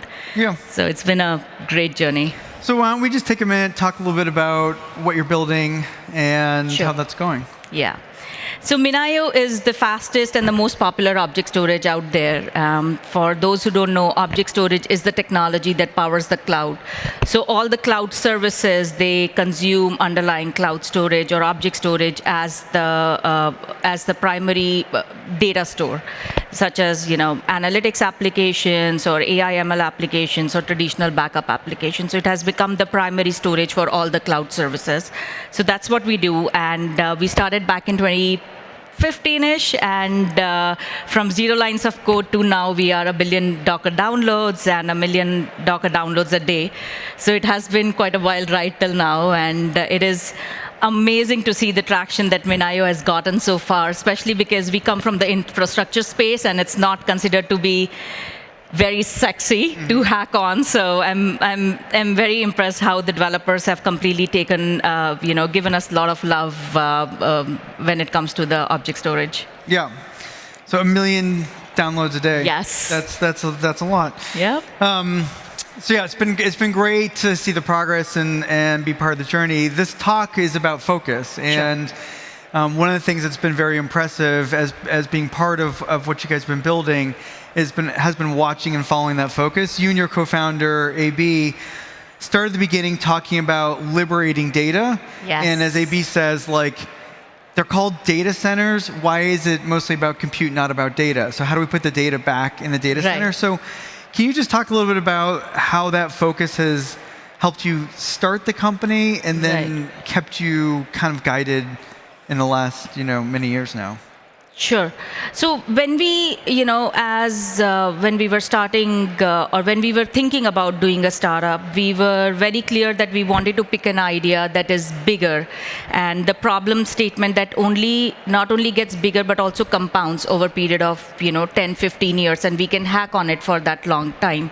And no matter what we did, data was a problem that we thought is going to be relevant, and data is a problem. Look around you, all the devices producing data all the time. And we knew that is a problem that is going to be relevant and that is going to grow over next 10, 15 years. So that's how Minayo was born. Right around that time, AWS had convinced the world that S3 storage, object storage is the right platform to put all your blobs of data, structured, semi-structured data at scale. And so we just wanted to be AWS S3 for rest of the world. It was as simple as that. And that is the foundation of how Minayo was started. And from then till now, we have been very, very clear with that vision. We were just going with our seed round deck that we built actually in the GC lobby, back in the day.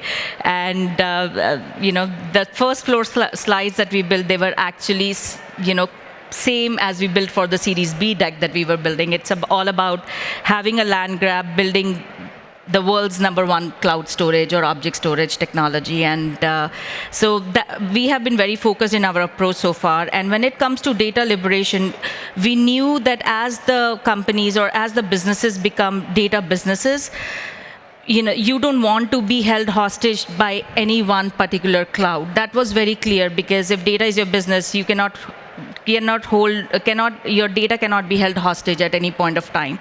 And with that problem statement, when it comes to data liberation specifically, we had two tenants. One is the open source tenant, and second is the open standards tenant. And with open source, it's a philosophy that we truly believe in. It's not a business model for us. It's more about that with open source is the right way to build the things, build better products out there. And right from day one, our product has been 100% open source, give more value back to the customers. And if we wanted, we could have done better job with having simpler APIs, but we wanted to stick to the industry standards when it comes to APIs, so that the customers can standardize on one single API, no matter where they go, whether it is on edge, whether it is private cloud, whether it is public cloud, and so on. So that's the reason why we stuck to S3 API, and even AWS acknowledges the fact that Minayo has done a lot more to make S3 API a standard than they could have ever done it by themselves. So I think open source, open standards are the two most important tenets when it comes to data liberation, and that has been the focus of Minayo from day one. Just be very with the singular focus, be AWS S3 for rest of the world. As simple as that. So it's interesting because that focus ends up compounding and unintuitively maybe giving optionality and flexibility because you've had that focus. So if you talk about being compatible with the APIs, it means you can run on any cloud, you can run in private data centers. I mean, the reason you're getting 1 million downloads a day is in part because the optionality you created around open source, where it's not just a matter of like subscribing to a service or whatever, but developers can choose kind of how they want to deploy it, which has kind of led to this breadth of adoption. That focus is also something you have reminded the board of from time to time. So I remember once or twice being on the board, and either you, Germa, or AB would give the board a bit of a lecture, and we started pushing on different things like, hey, this is going really well, but like, why not think about doing this or think about doing that? And just like, how did you guys know that sticking to that focus was the right thing to do? Yeah, I think the focus comes from the problem statement that we are going after. It's a big enough problem. I think the market is big enough for us to be distracted for. And I think that is where really the focus comes from. And every single thing, every single iteration that we do in terms of building the product, it leads to a better product in terms of how the software is consumed by the developers, in terms of user experience and so on. And I think it's the continuous iteration, continuous rapid prototyping of the product overall that eventually leads to an exceptional product. You were talking about focus has a compounding effect. So if you keep working on one problem every single day and keep making progress on that particular problem, over a period of year, 2 years, you will see a multiplier effect on that in terms of the velocity of the impact that you can create. So I think that has been the tenets of what we do, and it's also the DNA of myself and AB that if we have picked up a problem, we are going to stick to it. And we are still, if you see, we are still baby steps. We have a bigger adoption and bigger ecosystem than AWS when it comes to the cloud storage adoption. But if you see from the commercial standpoint, they are $10 billion run rate just for the storage services alone in 1 year. And we are just still in our diapers right now. So I think that gives us a lot of focus that there is still a lot more work to be done for us to claim as the #1 storage provider out there when it comes to cloud storage. So that gives us a lot of focus. And with focus, you were talking about having an impact on the developers. I think focus also helps us when we are only hacking on one thing at a time. It gives us the ability to be best of the breed in that space. If you see, there are other bigger companies that we are challenging. They are doing 1,000 things, right? And if we cannot claim that by doing one thing we can be better than them, then we have no business being here. So I think that is what focus gives you, to do one thing just better than the rest of the breed, and there is no way that you will not succeed if you follow that path and journey. Yeah, I mean, you talked about focus compounding. So you gave the analogy a little bit of like a little bit of thrust, a little bit of boost, continuously over time, like builds kind of momentum and speed. Yes. It may be true like around the engineering work, or maybe true around the developer community. But what are the kind of the other ways it compounds, whether it's brand or quality or anything else? Yeah, so I think when you do things with focus, it also helps you build simplicity in the product. Our goal has always been to make the product as simple as it can be. I think you know this, but Minayo comes from the word minimalism, so not many people know about that. But our philosophy, our DNA has been to do things in the most minimalist way. And by minimalism, what it means is that if you take one part away of the product, it looks incomplete. And if you add one additional feature to it, it looks opulent. So that is, when you have that kind of product, it needs to look perfect from every single angle. And when you have focus, it enables you to do that. It enables you to build enough simplicity in the product. And that's the reason why we have so many downloads out there, why the developers have just stuck to Minayo when they're building applications, because of the simplicity and ease to get things started and get their job done. I don't think so anyone wants to deal with the storage platform anymore or learn about storage. They just want to download it, deploy it, and get their job done, I think. And that's the way it should be. I mean, nobody's expecting you to be storage experts, how it was in, past days. If you see EMCs and NetApps of the world, they made clunky appliances for an old school world, and they don't have a place in the new world anymore just because of the developers' need for ease and simplicity. And I think those are the very important tenets that come out from the focus. The focus, you've done a great job, not just in terms of the product, and as you say, like you have built something that is very turnkey, very deployable. Yeah. And a little bit like Google, or I was at Dropbox for a number of years, where Dropbox also has this characteristic of hiding a tremendous amount of implementation complexity behind a simple interface, right? It's like, it looks very simple on the surface, but there's a lot of paddling underneath the surface. I think what you've built is no exception to that. But it's also been true, I think, for how you guys have run the company. And when we walk into the board meetings, we're not faced with a dashboard of 80 priority one things and KPIs. Yeah. You guys tend to be very, very focused. And so just talk a little bit about that and how you've kind of created a culture a little bit around, extending that focus into how you run the team. Yeah. Talking of board meetings, our goal is to just reduce it to one slide and just show the revenue number and be done with it in 10 minutes and go out for drinks. I think that will be a really good board meeting to have. So let's get to that stage sooner than later. But yes, in terms of building the culture, I think, as founders, we are the captain of the ship. If we don't know where the ship is headed, it's just going to drift in all sorts of direction. And when you're building an engineering-first company, it is very, very important that you are over-communicating with the team. You're always telling them and bringing them back, pulling them back why you're doing things the way you're doing, where you're headed as a company. So everyone is aligned.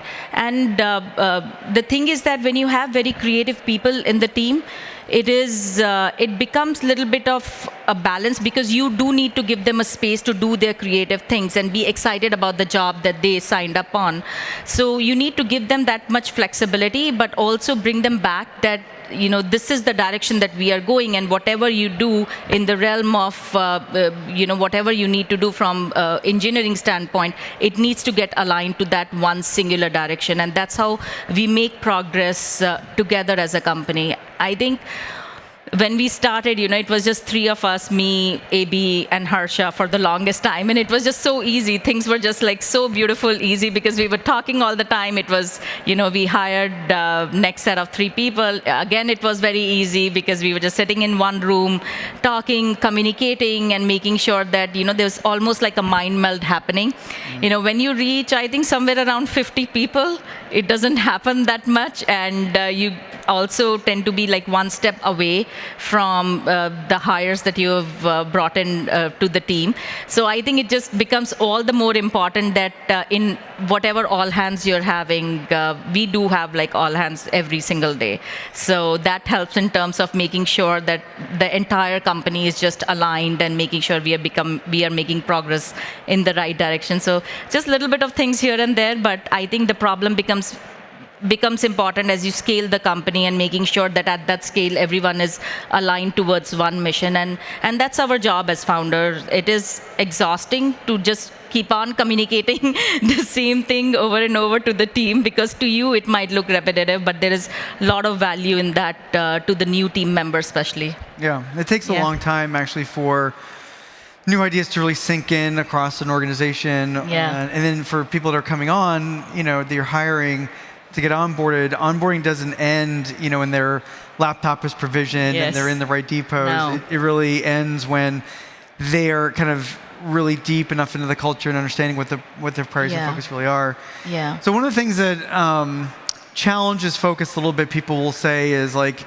focus. If like singular focus can end up being myopic, you can miss things that are going on in the world and trends, etc. And part of the magic I think you guys have achieved is this balance between leadership and management, where leadership's like trying to push innovation, drive change, seize opportunity, and management's about kind of keeping things going, getting things done, etc. So how do you think about that tension, and how does focus help you kind of navigate that? Yeah, I think what is important is that we always have our eye on the bigger picture. And when you do that, everything becomes a noise after that point, right? And there will always be things in terms of, the smaller trends that keep on coming and going. We need to be tactical on how we get to our end result or the goals that we have set out as a company for in the longer term. And I think that really helps putting a North Star in front of us. And no matter what we do, we need to make progress towards that one particular goal. So I think that keeps us the team very aligned. And in terms of management style, I think we have a very flat organization structure, and we want to scale that way. We don't have SVPs and VPs and layers of people as traditionally the organizations are built. And the reason is that we want people to step up and become leaders. We don't hire rock stars from other company. We expect there'll be rock stars within Minayo that will go on to become greater things. So that's the goal for us. And as a founders, that's also our responsibility to enable them, to mentor them in whatever way, to give them the opportunity to get to that level. Of course, there are people who don't want to take that responsibility. They just want to sit on one side and just hack all day. That's completely fine. That's completely fair. But then there are people who want to take more responsibility, and we do need to make sure that as we see those emerging leaders, we groom them in a way that they not only become like an extension of us, how we would react in situations, they would react in a similar way eventually. That becomes a responsibility of ours to make sure that that gets translated to them. And also once you do that, as they grow up and as they build their teams, they will start mentoring their team in the similar way how we mentored them. So, it's leaders all the way down rather than having a traditional management structure or a team. And I think that has worked great for us. And that is, I think that's the only way that we will scale the company as well. Just have more leaders in the organization, give them power, empower them, let them do creative things, make sure they're very aligned with the vision of the company, very aligned with how we think about problem solving, and we make progress together. More leadership, less hierarchy. That's the way to go. That's cool. So talk a little bit about the threats to focus now. We're at Series B now and scaling. Yes. Like you said, the kind of the scale of the deployment of the company now. I mean, Minayo's become a de facto standard for developers everywhere. Needing an object store, even to the point where my alma mater Microsoft recently announced that the database will be able to run over our object store, which was a great thing for me to see personally. Right, those worlds come together. And it's kind of at a really great time in the world because as data doubles every year, the cost of data management in every enterprise has gotten to it's bubbling very close to the top, dangerously to the top of operational costs for IT. And we can't have a 1,000x cost, take effect. So here we are, kind of building foundational technology that gives some flexibility, and it creates a multi-cloud fabric. So it's sort of just in time, but we still have to get it right. So what are the threats to focus now, and how do you think about that in the coming next few years? I think we are heads down focused on building best-of-breed object storage and making sure whatever the workloads are, they work natively on top of Minayo. You mentioned Microsoft. This week, they announced SQL Server coming natively, and we were one of their first design partners to build it. So if you see any new database or application that works with S3, 98% of the times it will be built on Minayo. So that's our land grab and that's our reach when it comes to developers. And even the older applications, like traditional applications like backup applications like Veeam or Commvault, as they start testing and making themselves more cloud native by coming to S3, they start testing it on Minayo just because it's very easy, simple to deploy. Go to our website, download the product, and within 5-10 minutes, you can have your own cloud storage.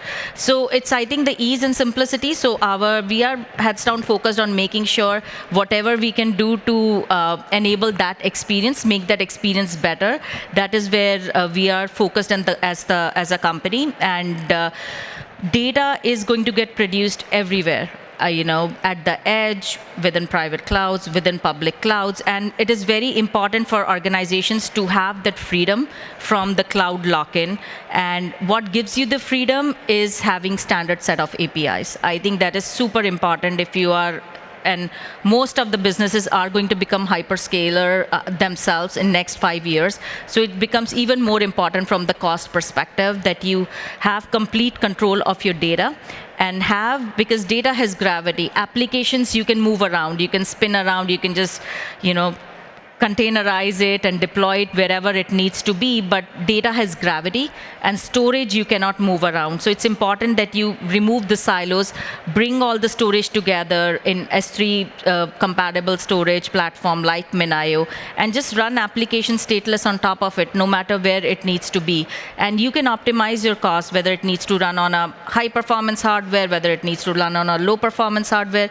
You can have mix of topologies there, but yes, I completely agree with you. As the cost, organizations are becoming data organizations, the cost is going to become a very important factor in determining who they partner with and who gives them the freedom in the true sense. So I think that is where Minayo will play a very important role. So quickly, because we're going to be coming up on time here in a minute, you and AB have done an amazing job about staying focused on kind of the right stakeholder, because there's some companies that sort of tend to drift into focusing on competitors or what the industry's saying or customers, et cetera. How do you think about what you should be focused on as a company? So I think from day one, our competitor, if you might want to call it, has been AWS S3. So we have been telling the world either data sits on Minayo or data sits on AWS. When we started, it looked ridiculous because nobody would believe us when we would make those statements. Now it is, of course, a lot more believable when we tell either, data sets on them or data sets on us. So I think as we start getting more and more into the weeds within the organizations, right now 10,000 organizations use Minayo in some shape or format, 70% in Fortune 500 use Minayo. So I think as we go more deeper into the weeds and become more and more established as a standard within enterprises themselves, I think that will help us solidify our position when it comes to just AWS. We don't consider legacy players like Dell, EMCs of the world as competition anymore. They don't have a role. I'm sorry if I'm offending anyone. They are our investors as well, but Sure. Yeah. So we only have a minute left. If we take this topic of staying focused, early stage, as founder, what's the takeaway? What's the kind of simplest way you can? I think the simplest way is if you are starting off, you need to pick a bigger problem. When you pick a bigger problem, it's very easy to hack on it for next 10 to 15 years. And also it is very easy to align. It is easy to align, have a team that is aligned towards your vision, even align the investors towards your vision, because who doesn't want to work on bigger problems, right? So I think if you identify a problem that is going to compound and grow in next 10 years, go latch onto it, and I think you'll be just fine. Awesome. Thank you, Garima. Great to see you. Thank you. It's so wonderful to be here with you. Thank you.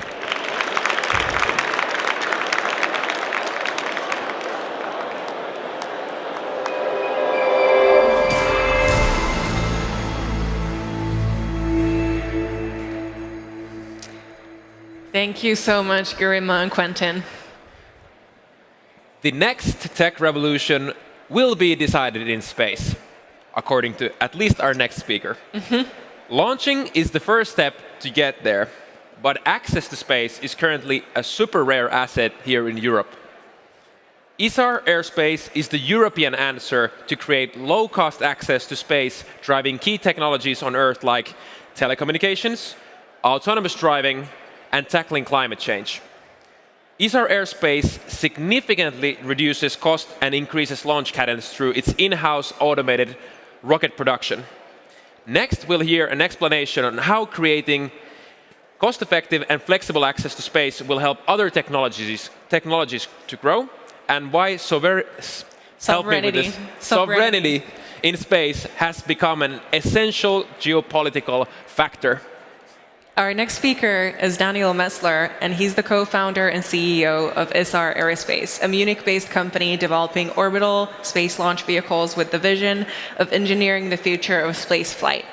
Before founding ESAR Aerospace, Daniel led a team of 40 students in the Rocketry Research Group, a scientific group work situated at the Technical University of Munich. Perfect.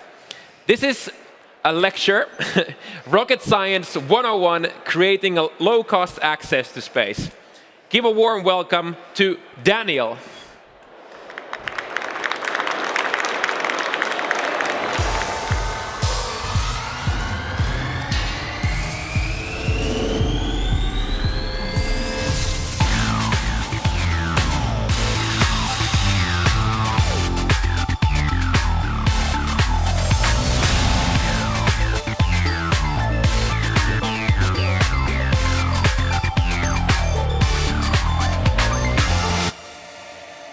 It's fantastic to be here. I'm Daniel. I'm a rocket scientist at heart, and I want to show you why space is no longer reserved for the billionaires as a playground or the governments to do some shady and crazy stuff up there. So let's talk a little about space. Why do we do space at all? Why go to space? And I want to start with what actually do people associate with space? And oftentimes we would think about, building satellites. And this is also what the majority of the people actually think. It's like putting satellites into space. Many have actually no idea what the satellites do in space.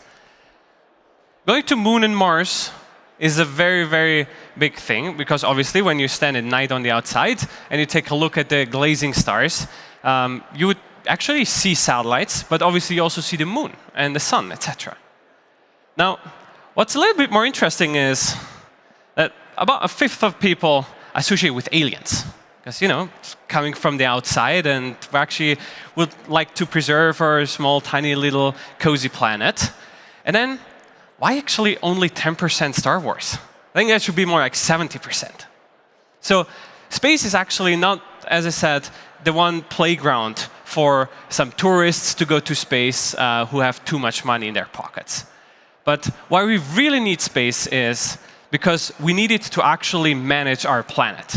So about 90–95% of the entire space industry really is focused on making life better on Earth. That could be anything from connectivity, beaming internet down from space, or it could be Earth observation to actually tell us when and where to harvest our crop, or how much water we actually need to put on an agricultural field. And so more and more also in the last about 5 years, what we've seen is there's plenty of startups building satellites and satellite constellations. Now, one of the questions which probably many of you, but as well as many, many other founders in this planet ask themselves is, how does the world actually look like in the future? And what could be my role in that? I think that in about 20 years, every device on this planet will be connected. Now, that actually might sound reasonable, but if you think that about 3.5 billion people on this planet do not have access to internet as of today, it actually is quite a challenge. Obviously, we're going to spend a lot of resources on tackling climate change. And actually, let's go a step back. Why do we even know there's climate change? It's not that. Probably if you would ask a few politicians, they would tell you, oh, there's data on the internet which tells you. But where does data actually come from? And satellites actually are generating more than half of all the data based on which we actually determine how the health of this planet looks like, what we need to do in order to make sure that we preserve it or can make it better.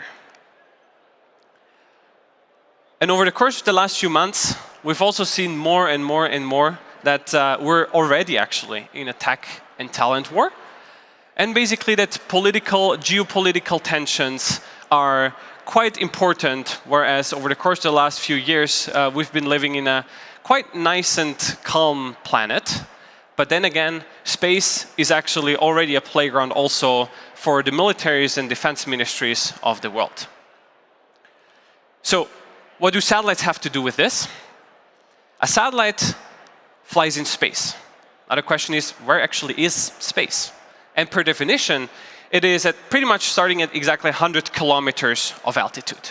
Now, you can throw something up into space. I could throw up this thing up to 100 kilometers, and what would happen is the thing would pretty much exactly fall down from where I threw it up. So objects and satellites stay in space because we accelerate them to an orbital speed, which is at a low Earth orbit of about 500 kilometers of altitude, about 28,000 kilometers an hour. And that's also what we do with these we build the rockets in order to accelerate the satellites. Now, if the satellite is flying at 20,000 kilometers an hour, it's circumferencing the entire planet in 90 minutes. So every 1.5 hours, you do an entire Earth rotation with your satellite, which is great because the founders among you are thinking, oh, I can serve the entire planet with my first satellite already. Whether I gather the data in Helsinki or in the US, or in Asia, or in Africa, it doesn't matter because the satellite is pretty much orbiting the planet over and over and over again for many, many years, gathering valuable information. Now, if you multiply that single satellite and basically create a mesh of satellites such that at any point in time, you always have a satellite exactly above you, generating data or providing a service from space. You basically come out with a satellite constellation. So in the past, we've built single-off, one-off satellites. As of today, most of the companies and startups in space are building big constellations to provide a real-time service on a global scale from day one.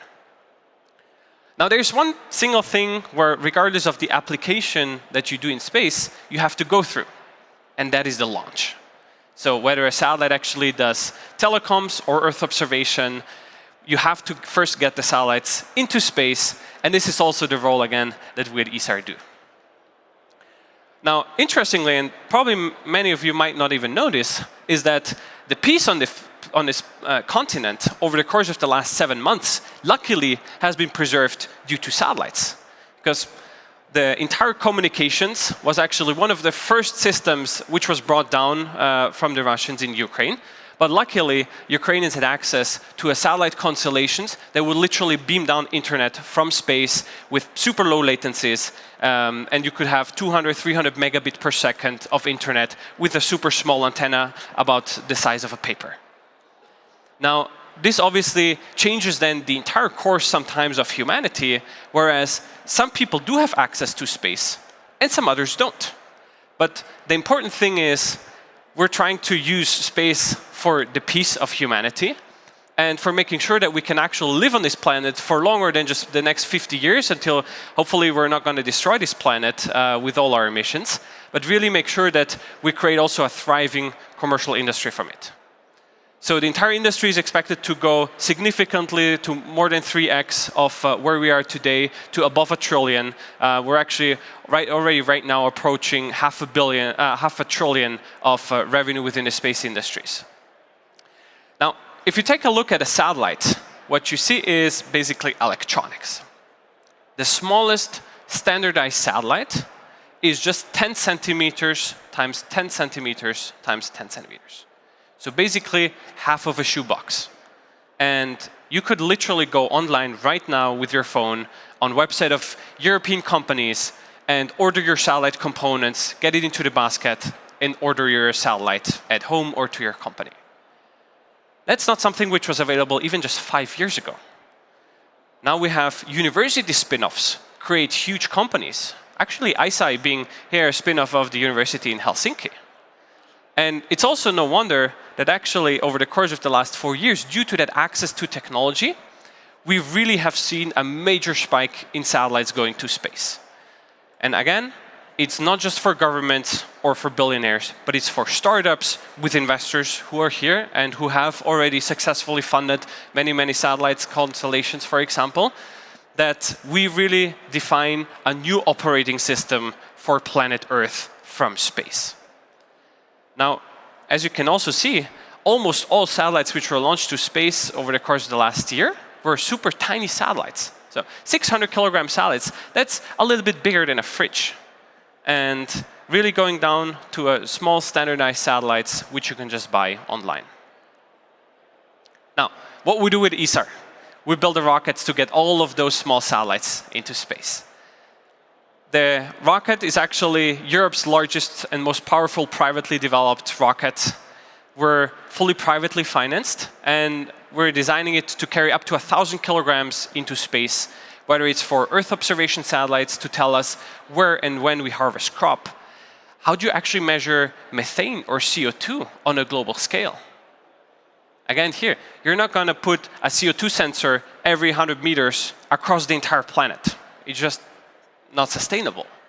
But what you can do is you put a satellite into space, which is monitoring and through a hyperspectral camera detecting methane, detecting water vapor, detecting CO2. And then basically you have an overall global map. With more satellites you put into space as part of a constellation, you can increase your resolution, both time-wise, but as well as geospatially. And so you can really create a global map, which is something that we need if we really want to tackle climate change sophisticatedly and with actual data instead of just beliefs. Now at ESAR, what we also do is we actually employ a rocket propellant that you have at your own home in your own refrigerator. So we use highly clean propane, which actually was quite a challenge because it's burning too cleanly. So we don't have any soot within our combustion. And so again, here, trying to make the world a better place and a cleaner place. What we believe also is that space is not going to be sustainable if you just keep building 2 rockets a year, 3 rockets a year. That's pretty much what actually Europe has been doing over the last decades. We've employed tens of thousands of people to build 2 or 3 rockets a year. And so if we really want to build that operating system in space for our planet Earth, what we need to have is launch capacity. And launch capacity comes through a lot of rocket launches at the end of the day. So what we do at ESAR is we automate the manufacturing and basically take knowledge that we usually would have in the automotive industry or in the aircraft industry and employ it within the space industry. And so to give you maybe 2 examples, we can build a rocket engine from raw material to a finished rocket engine in about 2 weeks of time. Compare that to a classically designed and driven industry where it would take them about 1.5 years to go from a raw material to a finished rocket engine. We do a lot of metal 3D printing. We do carbon fiber winding for the entire structures, such that we'll literally have 2 people in our manufacturing facility supervising the build of multiple rockets at the same time. Now, that's also not something where usually would actually think that you would get funding for out of Europe. But over the course of the last 2 years, really, we've managed to go from 0, with literally 0 experience on manufacturing, for example, to becoming probably the most sophisticated manufacturer within the space industry within Europe. So as of today, we already have a capacity with about 50 people on ground of outputting more than 10x the amount of systems and components than the entire European industry combined over the course of the last year. And so a founder or an idea can not only disrupt very small parts of this planet, but I also dare you to think big. And the next slide I'm going to show you is because one of the biggest challenges that we had is how do we actually get 100 million plus of venture capital financing pre-revenue? And actually, the first question that usually we got from investors about 3-4 years ago was, what did you guys smoke? And people were just completely crazy. Said, oh, you're building rockets. You're like, please go to some other. It's not part of our investment scheme. You're completely outside the box. We really like you, but it's not something for us. So at the same time, we also couldn't just go to all the international VCs and then go talk to European governments and tell, hey, you should launch your rockets with us, while 80% of our cap table actually is non-European. So we went on a challenge to say, is it possible to actually raise 100 million plus out of Europe from European investors for something that no one of them ever did actually before? And the good thing is, it does work. So even if you have super crazy ideas, don't give up on the fundraising part. We've spoken to hundreds and hundreds of investors, such that at the end of the day, we found the right ones for us, who are really bold thinkers as well. The Lake Stars, the Early Birds, who, by the way, all are here today. So big thank you to also the investors among you who believe in big and bold ideas. Now, where do we go in the future? Space is something which still today is not in the mouth of everyone. But you're already today dependent on the entire space industry, whether it's the blue dot on your phone, which guided you yesterday morning and this morning to this venue. It is connectivity, as I said, for the 3 billion people who today don't have internet access. It's also no wonder why all the big corporates are investing billions into their own space programs. Amazon, Vodafone, John Deere. Why does a tractor company use space? And so John Deere, for example, is a very interesting case because they actually already guide their tractors fully autonomously through GPS. On the other side, they're now expanding that to bring in agricultural data have a machine learning algorithm tell them when and where to put how much water, to put how much fertilizer, such that actually they found out with half the water and half the fertilizer, if you dose it and apply it in the right way, you can actually double your output. And so what we're seeing is that many other industries are getting disrupted through space. It's the automotive industry too. How are we going to get to autonomous driving? Your car will always have to actually send up a signal of when and where it is going and where it is. Also, did you ever think about how do we find pirates? Like, these are the crazy questions we'd ask ourselves is, how do we actually know there's pirates, but also how do we find them? Again, here, it is satellite constellations, actually from European startups, who basically have a signal detected from ships, and whenever pirates would take over a ship, they turn off that signal. Now, if you overlay that data, for example, through companies like data from the companies like ICEYE, you can still track those ships with a radar satellite through nighttime as well as when there's clouds. But then you can actually track the pirates, and when they took over a ship, send the info to the naval coast, for example. And so space data is already today everywhere. There's no single bank transaction or no ATM withdrawal happening without space access and space data. And we're also not going to fix space. We're not going to fix climate change without space data. And so it is a super exciting industry, one to definitely look out for. But last but not least, I really want to encourage you, if you think your idea is big, think bigger. And the best thing is that it's definitely doable in Europe too. Thank you very much.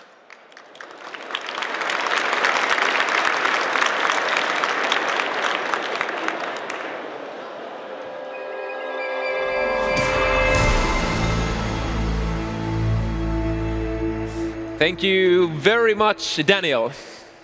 Founder works hand in hand with transformative founders, harnessing the power of narrative to give voice to their vision and shape their company's future. With an announcement, James Vincent is the founder and CEO at Founder, and he has something interesting to share with us today. Yes, let's welcome James on stage and hear what he has to say. Round of applause, let's go! Jupiter!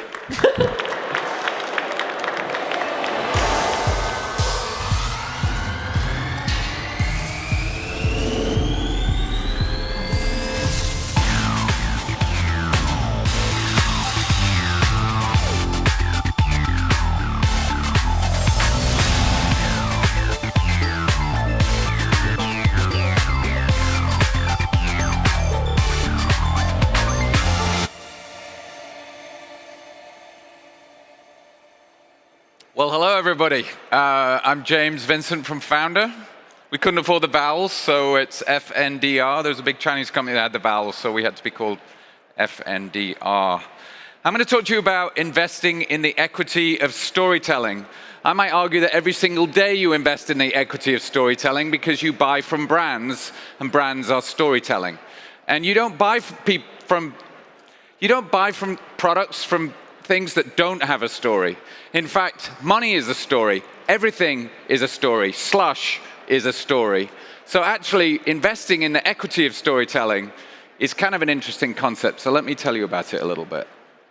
So firstly, I'm going to introduce you to my team. Founder, as you can see, sometimes has vowels, sometimes doesn't. So I'm lucky enough to be with 3 other amazing storytellers.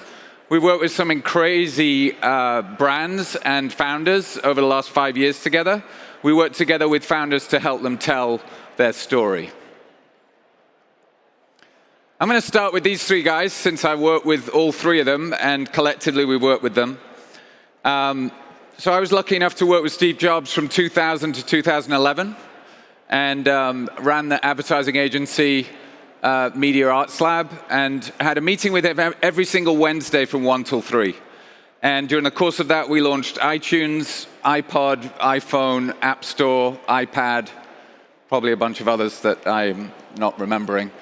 And all the time, the storytelling was around creative thinking, right? So I don't think Steve Jobs set out to change the computer industry. he set out to change the way you think creatively. And so now you all have a phone without buttons on it because he was about creative thinking, not about functionally solving a problem.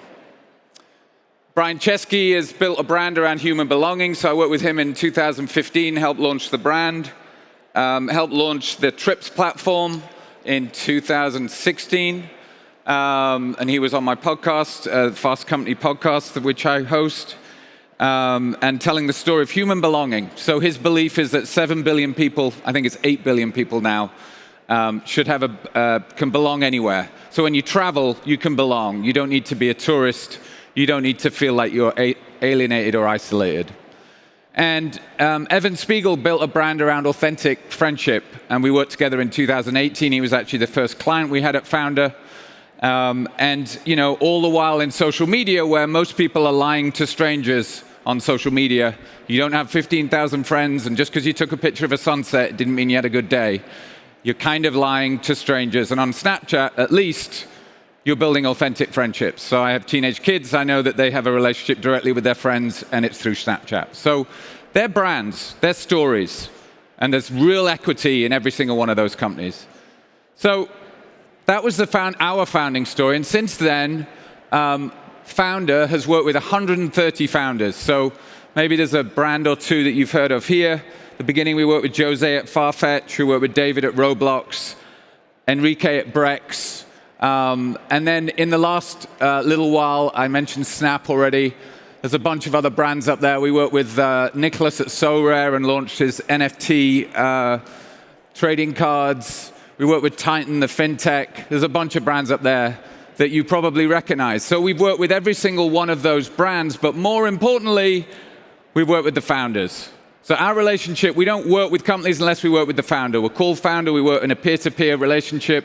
We work very much like I did every single week with Steve on a Wednesday between 1 and 3, where I had to orchestrate a conversation between us, and this time it's the four of us, where we pull the genius out of the founder and we figure out what their storytelling is.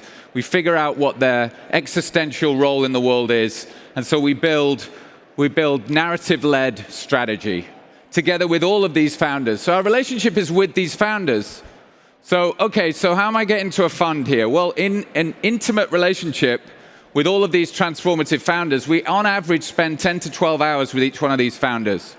And we're pretty selective about who we work with. Hopefully and I'll tell you about some of the criteria, but we're working with some really, really interesting companies and some really interesting people.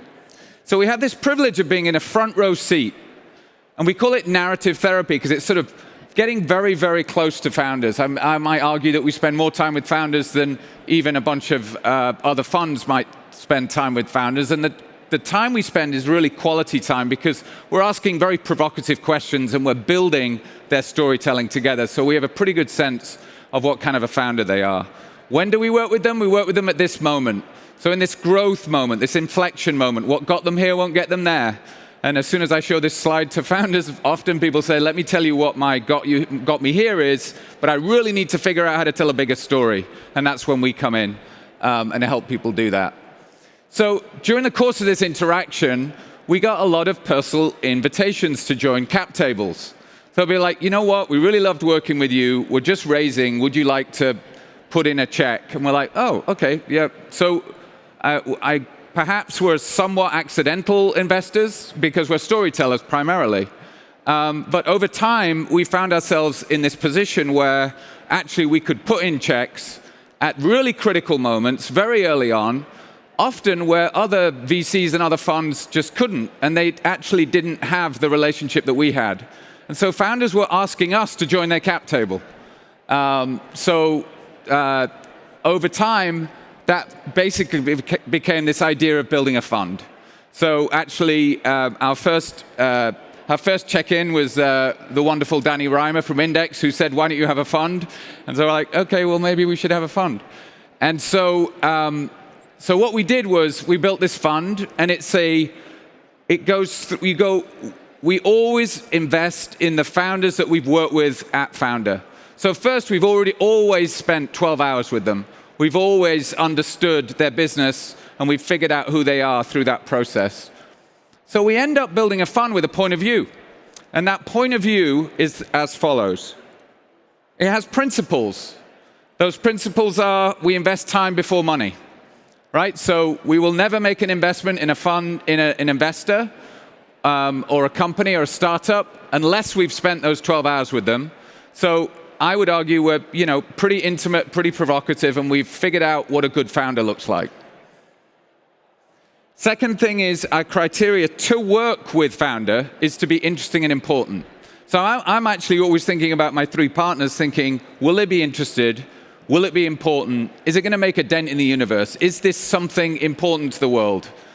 And if so, then we work with them, and then the very best of those, hopefully, we then invest in. And we also have a criteria for working at Founder, which is about, can it create positive human interactions? I might argue Apple has really focused on positive human interactions. I would definitely argue that Airbnb is probably the biggest community-driven super brand in the world. Their hosts, the way the relationship works. When you go on Airbnb, you bring your best human, because Brian Chesky designed for positive human interaction. And that's exactly what we're looking for too.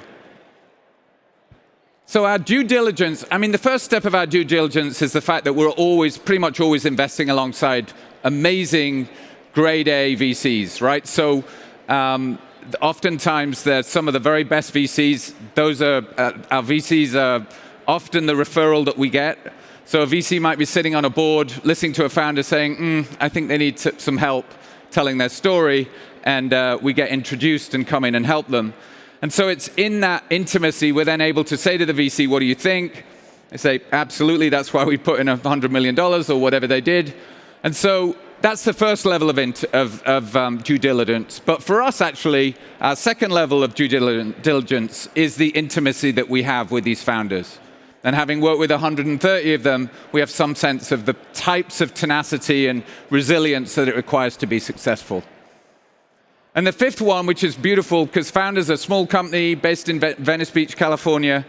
It's 22 people, and everybody gets a little piece of it. So we're a typical 20 plus 2, and the carry, gets distributed amongst everybody that works at Founder. So that is, in totality, why we're investing in the equity of storytelling.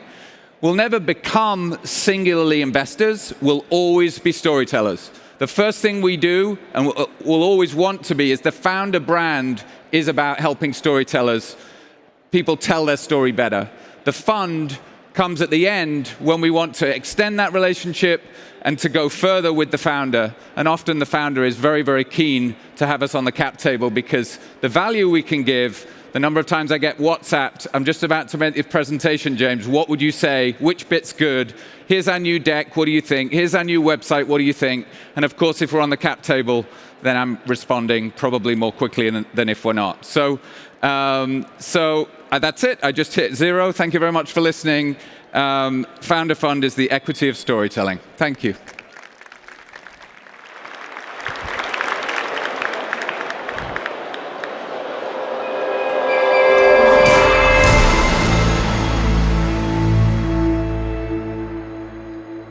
Thank you so much, James. Next, we have a rather exciting topic. Woo!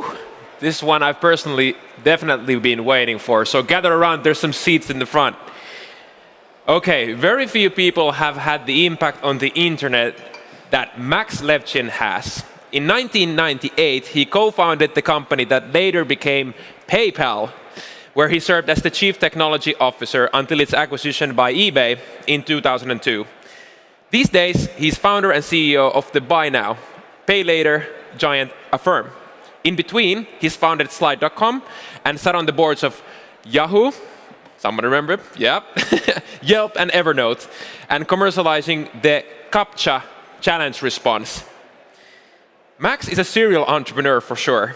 Computer scientist, philanthropist, and an active investor in more than 100 startups. Guided by another internet pioneer, Mika Salmi, Max will walk us through an exceptional journey as an entrepreneur, the lessons that repeated success has left him with, and what the future holds. Mika Salmi is managing partner of Lakestar. He's a serial entrepreneur whose life has been primarily centered on discovering talent and driving new ideas. Entrepreneurs are Mika's favorite kind of talent, and he enjoys helping them realize their ideas and dreams for their startups. The next discussion is called 25 Years of Building of the Internet. Welcome on stage, Max and Mika. Huge round of applause. Let's go!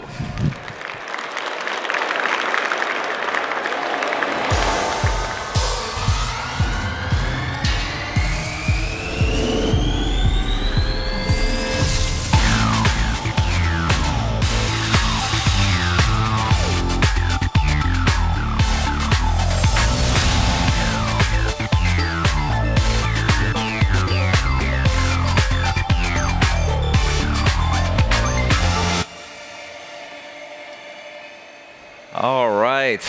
Max, thank you for coming to Slush. Thank you for having me. Let's start with a fun question. This is your first trip to Finland. Correct. But you have a real love for Finnish rock music, believe it or not. He knows the history of Finnish rock music, and he really does. How did that happen? I'll try to keep it short. So when I moved to the United States, I grew up in Ukraine, moved to the US in '91. I was a typical Eastern European engineer who thought that writing code in assembly language was the pinnacle of manly expression because everybody else needed high-level languages and I could just go directly to the hardware. And I was the only person like that I knew in Chicago, except there was this whole BBS scene before the web where I randomly ran into what became known as the demo scene, which was perhaps randomly centered in Finland.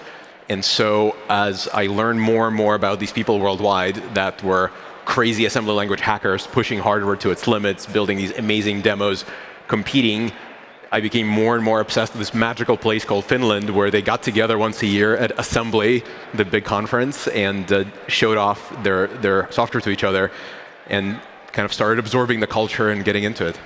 And you never came, but you absorbed the rock music part of the culture. And I think what's interesting, I've heard about the demo scene before, and I think people always think of like Nokia being the kind of core of Finnish technology, but the demo scene predated Nokia in many ways. Let's talk about PayPal a bit. So, I want to talk about for all the founders and soon-to-be founders out there, I want to hear about the earliest days of PayPal. You told me before, employee zero, which I think is interesting. What was that like? What do you remember most about those days? Oh, as a co-founder and an engineer, I have to start from zero, as software people do. Back to the demo scene for a second, I randomly met this guy, Peter Thiel, at a lecture at Stanford. I pitched him an idea that was extremely different from what PayPal is today, or was even 20 years ago, but he was crazy enough to say, I'll invest in your company. And in the back of my mind, I thought, I have no idea what to do with that. I want to be the CTO. I'm going to recruit you as a CEO. Said, okay, that worked out, but you have to go recruit a technical team. And so I basically looked at the smartest engineers I knew in my head, and they were all demo sceners. And so I recruited a bunch of people from my demo scene friendships from high school and college. And for about a year, we were just heads down writing code, and majority of that code got thrown away because the first product didn't work, and the second product didn't work, and the third product didn't work, as it always happens in startups. And I know as a founder myself, I always think about like the incredible roller coaster of being a founder. And I remember seeing pictures of the early days. You were like sleeping under the desk or something at PayPal, how aware were you of like the risks of being an startup, the ups and downs, or how like stressed were you about what the direction, or were you more just like, just let me code and let me just get my little thing? I think I benefited tremendously from the fact that PayPal was, I think, startup number 5, and the previous 4 failed. So I was very accustomed to working very hard, failing, picking up the pieces, doing it again. So I was not scared of failure. I was actually very worried that if this fails, I was reluctant to recruit a team because my previous startups, it was just me and a co-founder, or me and a co-founder and one other engineer. And so I knew how to handle the tough conversation, guys, we failed, we have to shut down. But within a couple of months, we had like 15 people and then 30 people, and Peter insisted we hire more people. Like, Peter, if this fails, we will have to own the failure in front of 30 people, 100 people, like that's terrifying. So I was very worried that once it fails, which it always had before, I would have to eat the bitter bread in front of a lot of people. Wow. Okay. And I think all of you from that group, Peter, Elon, Reed, Jeremy, you're still all very close, but I want to tell everyone, don't call it a mafia. They don't like the mafia term. It's more of a squad or a crew. And what do you prefer here? I haven't thought of an alternative group now, but Mafia suggested we got together to do something nefarious, and we were young and idealistic and wanted to change the world. Got it. I want to talk about Slide, one of your companies that you founded that doesn't get that much play. People don't talk about it very much. You started 4 companies before PayPal, then you started Slide, I think right after PayPal. Yep. Tell us, I think on paper it was a success, but tell us a little bit, what was Slide, and a little bit about, like, you told me it wasn't very satisfying there, so tell me a little bit about that story. Slide basically, so right after PayPal ended, I wanted to step back and develop a framework for what will happen. So the internet boom was booming, and I wanted to have a framework for what next company I might start.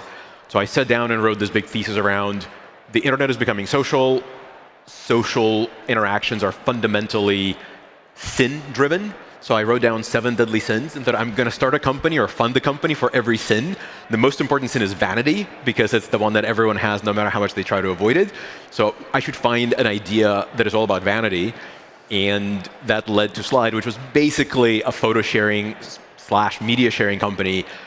And I maintained that the logic was perfectly sound, except I told myself a story that's what I really was trying to do. What I was really trying to do is say, I'll do anything except for payments, because my one success, up to PayPal, everything failed. And then I finally got one success under my belt, and I was the payments kid, and then I was a payments guy, and then I was a not so young payments man, and then I really wanted to be not a payments guy. So I was like, I'll do whatever, and here's a story. And so we built this media sharing company, and it did fine. Google acquired it for quite a lot of money, and everybody did financially great. But all throughout the process, I kept on looking in the mirror and saying, OK, I'm not a payments guy now, but I'm not a happy non-payments guy. And ultimately, if you don't have the love for what you do, it's very hard to be satisfied by what you're doing. And I told you earlier that when you started that, I had it around a media company that was also at Viacom during the period, and I kept thinking, because I kind of knew you, I'm like, he's not a media guy. What is he doing starting this media business? And it was one of those things. But then you sold it for a bunch of money, and I was really jealous. I was like, how did he do that? But I also look at today. I look at Elon and Twitter, and Elon has done great with lots of hardware things, but he's not a media guy either, and Twitter's a media business, so you don't have to comment on that. But I definitely, I saw this parallel between, is this really in his heart? It wasn't really in your heart either at that point. Yeah, all these PayPal guys trying to get into media, maybe a theme there. There might be a little bit of a theme, yes. Let's talk about Affirm. You're 12 years in on this one, but how did you start this company, and why? So now you're like, okay, you tried the media thing, didn't work. You're like, okay, I guess I am a payments guy. So, in many ways, so I had this extremely helpful conversation with my wife, who knows me from the very first year of PayPal, who had set me down and said, "You're not a media guy. Get over it." And 2, all of that contortionism around not being a payments guy. You are a payments guy. You love this stuff. Every time you hear somebody talk about a payment startup, you get so into it. It's time for you to go back to your roots and find out if there's something to do in payments. And I was like, yeah, but it's been there, done that. And now there's Stripe and all these companies and all these amazing things. What will I find? And I happened to have lunch with a person who happened to be my chief risk officer at PayPal 20 years before, who proceeded to co-found Palantir, a very, very successful guy, Nathan. And just randomly, I said, the interesting thing, we had all this information at PayPal, all these payments data points. We never tried to do credit. And it's such an ancient industry, and yet it's still underwritten and processed and done the same way it was done in the 70s with credit cards. And the fundamental kind of decision-making is rooted in the 1600s. No one's ever really tried to poke at it very hard to see what happens.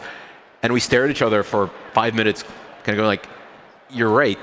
There hasn't been a lot of innovation in that. And so I went home and said, it can't be true. There has to have been something. And there were a lot of attempts.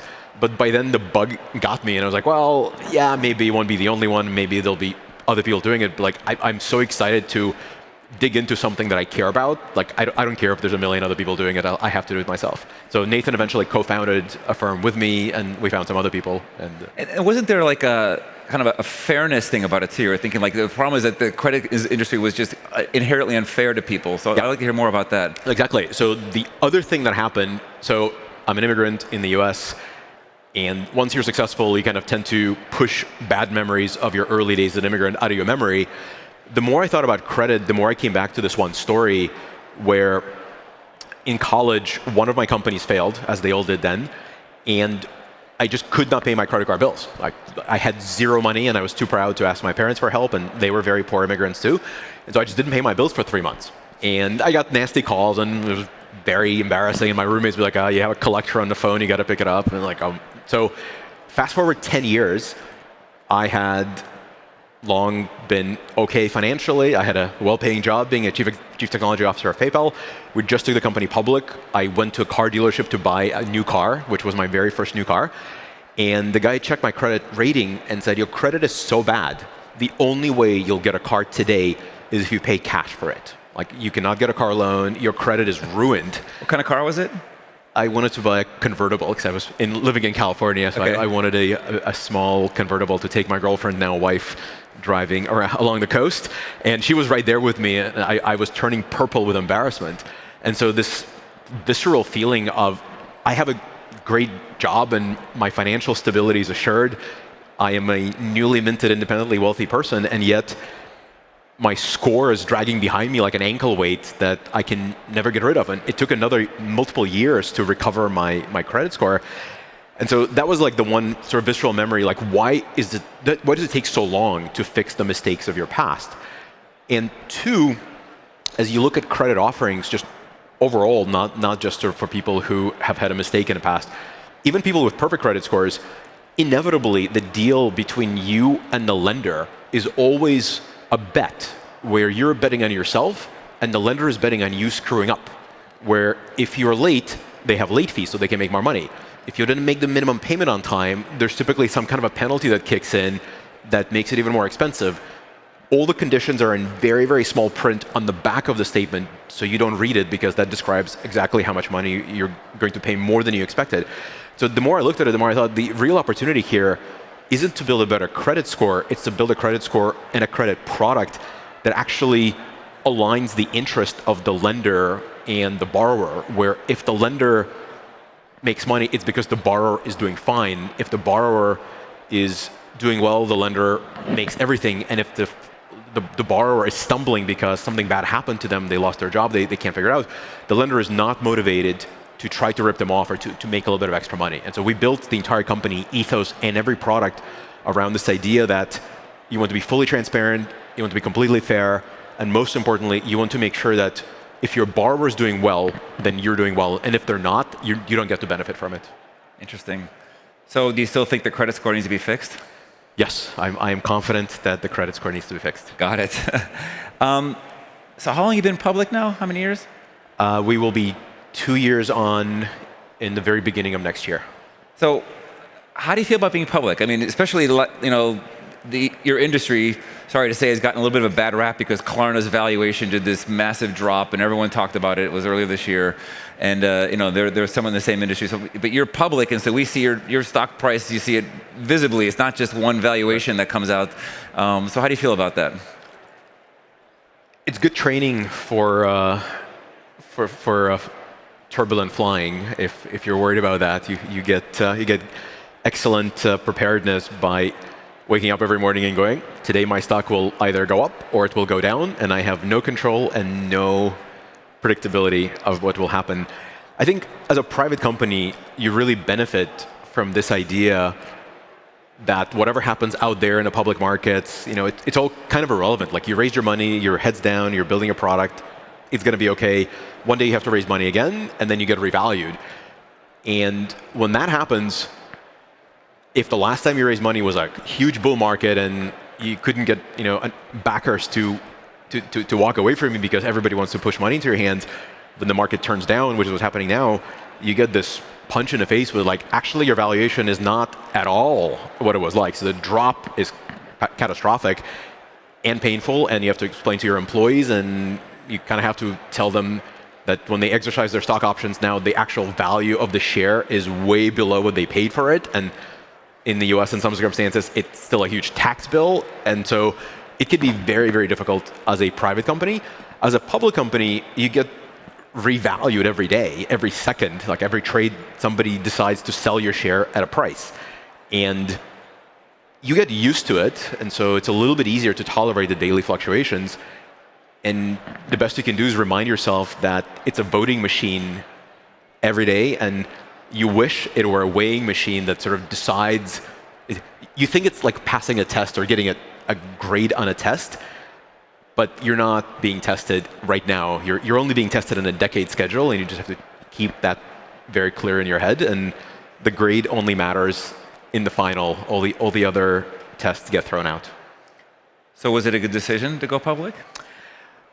It was, in a sense that you have significant liquidity available to you, even in the worst possible time in the market, which today you could argue one of the worst times in recent history.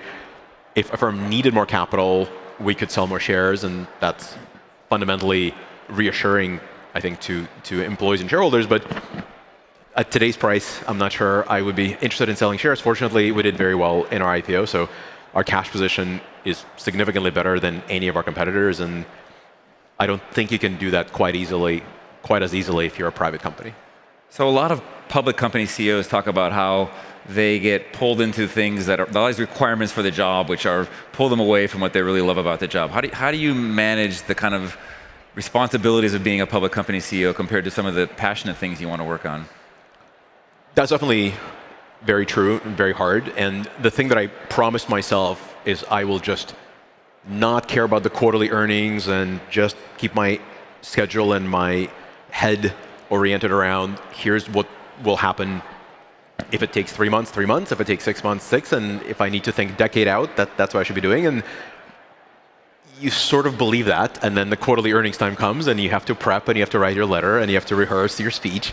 And the only way to do well as a public company CEO, it's kind of the same way to do as a private company CEO. You surround yourself with people that are experts in the area that you need to cover. And there are lots of people. We're lucky to have some that are exceptional investor relations people and communications people. And you can outsource a lot of the really heavy lifting to them and carve out the time to do the things that you're supposed to be doing. But it is not the same thing. It's not true that you can maintain exactly the same mental orientation as a public company CEO versus a private one.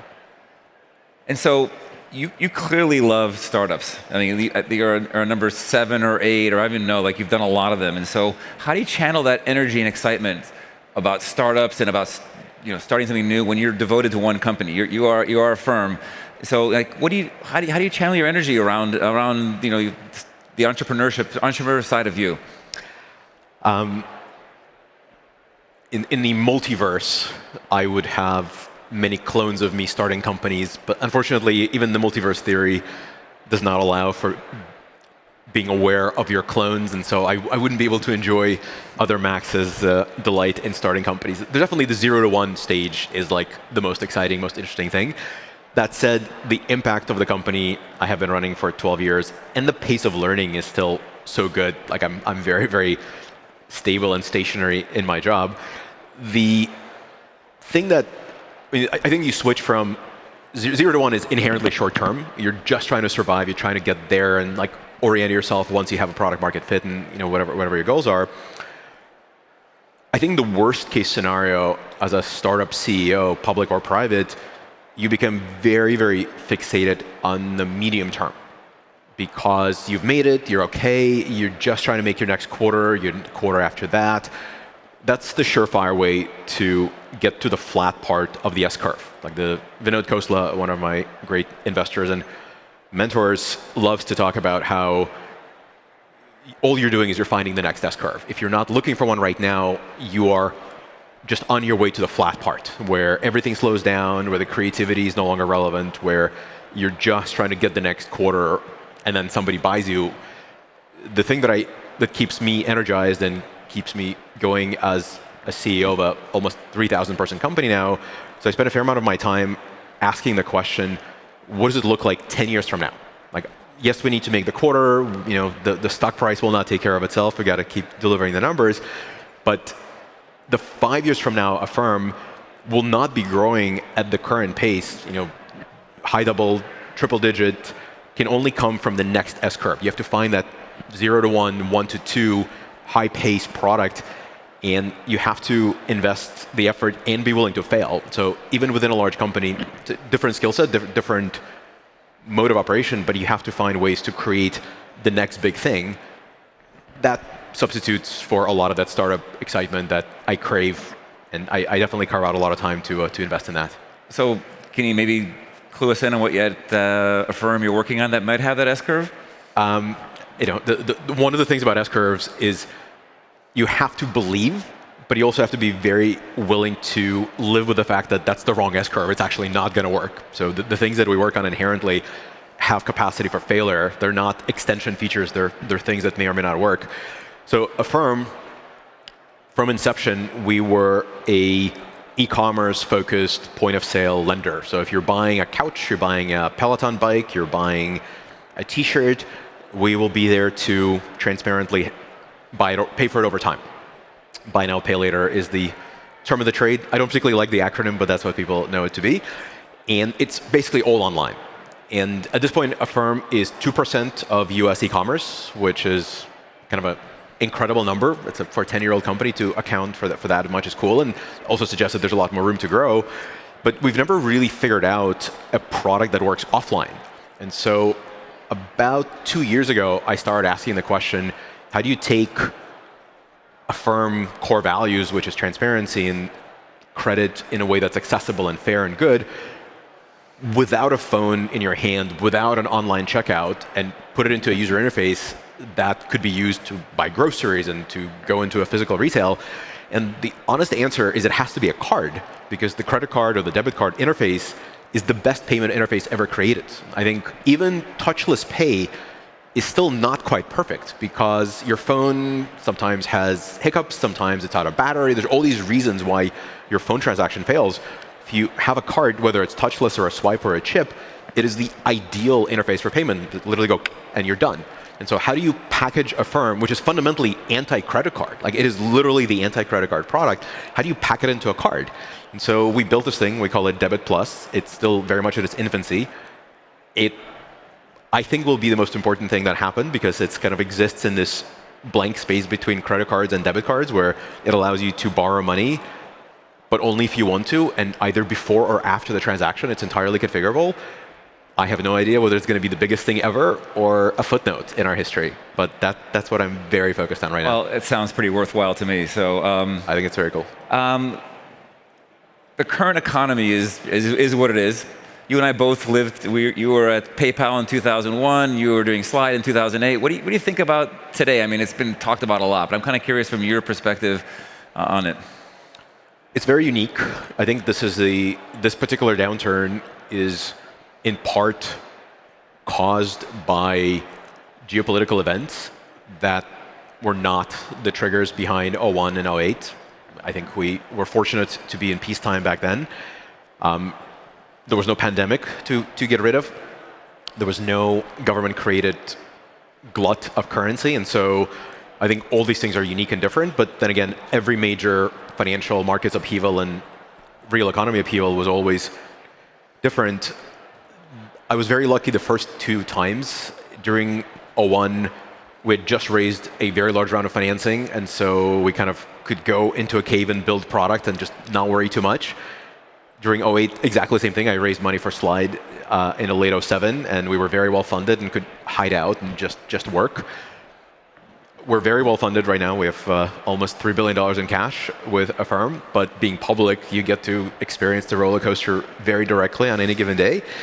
But I think the only way I know how to cope with extreme downturns is to just go build great product. And as the downturn, every downturn inevitably has a bottom and the recovery, and the recovery is glorious. But if you're starting your company, you're far better off starting it now than as the recovery begins, because everybody's starting their company when the recovery begins. Right now, only the brave and the crazy are doing it, and so you will have a huge advantage in time of time to market, product market fit, etc.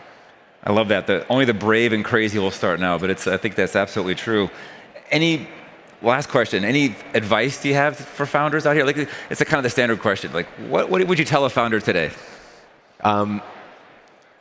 Lots of things. The most important thing about starting companies is if you're going to do it at some point in your life, you should do it today, because as you age, not because of age, but because of other forms of success, it's very hard to give up what you have. I call it at some point the barnacles of good life. If you have a really nice car, an apartment, and family, and friendships, all of that will be put under pressure. The Friday night that you have to stay up late because the site's down and you got to fix it, and your spouse or your friends or your life is knocking on the door and saying, come on, we got to go. If you have nothing except for student loans, it's a lot easier to say, well, what do I have on the other side of the door? Student loans, those can wait. If you have a real interesting, complex life, it's that much harder. So do it now if you're ever going to do it. If you're not ready, join a startup, because it's the easiest way to learn. It's someone else's stress, but you're right in the middle of the fun. And over the years, I learned don't do it alone. Being a solo founder, which I once was, is harder than it appears. Like, you get all the control, but none of the emotional support. Got it. All right, be brave, crazy, do it now. Okay, there you go. Thank you, Max.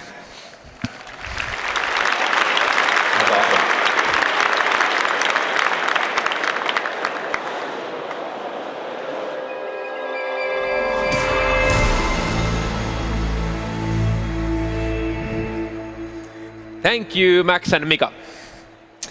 Einride, founded in Sweden, has successfully paved the way for a new way to transport goods. Einride has built a new solution to transport goods by combining software with electric vehicles without a driver or a driver's cabinet. This session will dig into Einride's path to redesigning a category. What have been critical steps in breaking from the norm and creating something new? What are the parameters to be considered when thinking about redesigning transportation? Linnea Cornhead-Falk is the co-founder, CMO, and deputy CEO at Einride, a Swedish company focusing on all-electric autonomous transport vehicles. Linnea has twice been on Forbes' prestige list of Europe's hottest entrepreneurs and is also a 10x speaker. Tove Larsson is general partner at Norsken VC. Norsken wants to create a world that is optimized for both people and planet, and believes that entrepreneurs building rapidly scalable tech businesses are the best bet to solve some of the toughest challenges that our world is facing. This is Redesigning a Category, Einride's take on transportation. Let's welcome on stage Linnea and Tove.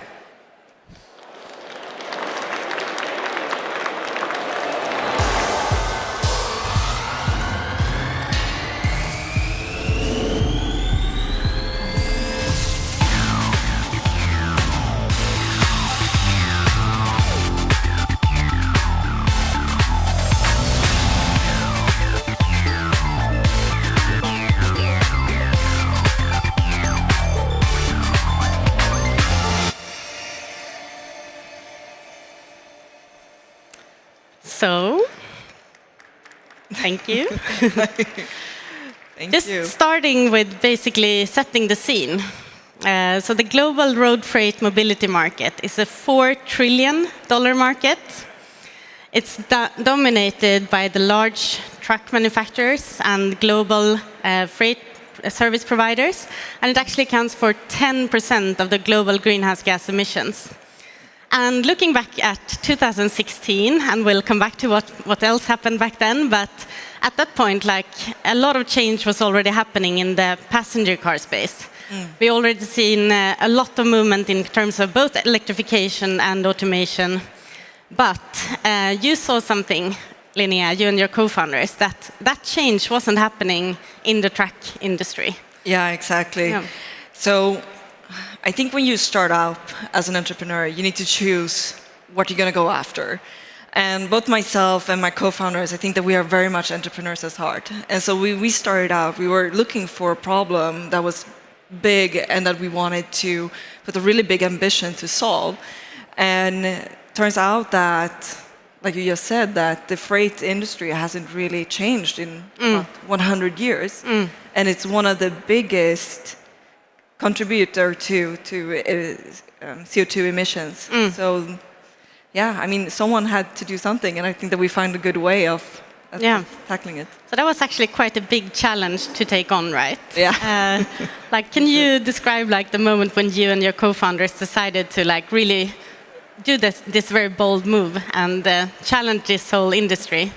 It's actually quite a funny story. So Robert, founder and CEO of the company, he's been working in the traditional industry, and he had this idea of that you should be able to do transportation sustainable. It's not the technology that is not in place, it's actually the system itself that's preventing it from moving forward.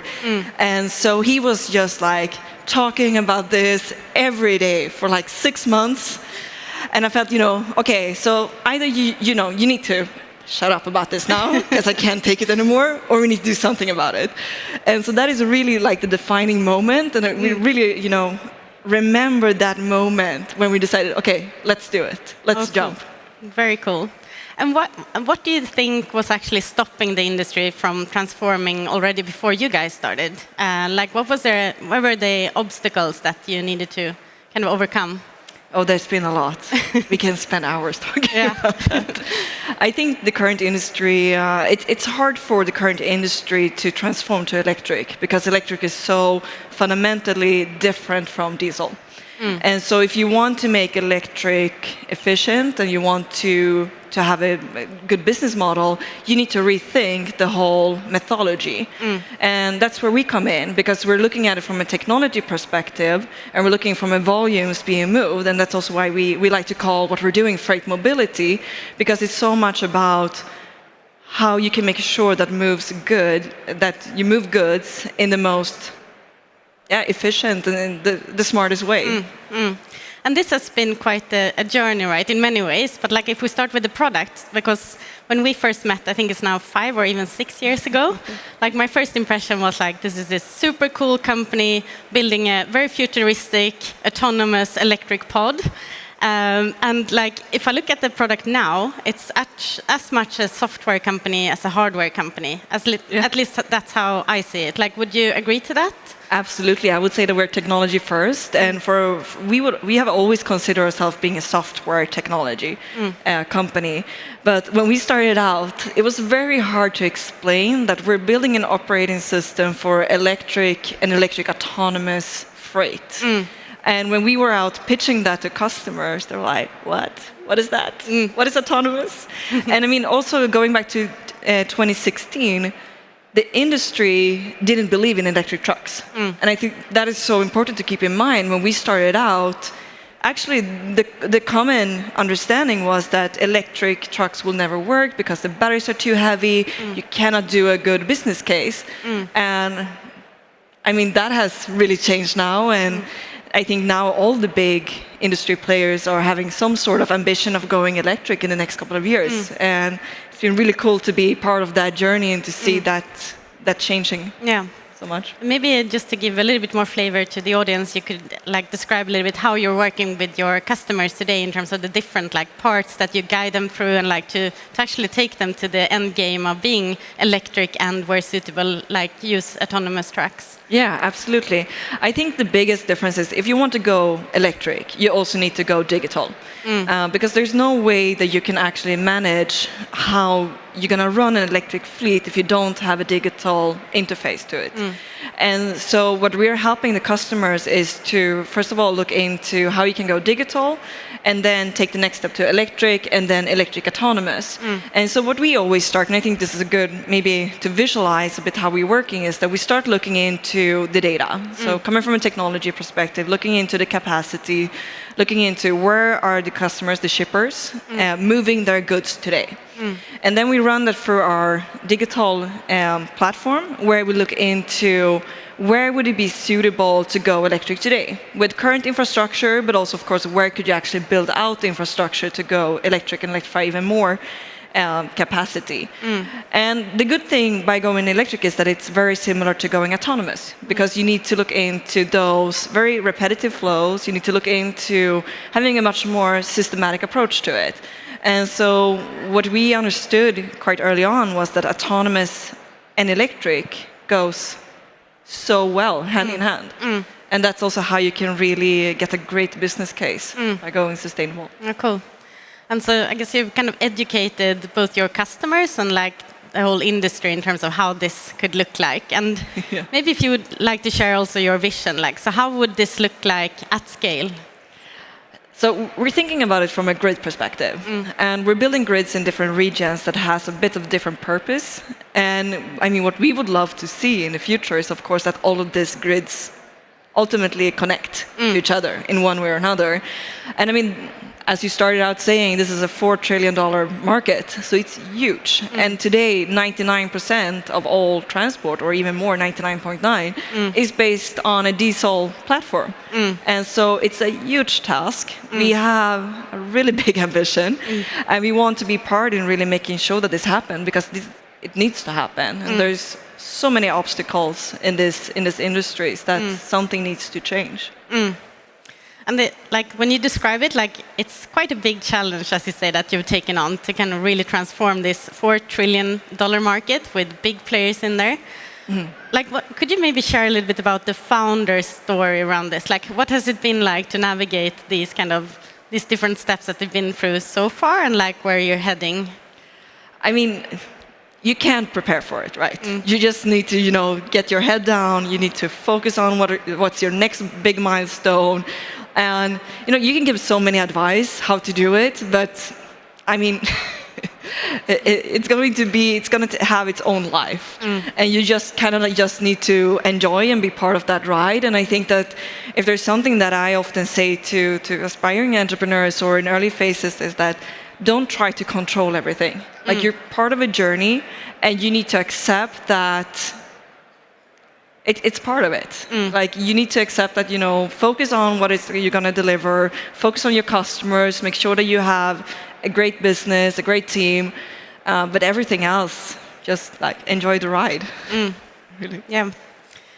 And another thing I was thinking about, like transforming an industry again, like it's a big task, and you probably don't want to redo it again in like 10 years when everyone has kind of kept up with you. But like, how do you build for the long-term success, like so that you now create this transportation as we want to see it, also from the sustainability perspective? I think that it's very interesting times right now, and we've been hearing about that. I think all of these days when we've been here, that we're in a very turbulent market, but what I do think is very interesting to know and to understand is that we're looking at a new industrial revolution in one sense. So we need to start building for a new infrastructure. And so a lot of the companies that came out for the last 10 to 20 years has actually been built on the previous infrastructure. And so now we're going to see a new infrastructure coming in place, and I truly believe it's going to be very much based on electric. And there's going to be huge opportunities in that market. And I think that that's also, I mean, when we talk about resiliency and we talk about sustainability, we can always just use the technologies that we believe is the best right now. Not all technologies, it's always, pros and cons with different technologies, but we always have to strive to find the best way moving forward.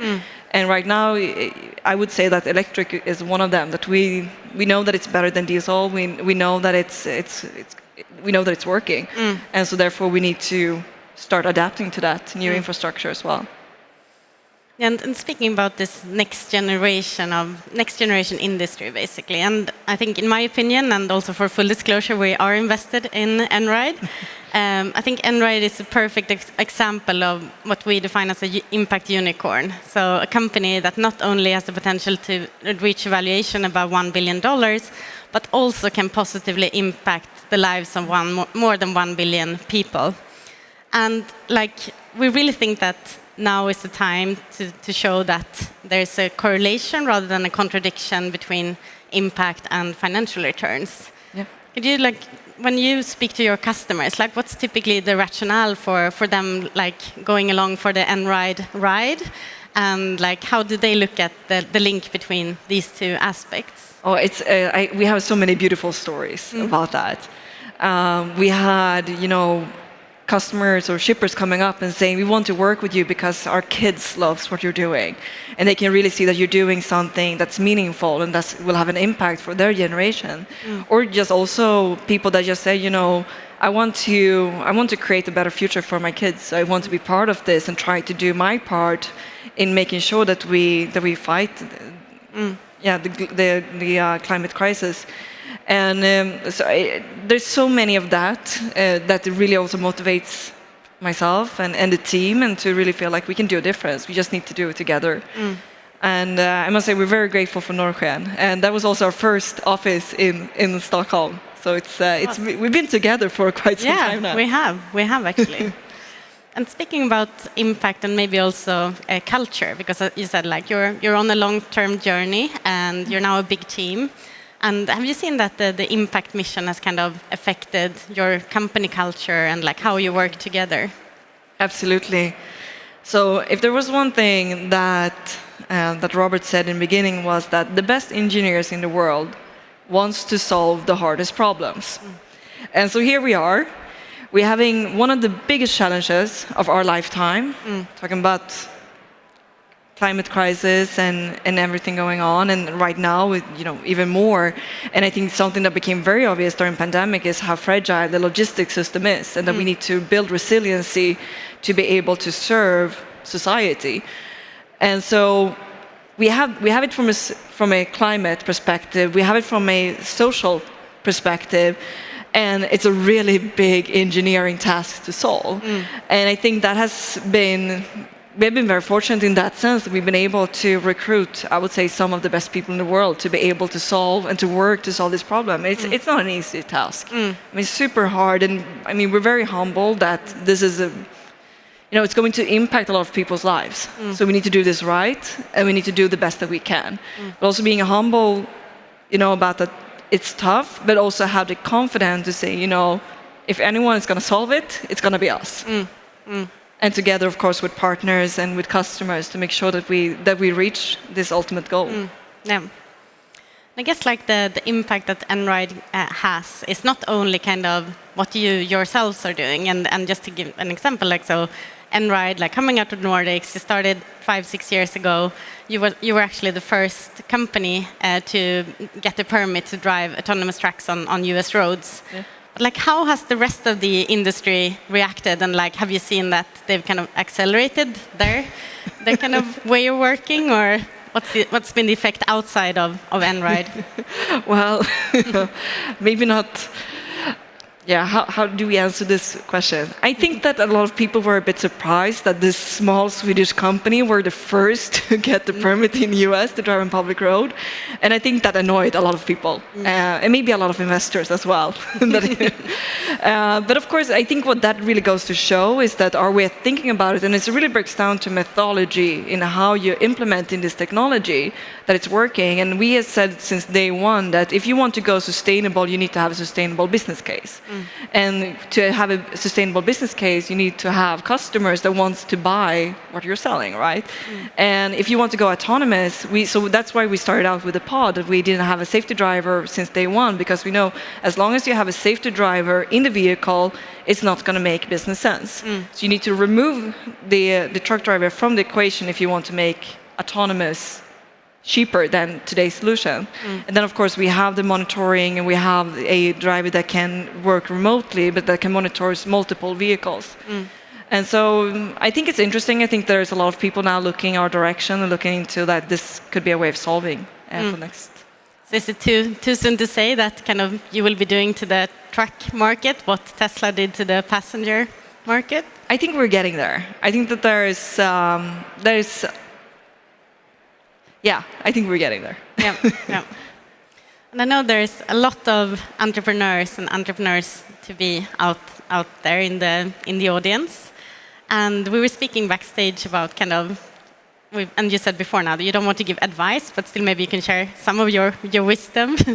And maybe if we start with kind of where to start? Like, how do you define if you want to start a company and therefore probably address like a challenge of some sort of kind, because that's I guess what entrepreneurship is about. Like, where would you guide people to start? I would start. I think this is very typical. Start with the customer. Start to look into, is this something that people actually want? Is there any attraction for it? And a great way of doing that is to work with design and to work with design principles and to visualize that this is something how the future might look like and if this would be possible. And that's actually what we did with the pod.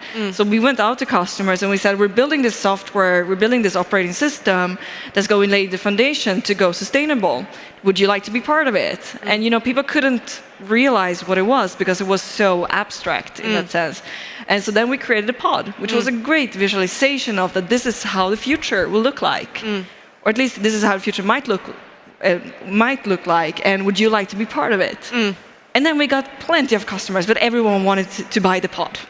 So that was the second challenge for us. We were like, no, you don't buy the pod, you actually buy the transportation or the capacity, moving goods from A to B. But I think a lot of people really love the idea of what the pod represented. And I mean, still to today, I think that's for us as well, it's one of our most cherished and most valuable, I think, almost like a mascot for us. Yeah. So first, start with a problem, like find a way to maybe visualize the solution, in your case, the pod. And start selling. Start selling. Okay, like so how early did you start selling? Yeah, I mean, it doesn't need to be like, but at least get like an LOI that if we're able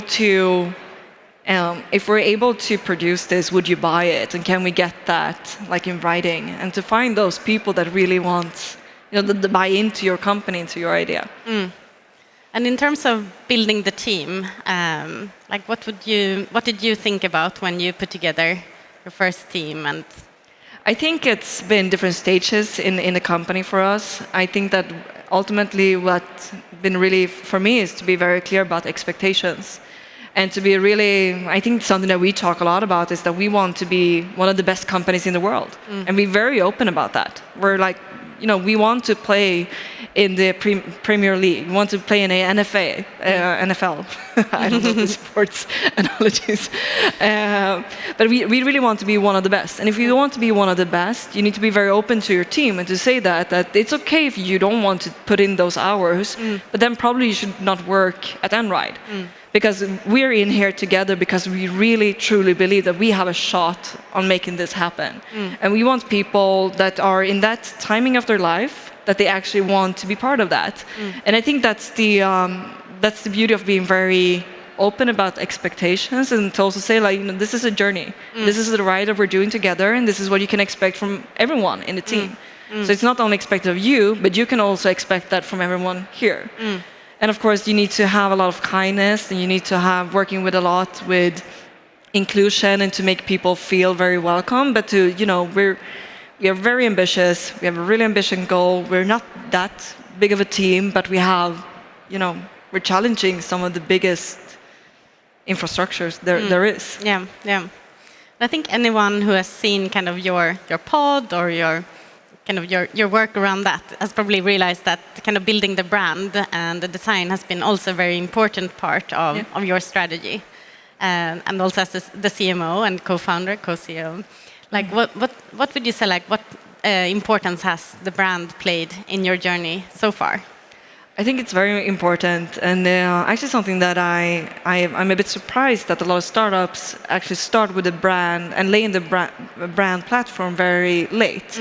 Because I think it's so important, because the brand is also, it's your culture, right? So it's about, what can people expect of you, customers and partners, investors, but it's also internally. What can people, again, going back to expectations. And when you set up the brand platform, that's the first time where you start to say, okay, articulate, this is our vision, this is our mission, this is our key values, this is where we want to go. And that has been so important for us, again, because it makes it easier, I think, especially when you're working with innovation. Because innovation is always hard because it requires so much knowledge, education for people to understand. And I mean, for us, we're working with technology, so you need to understand technology, you need to understand logistics, you need to understand transport. And you need to understand that all of this is going to change, and this is the future. And so it's a massive knowledge needs to goes into this to be able to to connect all of that dots. And for that, you need to have individuals that are open to learn, that are curious, that wants to be part, learning, and it's also to educate others in how this will work. And that's a journey in itself to find those people and to find those talents that really want that loves it. But when you do, that's really when you create magic. Yeah. And we're speaking a lot about transforming an industry, and there are plenty more industries that needs transforming out there. Like specifically for the founders taking on those challenges, like what would be your non-advice to them? Okay, can I? Actually, I think it was at Slush that I read this, that there's too many bad advice out there. And I kind of really resonated with me because there's so many bad advice. So now I'm going to give you one good advice. No, just kidding. So listen carefully. You're always going to have to be accountable for the decisions that you take for your company. And so you could have a bunch of advisors, but in the end, you're the one that's going to be accountable. And I think that, I think I learned that the hard way, because you have an advisor, like, I've been doing this for 20 years, and this is how you build a business. And you're like, when you're early on, you're like, you listen to that. And then you're doing it, you're taking that advice, and then 6 months later, that person is no longer in the company, and you're there in a bad position because, you went against your own gut feeling. And I think that's what's so important. That goes back to intuition, that goes back to your core. What is it that you're trying to achieve? And people always told us that we're too ambitious. And I got one advice in the beginning, Linnea, you need to choose if you want to focus on transforming for sustainability or equality. You can't do both. I was like, of course I can't do both. Like there's so much, like you need to go back to like what you truly value, and you need to go back to what you believe in, because that's the fight you're gonna go along the way. So trust the gut. Always trust the gut. Yeah. Maybe to finish off, like what's next for Enride? I mean, we're 6.5 years in, but I honestly feel like we're just getting started. It's very exciting times ahead, I would say. I think that a lot of the challenges that we see moving forward it's going to have to be solved with technology. And we are in a very good position as a technology company to solve some of our time's biggest challenges. And so I'm a bit excited. Of course, the market right now comes with a really big responsibility. I do think that we need more leaders. We need more leaders that takes more responsibility now over the next couple of years. I'm very happy to see a lot of the investors having more of an impact and climate focus. I think that's exactly what we need, and I think that's also the leadership that we need in the next couple of years. And we need more founders, and we need more companies that are going to solve these problems. So, great. Thank you, Linnea, with those non-words of wisdom, non-advice. Thank you, and thank you for listening. Thank you so much.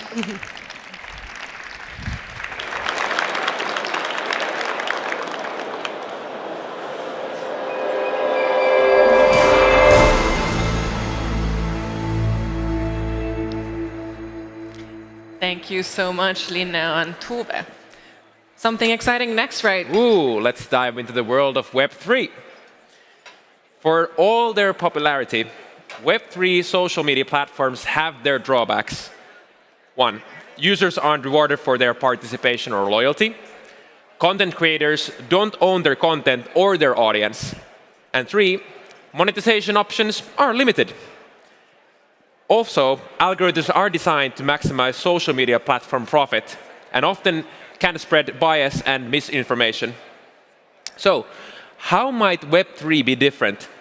What does Web3 social offer to improve the experience of users, brands, and creators? What does it mean for content to become a new asset class?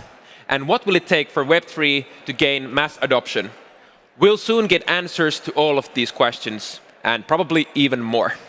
Stani Kulekov is the founder and CEO of Aave, a technology company that builds open protocols, applications, and tools for Web3. The company is best known for creating the Aave protocol, a decentralized liquidity protocol for users to supply and borrow cryptographic assets without intermediaries. Hannah Miller is an editor at Bloomberg and covers crypto venture capital and startups. This is pioneering decentralized social media. Give a huge round of applause for Stani and Hanna.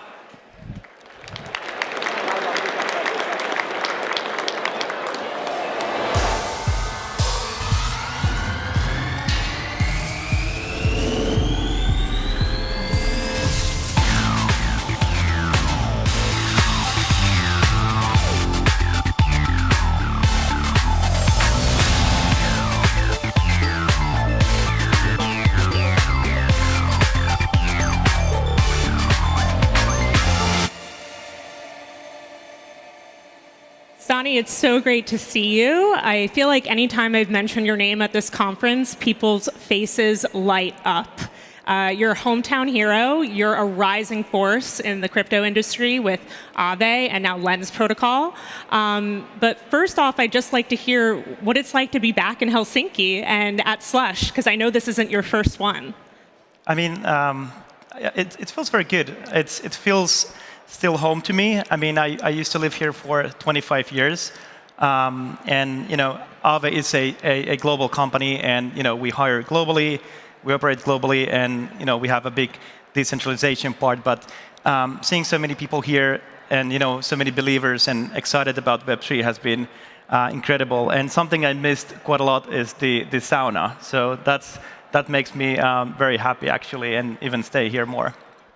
Yeah, and I understand that you actually were a volunteer at Slush back in the day. What's it like now to be on stage speaking to all these people? Yeah, it's interesting because, I think it was 8 years ago. So Slush was one of the events that my peers at university convinced to come help and volunteer to set up as well. And, that was the first time ever I got exposed to blockchain as well. So I think at that year, for some reason, there was like a lot of different kinds of talks about decentralization, Ethereum, and blockchain, and I got really excited about that. So that sparked my kind of interest, and now over years, seeing myself sitting here and doing this talk feels a bit surreal, to be honest. No, that's a full circle moment. That's awesome. I guess how did that that first interest in blockchain convert into founding Aave and now Lens? Yeah, I mean, effectively what I liked about blockchain and decentralization, that it creates this sense of access. So for me personally, I've grew up on internet, so as many of us, and internet, as back in those days, was called Web 1, meaning that we can read all the information across globally, share that information, and get faster news than we see it on papers, for example. And Web 2, for example, for me, at some point was ability to actually also kind of like contribute to the internet, being able to form relationships and share content and create content across the globe. And I think for me, that's a big kind of like a part of access.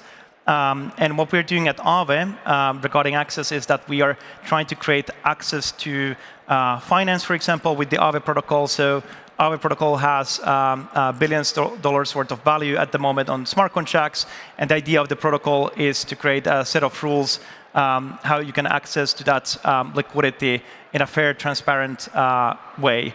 And now with the Lens protocol, we are basically building the access to your ownership of your social media presence. So basically, I think it's just the evolution of the internet, and that's why it's super exciting. Yeah, no, did you take any lessons from building Aave when you started creating Lens?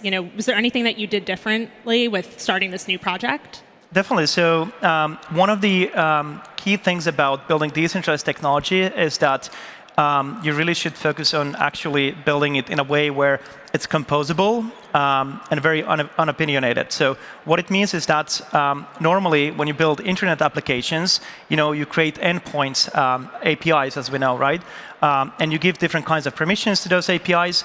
But in decentralized Web3 world, how it works is that whenever you create an application and deploy it onto the blockchain, what happens is that anyone can access to that application. And that's why we call it permissionless.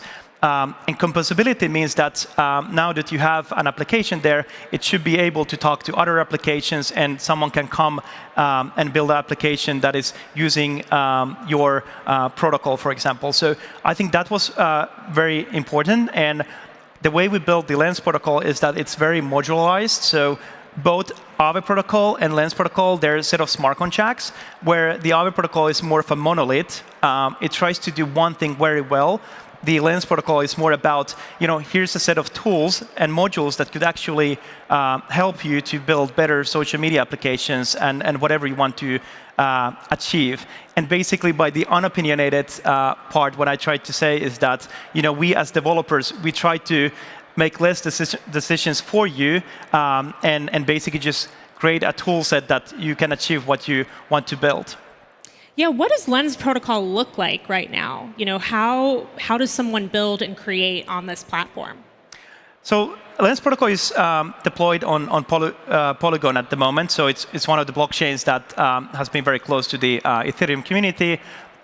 It's set of smart contracts. So what it means actually for end users and every one of us is that you can create your social media profile, and it's secured by the blockchain.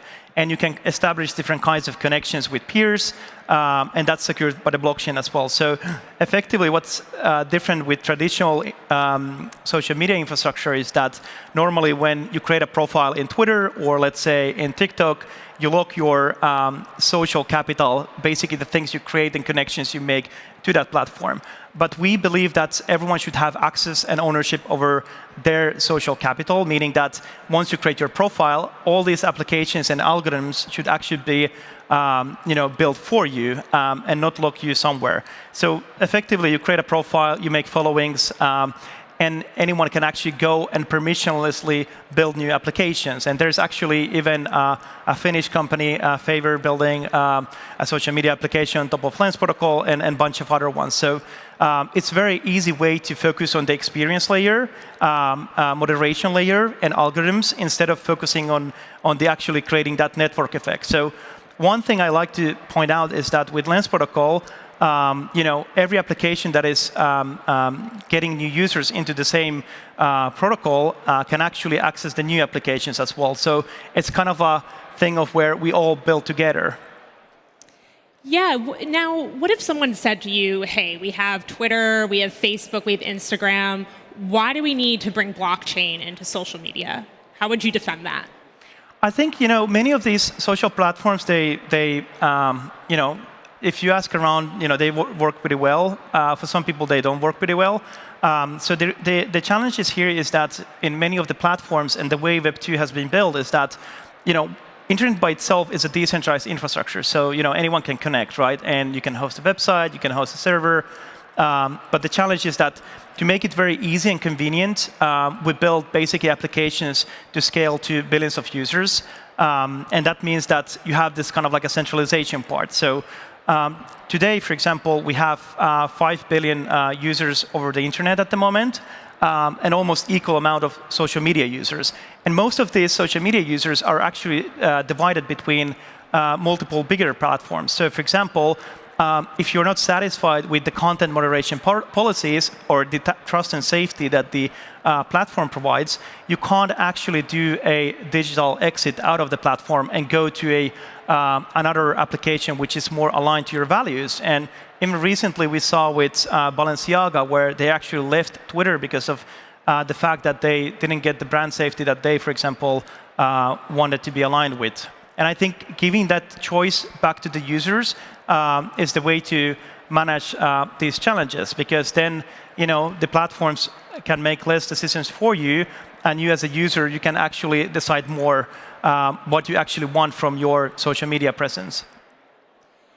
Yeah, now, if you have more ownership over your content on social media, what would be the implications for that in the creator economy? Creator economy is, I mean, especially like in Web3, it's very new field. Recently, for the past couple of years, we've saw the rise of the NFTs, where artists and creators they could actually launch their own NFT collection, art or maybe music or some sort of other kind of like an exhibition, and actually distribute that creativity directly to their audience. But what we saw actually with the NFT rises is that you actually have direct distribution channel with your audience, whoever wants to actually be part of your community.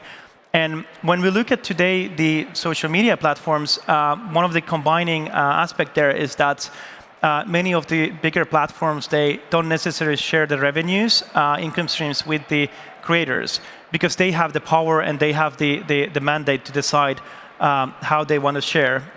There's some tendencies where social media platforms are starting to think about it, but still, as long as you don't really have that ownership as a creator over your distribution channel, you're still locked into that platform's principles and monetization models.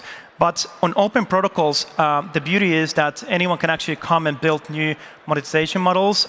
They can build new applications and experiences, and maybe you as a creator, you can actually go to those applications where it reflects most of what your content actually is, and the audience as well.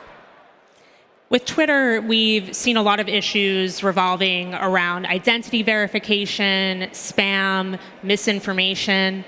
Could blockchain help tackle those issues in any way? What's happening on Lens? Yeah, that's interesting because those like content moderation, trust and safety, verifications. In short, it's a very complex problem to solve. And I think that the biggest challenge with platforms is that they usually try to solve them internally. We have this culture in Web3 that we try to solve things as a community, meaning, for example, me or my team. So I'm not doing this by myself. So there's almost 100 people at Aave at this moment, and some are focusing on the Aave, the protocol, decentralized finance, some on the social media part. But for example, we don't have all the answers, right? But the best way to actually get the best result is to solve some of these challenges within the community. So effectively, when you have an open protocol, it means that anyone can actually create their own content moderation policies, algorithms as well. And even recently, there was an initiative called Cultivator DAO. So DAO is this kind of like a decentralized organization in the blockchain, meaning just a bunch of internet friends coming together to solve a problem or govern some sort of treasury. And the Cultivator DAO, effectively, they want to create trust and safety for the Aave protocol. That's their like primary mission. I need to drink some water. I think my my morning sauna definitely affected my voice. Did you do the smoke one? That's for today. So regarding the trust and safety, is that primary goal for Cultivator DAO is to enable that across the Aave protocol, Lens protocol, but for the secondary mission is to fork the Cultivator DAO. So effectively, we create the small communities for trust and safety, act as verificators. And I think that's the way to do, because there isn't one way to solve the content moderation challenge. And I think that's going to be the most powerful way to solve it. Yeah, how are you thinking about free speech on Lens?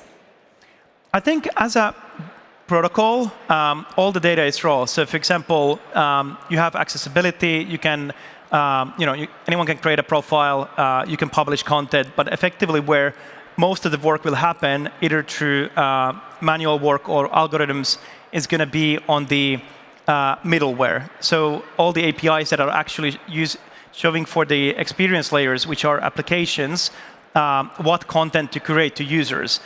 Now, here's the interesting thing, is that if you think about free speech today, you can actually go to the internet and share your opinions, and there's a lot of platforms to do that.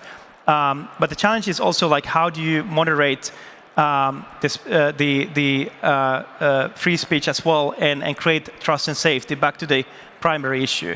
And I think when you actually go deep dive into this problem, I think the issue is that many of the people they can't express themselves in one particular platform.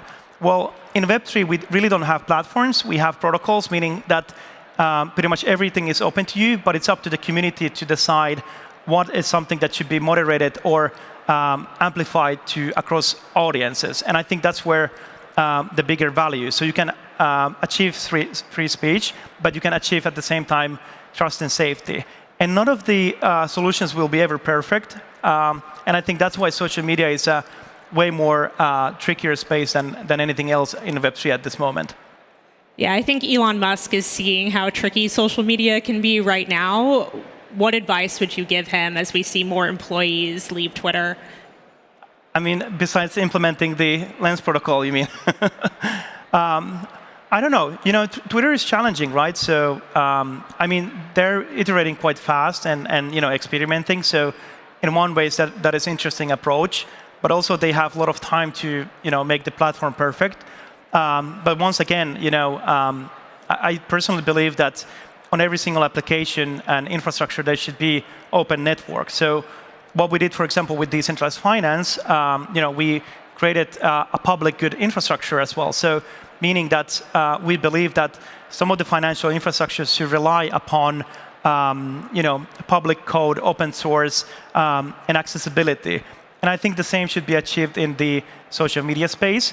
And I think we're very early. I mean, Lens protocol is something that we have been working for 1.5 years, and we've been in mainnet roughly for the past few months. So I would say there's a lot of infrastructure still to be built, but I personally believe quite heavily that Web3 in social is the future because it creates opportunities, it enables access, and it enables also micro communities. So, for example, you don't need to necessarily use the bigger applications. Maybe your social media needs are fulfilled in a smaller community. And on top of that, maybe you can experiment with new type of applications where likes are not the new the metric you follow, but we can actually build applications that think about more mental health, reduce anxiety, and just leave a better positive impact for the society. Are you thinking about revenue at all with Lens? That's a fascinating topic because there's revenue models that could be created on the protocol level. But the way I see it is that most of the revenue will happen on actually in the application layer. But I think being open networks and building on top of the open networks, it will definitely change the way that consumers will use these applications based on what revenue models they choose. So if you are going to rely heavily on advertising, that isn't really something that your audience is excited about, you will lose users. But if you're actually trying to create a community around your application and find how to monetize from that community as power users, maybe that will be the way to go. Because the biggest difference here is that the power shift and the dynamics change from platforms and shareholders, companies, to actually users. So this means not only that we can create better applications and experiences for these users, but we actually can create better monetization models. And users, they want to pay for content if it's good curated content, and it really is something that it benefits them or makes them happier. Would there be any sort of blue check system on Lens, or would it just depend on what communities want and what they're building? It's pretty much community driven. So part of our development model at Aave, we try to leave as many of the decisions to be made by the community. And actually, that's where the best decisions are made. So we're still a small team, so little we can actually achieve. But also some of these challenges are big enough that they should be handled publicly. So typically, when you think about Web3 in general and decentralized organizations, a lot of the discussions and improvements, they happen actually in an open public discussion forums. And I think that's the exciting part of the infrastructure that we're building, because it doesn't happen in a closed doors based on decisions that might not be very beneficial for the users. But actually, you have to publicly argue why a particular decision should be made or an experimentation. And I personally think it's the way to build something that should be a public good that is accessible to anyone. Yeah, what's next for Lens? When are you planning on opening it up to more users? So currently, our team is focusing on actually the data availability part. So we build a protocol where there's an amazing community at the moment. So I don't know how many of you already have a Lens profile or have even an Ethereum address. I think quite many. I talked to a lot of people today and yesterday at the Lens booth here, and I basically whitelisted quite a lot of addresses. But if you don't have one, you can DM me on, I don't know, in the legacy social media platforms like Twitter, and I can help you out. But for us, now that there's a nice seed of a community, we're actually focusing on solving the data availability part so that we can actually scale to the same level of where the bigger social media platforms are at the moment. So that's going to be our focus for the next upcoming months. And also, there's sort of progress in the community as well. There's community development. There's interesting applications being built. And overall, we're super excited where things are moving towards. Yeah, I was going to ask about scalability because I feel like that's thrown around so much in Web3. How are you approaching making Lens more scalable? So here's the thing. So, blockchain for a long time didn't have much scalability because we all were transacting on Ethereum network. And for the reason that that's where the security is. Same with Bitcoin, but Bitcoin doesn't have a computer running on the blockchain, the Ethereum virtual machine. Polygon has been amazing compromise to actually have a bit more scalability. But now there's more innovation in the space. So we have so-called layer 2s. We call them roll-ups. So basically you transact on an off-chain data layer, and you take the state of the transactioning periodically and submit the hash of it into the Ethereum network, meaning that you're actually securing your off-chain transactions with the security of Ethereum. And why this is groundbreaking is because now, first time ever, you can actually build non-financial applications on top of the blockchain ecosystem. And I think it's very valuable because, as I mentioned, there's 5 billion internet users, almost equal amount of social media users. And there's also big space of actually gamers as well and the gaming industry. So I believe that basically the next wave of users will come from non-financial applications. When you tell to your friend, do you want to download MetaMask or one of these wallets and start buying NFTs or depositing into Aave and doing a financial transaction, there might be some hesitance. But then when you say, actually, do you want to just create a post, and it's quite cool because you can make a memory out of it, you start to actually see more people getting excited about it and experiment. So what I think is that non-financial applications and the scalability with the layer 2s and using different kinds of data availability layers that we have, that simply you don't need to necessarily have all the transactions on the blockchain. You can add privacy. So Lens protocol is just a guarantee what you can do and secure in terms of your profile, your follower network, but it's up to the applications and users to choose what tools they want to use. So I think the scalability is there, and that's where we are kind of like wrapping up and finalizing on our side before we can actually open the floodgates. So a lot has happened in crypto in the last 2 weeks, and of course I'm referring here to the spectacular downfall of FTX. How do you think that will impact interest in DeFi and decentralized applications like Lens? So that is an interesting question because I think that crypto is quite small space. So for example, in general, like a crypto consists of actually, the trading activity, also the technologies and the tech stacks, and in general, kind of like a bigger term called Web3, right? So we have a lot of interesting startups here at Slush, for example, and there's more and more talks about Web3. So the space is actually very big, even in a smaller scale. So there's sort of diversity of different kinds of things that are happening. And I think when it comes to actually the FTX and DeFi, so I think personally that DeFi is built to solve issues like giving your funds to an exchange as a custody and reduce that kind of like risk that you have.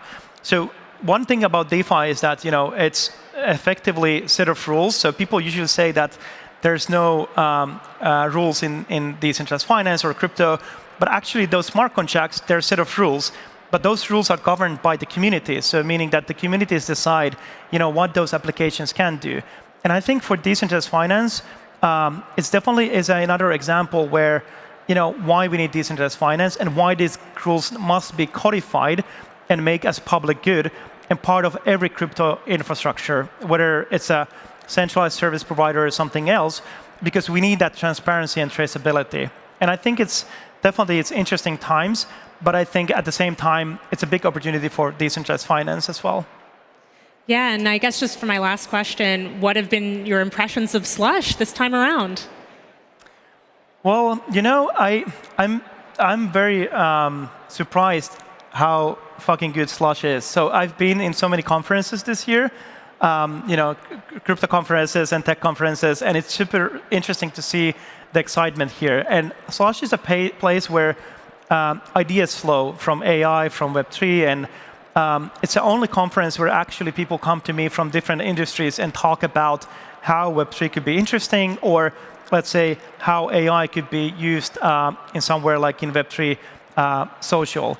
And for me, it's an exciting opportunity to meet a lot of people and founders as well, and startups and all the users as well that are using our products on a daily basis. So I'm super honored to be here. Yeah. Thank you so much, Stani. It was great talking with you. Thank you, Hannah.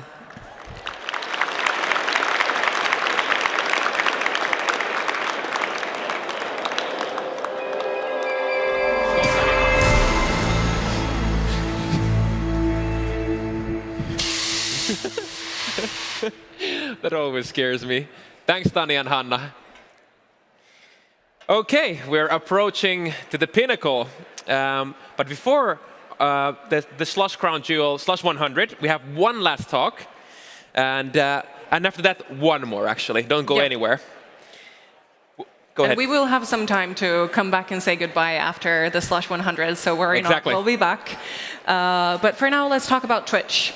Twitch is a global community of millions that comes together around live video, sharing their passions as streamers or viewers.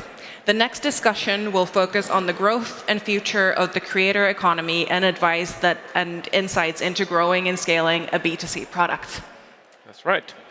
Emmett Shear is the co-founder and CEO of Twitch, an interactive live streaming service for content spanning gaming, entertainment, sports, music.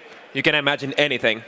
At any given moment, on average, more than 2.5 million people come together from all over the globe to interact around this distinct form of entertainment that is created by the shared interactions of millions. Together with Emmett, we'll have on stage Ryan Brown, who's a correspondent for CNBC, covering the technology industry in Europe. This is Creators or Viewers First, Twitch's way to scale the creator economy. Welcome on stage, Emmett and Ryan. Huge round of applause. Let's go.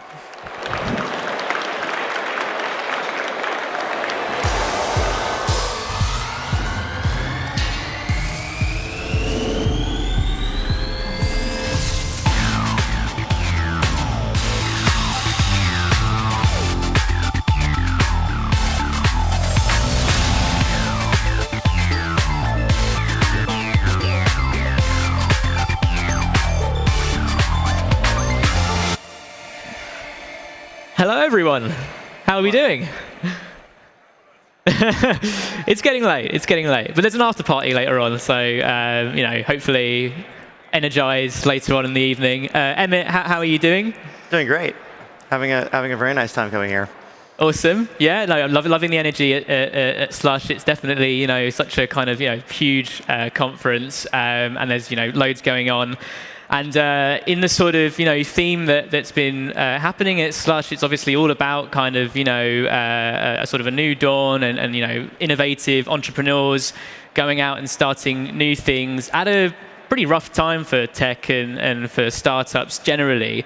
And so just in that vein, Emmett, I want to sort of kick things off by getting into your entrepreneurial background. You know, obviously you're the CEO of Twitch today, you know, a company once, you know, that was acquired for nearly $1 billion by Amazon.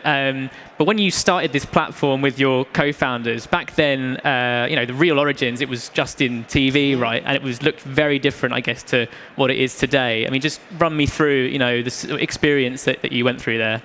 Yeah. So Justin and I are childhood friends, and we started our first company together right out of college. It was a sort of a knockoff Google Calendar, except that Google Calendar didn't exist yet. So I guess Google Calendar was a knockoff of ours, technically. We sold that on eBay because we had sort of run out of faith in the project, which worked out pretty well, actually. Made a very small amount of money, you know, a couple tens of thousands of dollars each, and then we were trying to figure out what to do next. And we were having a conversation. I'm pretty sure it was about like what should Yahoo's strategy be? Like how do they stop, you know, the bleeding, which I think was a perennial question in tech for about 10 years. And we were like, our conversation is really interesting. We're really interesting, which is I mean.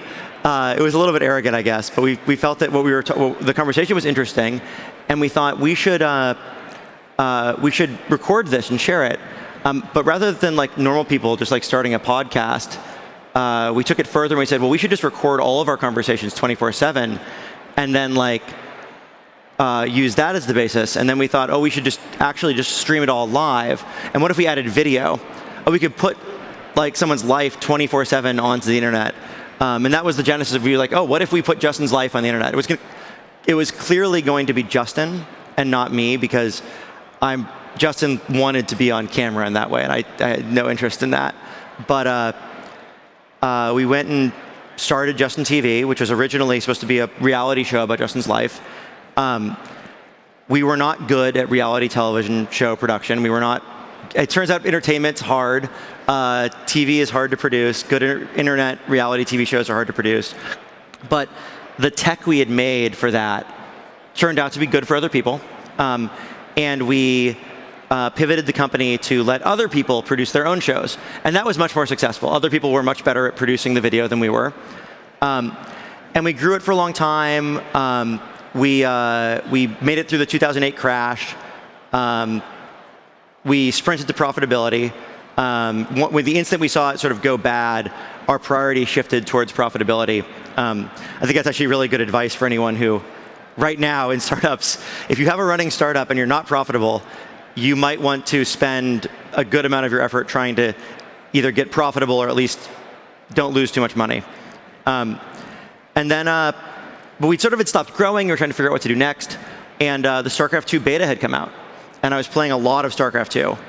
And that game was amazing, still is. And I wanted to get better, and I started watching people play StarCraft on Justin TV.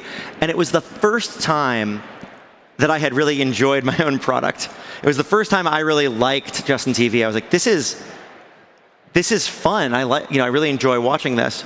And so I proposed that we pivot the company to focus on gaming. And my co-founders kind of thought it was an okay idea, didn't really agree. And we kind of, but we did. We pivoted a big part of the company to do that. We also spun off SocialCam, which was a mobile streaming service that we built at the same time. And then I started working on Twitch. And the big difference with Twitch was the focus on gaming. And then I think more importantly, I came to understand our most important creators were streamers, not viewers. We started focusing on the streamers, and I think that was really the big change that made Twitch more successful than Justin TV. And yeah, the focus on gaming, and by the way, I completely sympathize with looking at YouTube videos to work out where you are in a game. I've played Resident Evil, several of the games, and constantly getting stuck on all the puzzles, so really understand where you're coming from there.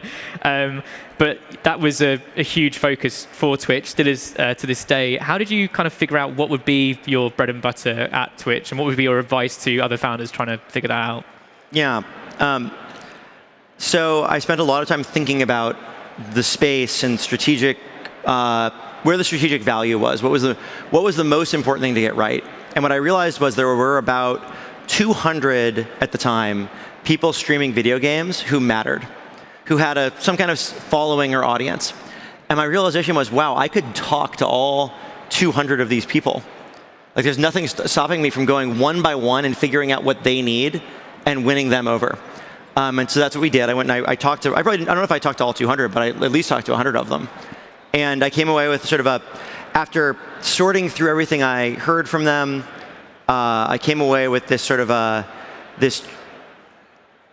first core belief that we had to make the video quality really good. If the video didn't work, if the live video streaming didn't work well, that was it. But once we had the actual product working, the three things they wanted were, they wanted fame, they wanted to grow an audience, they wanted what we called love. They wanted to feel positive feedback from Twitch, from the chat room, that things were going well, and that they were appreciated, and they wanted to make money. Not necessarily lots of money. They liked the idea. They really wanted to make some amount of money streaming. That was really important to them. And so we focused on those three things. And we focused on delivering those three things over and over again. There's a YouTube video I produced, how to conduct a user interview. If you just Google Emmett Shear user interview, that sort of goes through the technique I used in terms of interviewing people to figure that out. Because I do think that's one of the most important steps in an entrepreneur's journey when you're trying to build something, is to figure out what your customers actually want.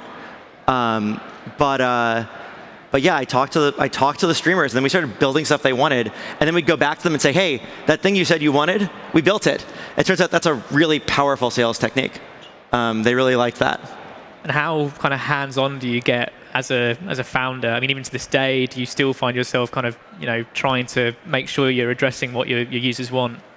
I mean, in the early days, I talked to all the customers directly myself. I even helped build. I was an engineer, programmer for about 5 years before in Just TV, where I wrote a lot of code. And so I was still writing some amount of code when we started Twitch.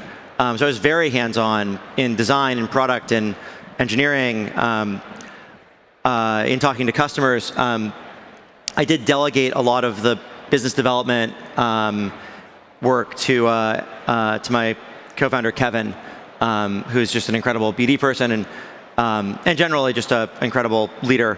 And he was really instrumental in us doing a lot of the deals, but I was super hands-on in pretty much everything else. And I really stand behind that. I think that's very important. Obviously, as the company's gotten bigger, I'm no longer nearly as hands-on today as I was, but I still try to talk to customers every week. I think one of the biggest dangers as your company grows is losing touch with what's actually going on. And you have to kind of triangulate that by talking to customers, by looking at the data, by reading reports, by getting summaries of what's happening, by checking out social media. You want to have a lot of data sources, not just one. And I want to address, the way that Twitch does address its users versus some of its competitors. One of the things that Twitch did this year was shift the sort of revenue stream, away from sort of like reducing some of the income that some of its streamers earned. At the same time, you had YouTube trying to kind of, up the ante and bring more sort of creators in with YouTube Shorts and giving away more revenue share to some of its creators. I mean, how do you sort of stay abreast of the competition and stay on your feet? So in terms of revenue, we look at it in terms of how do we make sure streamers make more money every year than they were the last year. That's our goal. And I think we did a bad job on the communications for that change, because actually very few streamers were actually impacted by the change we announced. Almost all streamers, the deal is completely unchanged. I do think it's incumbent on us to provide people a pathway and a vision towards making more money. And I think that there's two competing values. One is literally how do you put more money into streamers' pockets, which I think is one of the critical goals we have every day at Twitch. But the other question that we spend a lot of time thinking about is how do we make it feel fair? Because people both care that how much money they make, but also that they're paid fairly and that it feels right. And I think we have a lot of work to do on that front. And convincing creators to stay on your platform must be a hard task, having to provide all the perks that make sure that founders, creators are kind of willing to stay on board with you. And I mean, we were just talking backstage about some of the kind of burnout issues that creators do go through. How do you make sure that you're addressing those? Because, again, the competition is tough. You've had some big Twitch streamers this year, like Ludwig, a few others, Valkyrie, who have moved over to YouTube in those kind of deals. How do you kind of stop that kind of leakage from happening? Yeah. I think fundamentally, Twitch focuses on how do we deliver more money, fame, and love? How do we make the product better? How do we make streaming on Twitch better? How do we give good support? How do we make sure that it takes less effort to use? And then at the end of the day, we hope that people choose us. We hope that we earn their business, but not everyone will. And that's okay. Like I don't think our job is to be some perfect monopoly that always has 100% of every streamer. Our job is to build the very best place to stream. And I think the numbers suggest that people continue to choose us, despite the fact they obviously could choose some other service. And I'm really proud of that. I think that's what's great about capitalism. You have real competition. And whoever builds the best product should win. And I think I really support creating an environment where there is pressure to build the very best thing, to serve your customers the best way. And then, to the victor go the spoils, hopefully. And the creator economy, I guess started in Silicon Valley, but is international. And I mean, obviously we're here in Helsinki, in Finland. Sure, there might be some maybe creators out in the audience, listening to you speak today, and I'm sure they'll want to know, how do I kind of get involved? What are the sort of business opportunities here? What is the landscape like in Europe for Twitch? Are you kind of expanding here? Where do you sort of see the opportunities? Well, Europe is the biggest region for Twitch by a pretty reasonably large margin. We have more traffic from Europe than anywhere else. And so we put a lot of effort into that. We have big, teams in Europe. We've spun up ad sales teams, across most of the countries. We obviously localize the product for everywhere. And I think we view it as our job to make sure our product works as well here as it does in the United States. I think more broadly, the opportunity in the creator economy today, as a creator, the opportunity has never been better. There's just so many more services, so many more platforms, so many more tools, I think Twitch is a great place to be part of the creator economy if you want to be a live streamer. But there's so many choices out there. In terms of from a founder perspective, from a startup perspective.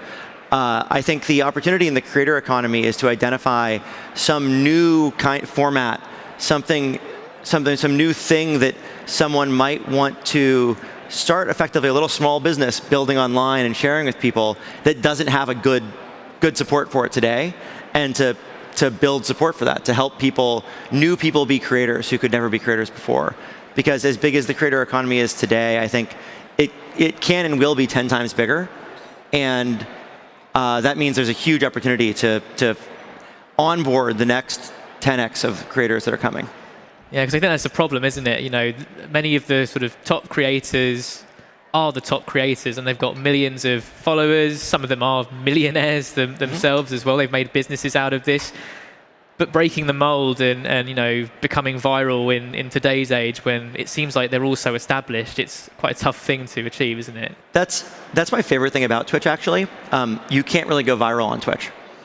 Like, it's just not possible. There's no pathway for your stream to go from having no viewers to suddenly having 10,000 viewers every day, or even for a short period of time. It's very hard because you really grow your audience by consistency, by showing up over and over again.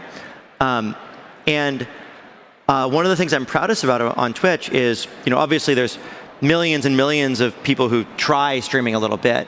But if you just look at the people who come and they stream regularly and they're really committed to it and they're streaming every day, the middle class is bigger than the top. There's more total money, more total revenue, more total viewership flowing through medium-sized streamers every day. The people who have 50 viewers or 100 viewers than there is through people who have thousands.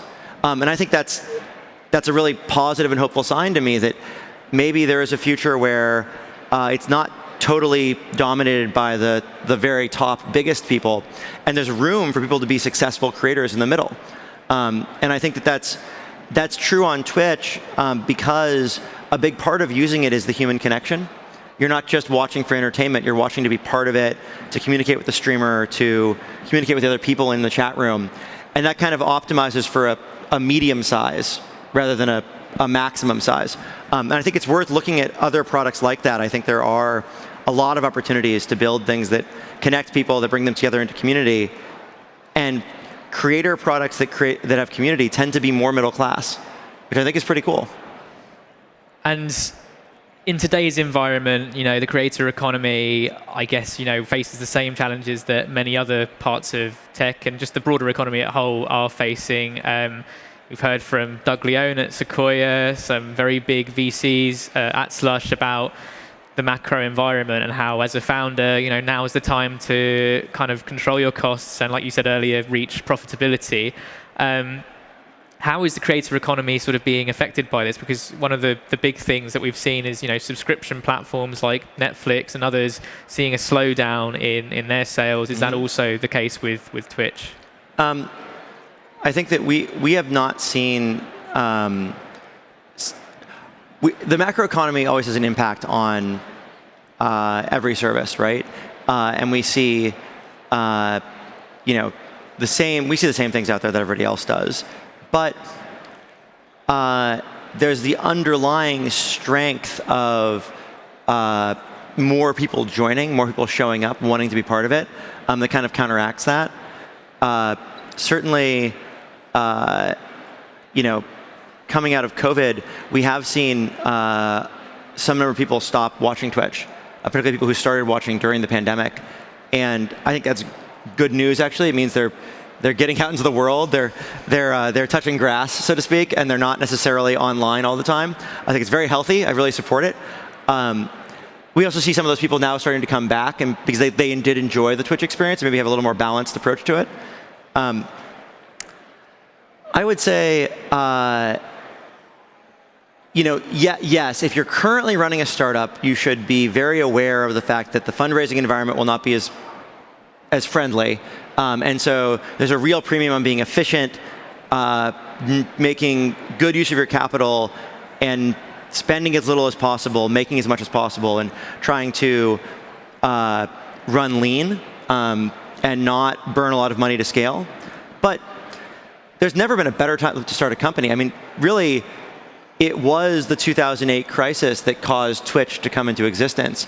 I don't know if we would have made that pivot or had that success if we hadn't gotten really disciplined through that period and really focused on, it was great, every month we were just like, what do we do to cut costs? What do we do to drive revenue? And we became disciplined business operators in a way we had not been before. I think it was really healthy for us as a business. And if you're considering starting a company, like right now is a great time to do it because you're going to have a tailwind. You're going to have a tailwind for the next, some number of years. We're going to hit the bottom at some point, and then it's going to be up. And so I actually think it's a great time to start a company. The time that's actually the hardest to start a company is if you started it like 18 months ago. That would be the most challenging time to do it. Actually, no one wants a downturn. It sucks when people lose their jobs. It sucks when you don't have the same level of growth you might be looking for. But it's good, actually. Like, it's not it's good is not the right word. It's a part of the cycle of life. Like, things can't grow indefinitely in one direction forever. You have times where it goes up. You have times where it goes down. it's about playing the long-term game and not getting over-focused on what's happening in a given year. And I can't not address the elephant in the room, which, this week Amazon has had to, do some job cuts, thousands of people in divisions from Alexa to Luna, the cloud gaming division. Could you just comment quickly on how much Twitch was affected by that, and where does that whole kind of layoff story play out? The broader Amazon layoff story that hit, Twitch wasn't really deeply part of that. Wasn't we are run as a pretty independent subsidiary. That's one of the things I've liked about working for Amazon and the reason I'm still there 6 years after they acquired us. No, 7 now actually, because we do get to run independently. But as a result, I don't actually have much in the way of insight for you there. Wasn't really. We run our own independent approach to things. And do you have any advice then for founders about exit strategy? Because obviously a big exit from Twitch to Amazon, nearly $1 billion. I'm sure a lot of founders would like to know what is the sort of way to go about that and not be tied into something that's nasty. Well, I definitely think if you like working on your startup and you want to keep running it, selling it's a very dangerous game. You have to really make sure you are fully connected and see the world in an aligned way with the acquirer, or you will probably not want to stay. In terms of exit strategy, our exit strategy was every time someone asked us whether we were interested in being acquired, I said no. And then our exit strategy was ignore the question entirely and tell everyone we weren't interested in being acquired and focus on growing. And then eventually I got a big enough offer that I was like, okay, fine, yes, at that price, maybe I am interested in being acquired. But I think if you're thinking about being acquired, you won't be. It's something you should be focused on growing your company, serving your customers. I just had a look at the time. My God, where has the time gone? Okay, I'm going to ask you now about getting back onto the creator economy, the evolution of the creator economy. How do we sort of see this evolving? What are the business opportunities? It's hard not to sort of talk about other things going on at the moment. Yeah. Elon Musk is trying to turn Twitter into a creator economy platform. I'm not sure if Twitter will be around by the end of today, sort of at the rate things are going. But where do you sort of see this going? And do you have any advice for Elon? I mean, the creator economy is just going to be the entertainment economy at some level. Increasingly, you don't need a media company package to produce things. And I think you're going to see a really pretty strong unbundling over time as individuals or small teams become the dominant way that media gets produced. That's really what the creator economy is currently about at some level. It's the fact that software tools have arrived for media, even for crafts, things like Etsy. You have the creator economy, and so as these software tools make it possible for anyone to get distribution and to produce things on their own, you get to go direct to consumer, and that's amazing. And so I actually think any company that has a lot of customers, like whether it's Twitter or any other large company that has a lot of users on the internet, can and should become a creator economy company. You could argue that app stores on your phone could be creator economy opportunities. I actually think there's the fact that it's so hard for a small team to build an app these days because of the very high bars to entry there is a real shame. And it would be cool if you could build apps that were used by a few thousand people, and that was considered a success, and the app stores were built to make that a success. And I think that will happen. And so I think over time we're going to see the creator economy. We'll stop talking about the creator economy the same way that people don't really talk about the internet economy quite the same way anymore. It's just the economy. And I think you're going to see the same thing happen with creators. And something that's quite big in China, for instance, with live streaming particularly, is commerce, and people shop for things on live streaming platforms. Is that something that Twitch could sort of think about in the future, or is that something you had advice for founders here? It's so funny. We looked at like the live streaming in China thing, and that's actually an example where you can't just go translate things one-to-one. In China, a big part of the live streaming issue is I don't necessarily trust the person who's making my thing as like a trustworthy salesperson. So seeing them on live video helps me trust I can buy something from them. But in Europe and the US, less of a big deal. There's more. I think it's a slightly higher trust society where people don't require the same amount of anti-fraud protection from their vendors. And so we've not seen it working quite the same way in the US. It's been different, or in Europe. But I think generally there will be those kinds of opportunities. It's going to be a big thing. And I look forward to seeing a world where anyone, anywhere in the world who has something to contribute, whether it's craft or media, writing, comedy, news, whatever, they can go direct to the people who love it, and they can earn a living running their small internet business.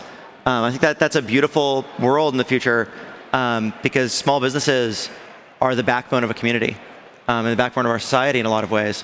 And we're now bringing those to the internet too. Cool. I am so sorry that's all we've got time for, Emmett. I could have gone way longer than that, but really nice chatting to you. Thank you so much. Thank you everyone for watching, and enjoy the rest of Slush. Yeah, thank you.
Let's get that going. Come on.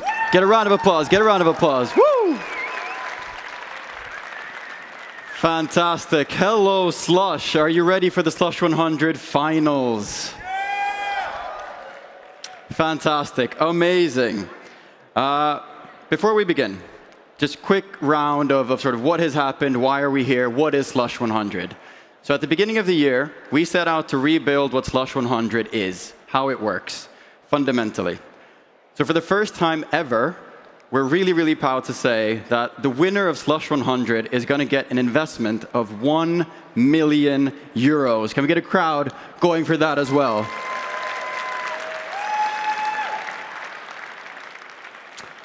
Fantastic. So who is investing that 1 million euros, you ask? Well, none other than 5 of the best early-stage VCs in the world. We have Axel, General Catalyst, Lightspeed, NEA, and North Zone. Let's give a round of applause for them.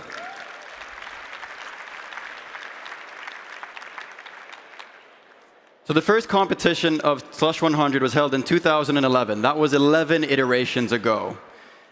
Since then, what has happened? We've had 3 previous winners, Fishbrain, Cybo Angel, and Musician, that have then gone on to raise tons of money. They've grown in revenue, and they're each valued at over 100 million euros. So we have 3 great success stories.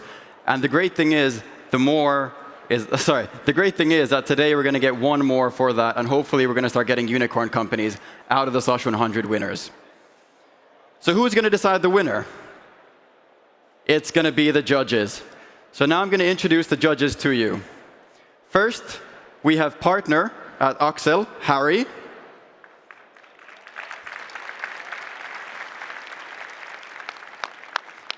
Secondly, we have managing director at General Catalyst, Adam.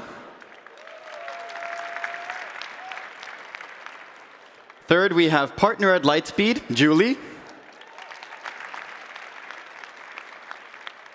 Then we have general partner at NEA, Rick. And partner at Northzone, Jessica. Great, so how does this work? Each of the companies is going to come on stage for 5 minutes and pitch, which is then followed by a 5-minute Q&A, which is led by our judges.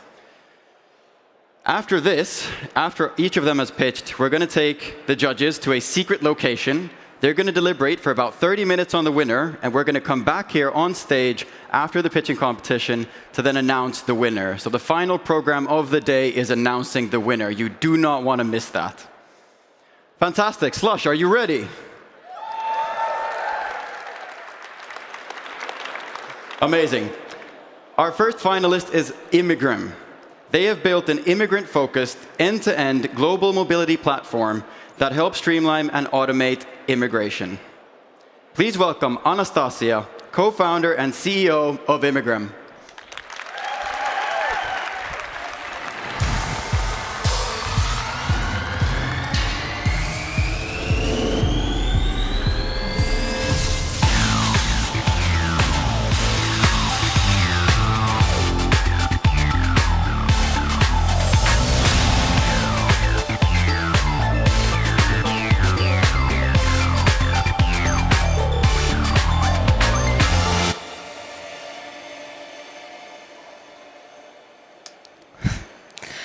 Good afternoon, everyone. My name is Anastasia. I'm the CEO and co-founder of Immigram.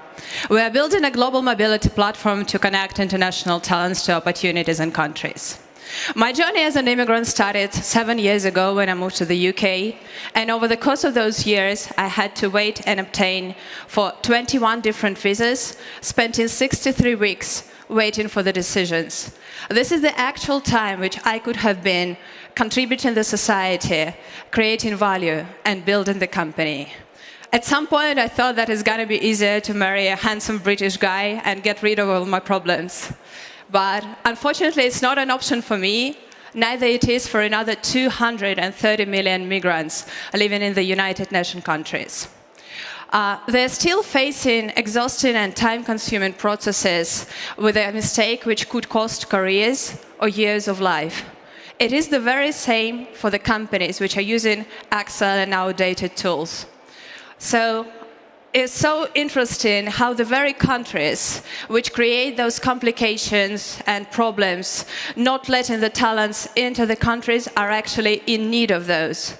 Only in the US, the talent shortage would cost the country over $8.5 trillion till the 2030. And the situation is the very same in the UK and EU when countries are not able to fulfill the position from the within because they don't educate enough number of high-skilled talents. So the answer is indeed in the international talent. We are building Immigram as an infrastructure layer, connecting talents to countries and opportunities while reducing the talent shortage and working with it and reducing the levels of bureaucracy. The biggest advantage of the platform is the 98% success rate, which we managed to maintain due to implementing the newest technology into the immigration process. We cover the full cycle of immigration, starting from the scoring algorithm, which is able to identify chances for an immigrant if they are actually eligible for the visa, so they wouldn't waste time, through the automated forms filling and auto-filling of the documents, and GPT-3 trained model for document generation from scratch, which is very applicable for UK immigration. We don't leave the immigrant at that way. We connect them with opportunities and help them maintain their status in the new countries through helping them with auto-filling the documents for the bank accounts, insurances, finding houses, and different other things. So we're doing the same for individual immigrants and helping teams as well to maintain their relocation, to understand the workflow, and also to keep track of immigrants and their documents, which is very important in this sphere. The immigration market is huge. We're targeting the $150 billion opportunity. And it's very interesting that not only the market is big and the expenditures in the immigration and technologies are very high, the market is also growing. Over the past 30 years, the market almost doubled itself with 230 million migrants in the United Nations, among which almost 80% are high-skilled migrants. It means those are the immigrants who are actually contributing to society, working and paying taxes, and those are the immigrants which countries need. It's very interesting also to see that how the trends of immigration change, and we see the tendency that immigrants actually tend to move more than once.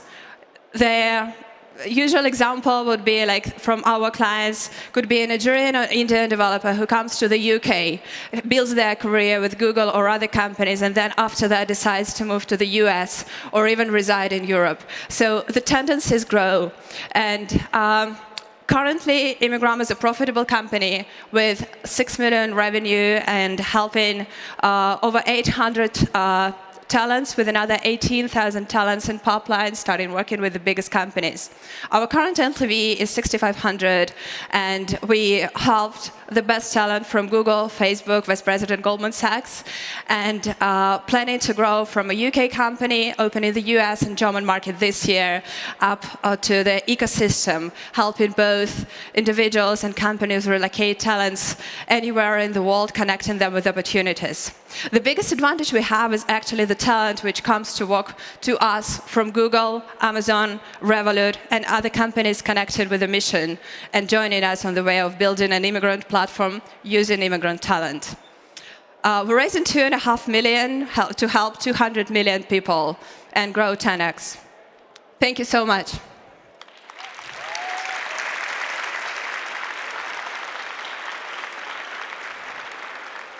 Happy to answer all the questions.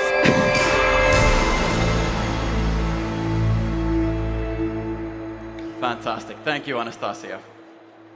I think if you just sort of come here. Sure. We're going to let them switch some of the tables around, but we're not going to let that distract us. Let's move on to the Q&A with the judges. As a reminder, we have 5 minutes to go through some questions.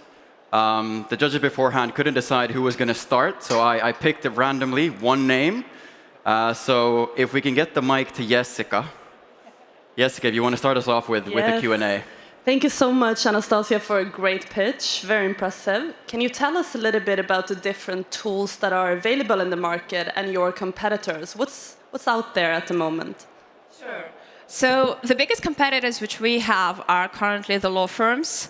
And the process which immigrants face with the law firms is first that they do never get a refund if the process goes wrong, and also it's an outdated manner of communicating through emails, and especially it's applicable to the companies which have to work with hundreds of employees that relocate. So the processes are currently outdated, and it's interesting to see how the immigration tech market, which I like it to call, is currently picking up, starting with companies like Localize and Jubatical, which try to automate and bring technology to immigration. So there are some options arising for the companies and for talents in the US. For example, there is a company called Boundless that do immigration, citizenship, and marriage green cards. But it's very important to understand that immigration is a domain expertise, and it's very important from where you start. You can't scale super fast. So the domain expertise matters, and we are targeting the talent market. And as far as I know, we're the only one automating the talent market immigration now. Great. Let's pass on to the next person there. Rick, do you have a question? So you mentioned clients. Who are your clients? Do you view that as the employer or the employee? So we're doing both sides. we got individuals who want to relocate and after that search for a job or found the companies. So we helped 47 people from Google, a lot of clients from Facebook, Amazon, and those were individual clients, getting the talent visa. And we're also starting a big project with one of the big companies in the UK next year to help them with relocation of employees and providing them with flexibility of the visa choice for their employees. So it could be a work visa or it could be a talent permit, which is much more nice, I would say, for the employees, and it's going to be great for companies to offer flexibility in terms of the work. Great. It was a great pitch. Okay. In the enterprise space, who do you sell to and how? So we are currently launching our B2B side, which is going to be fully launched at the beginning of the year. So we got a unique opportunity that our B2C clients sell us to the big enterprises. We had this case, I wouldn't call it on the same, but we had this case with a big fintech when we helped over 20 employees from the company, and they actually were reimbursing our payments. And after that, the company came to us and said that they want to work with us as a B2B. So we're doing this. We also got a channel of launched B2B enterprise sales. So we're selling directly, and we have an SEO channel which also helps in the sphere of educating the employees on what is available for immigration. Thank you so much. This was a great pitch. You spoke a little bit about insurance and finding homes. It sounds like an amazing opportunity to expand sort of revenue per customer, revenue per user. Can you talk a little bit more about that? Yeah, sure. So our biggest objective is to help as many immigrants as we can to get the level of life which they used to have in the countries where they were coming from, not less. So we're currently working on verifiable credentials in order to help transfer the data of our clients to the banks, insurance companies, and others, so they wouldn't have to fill the same information like 100 times, which I did, and I'm sure, like, I know that you traveled a lot, so you had to go through the same processes. So it's going to be auto-filled, and it's going to be more convenient for them. So in terms of this, there will be a company paying us and an individual using many more services on their lifetime of immigration, from getting the first visa, permit, different other services, to getting the citizenship, which is at least 5 to 7 years. Anastasia, congratulations on having so much traction. And I think it's clear that by solving your own personal problem, you found product market fit quickly with others. What is the biggest risk to the business? Is there an issue that you kind of one and done with a consumer? Once you get their visa, there's nothing more for you to do? And also, what happens if there's a change in government and a change in policy around immigration? How does that affect the long-term prospects? Let's have a quick response. Sure. Yeah. So the biggest question is for the governments, as if the new law comes, we have to follow it. But as we know, now we're in the countries like the law could be implemented fast. The law usually comes last, and there will be a lot of economic signals facing that something would be changing. So we have enough time to prepare for that. And in terms of the clients, when we do good service, clients do come back for us for additional services. We just finished the citizenship application for one of our first clients who came as a first visit. So we see that the clients are coming back, and the lifetime is huge. So. Wonderful. Let's give a big round of applause to Anastasia. Thank you. Our next finalist is Sociability. Their product helps disabled people find and share information about the accessibility of the built environment. Please give a massive, massive round of applause for Matt, founder and CEO of Sociability.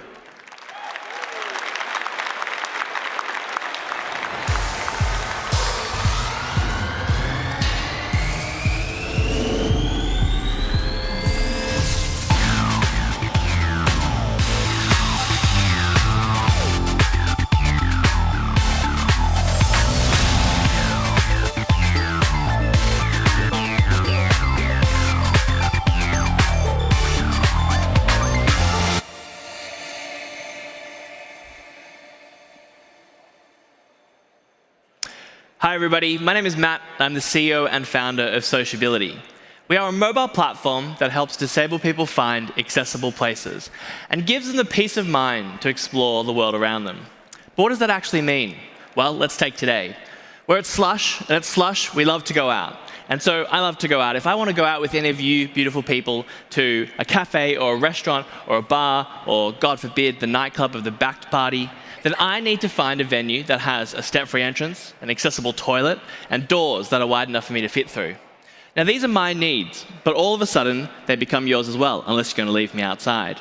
And so when I go to find this information, the problem is that for most of the time, I can't find what I need. And in fact, I'm on blogs, I'm on Google Street View, I'm on TripAdvisor. I can't find the information I need. In the UK, on average, disabled people find the information they need about the accessibility of venues a mere 14% of the time. And so the problem is, would you go outside if you didn't know whether you could get into the venue? Would you go outside if you were wondering whether you'd be able to use the bathroom all evening? Would you go outside if you were anxious and stressed about whether you'd be the reason that people's dinner plans changed or that the party got cancelled? Because unfortunately, for the 1.3 billion disabled people worldwide, the answer is too often no.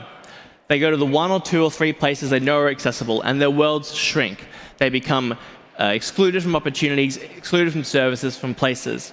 And in reality, recent estimates suggest this number is closer to 2.5 billion people around the world who have an accessibility need of some kind, whether that's a disability, they're elderly, they're pushing a pram, or they have a temporary injury. And so at Sociability, we know that in a world that was not built with accessibility in mind, knowledge is power. It gives the people the capacity to plan ahead, to navigate obstacles, and to be included on equal terms. And that's why we're building a data platform that will organize all of the world's accessibility information to use it to remove barriers to opportunity for disabled people everywhere. At Sociability, there are 4 key tenets running through our work. The first is we provide detailed, accurate, and objective data. We know that accessibility is personal, but also contextual, and we are giving disabled people the ability to choose where they want to go rather than being told. Secondly, our work focuses on going beyond compliance, beyond regulation, to focus on lived experience, to focus on accessibility as functionality. Can a person use the space to do what they want to? We're also building a community of disabled people connecting each other, but also connecting disabled people with businesses to ensure we are driving sustainable systemic change. And finally, we're building a data platform that will allow our database of information to unlock the power and potential of services that currently don't work for disabled people everywhere. We've started with a mobile platform that allows people to search for information, input, and share it amongst the community, and we're building an enterprise product that helps organizations better conceptualize, communicate, and improve the accessibility of their places, products, and services. Our team is small but perfectly formed. We're split across 4 key divisions, including product design, product development, business and operations, and in particular, community.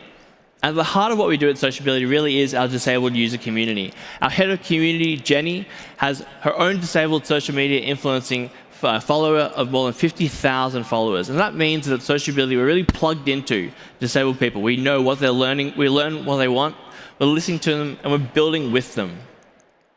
And we're not a charity, we're not a social impact project. Sociability is building a sustainable, scalable enterprise that will provide an end-user experience that's always free, but it ensures that we have a really phased, structured revenue model that builds off the economic spend we're unlocking. Our first phase is to really focus on digital accessibility services, ensuring that we're building bespoke software solutions for organizations who want to better understand, communicate, and improve their accessibility. Secondly, we'll use the data that we collect to ensure that we're licensing it and providing APIs to connect our information to platforms that help them improve their services. And thirdly, I'm just going to have a glass of water here because my mouth's gone very dry. Thirdly, we're building a marketplace for our community to ensure that disabled people have access to the products and services and events that are accessible. And we know there's a huge market for it. The assistive tech market in the next 5 years will grow to more than $28 billion US. But what we're doing is novel. We're trying to create a new category. And so we index on 3 key things. We know there's a lot of people for whom we're solving this problem, more than 2.5 billion people around the world. We know that more than removing a significant pain, we're also unlocking a huge economic spend more than $10.7 trillion of economic spending power that is currently untapped for disabled people and their friends and family due to lack of accessibility. And we know there's huge opportunity. Currently today, only 4% of businesses make their products and places and services accessible to disabled people.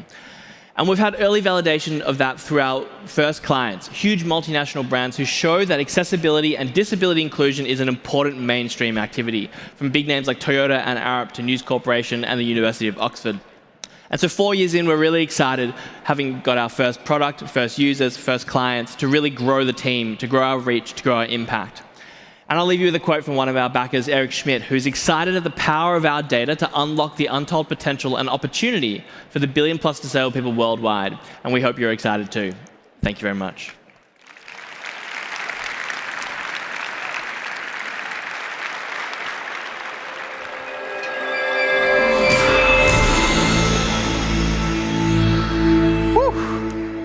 Well done, Matt.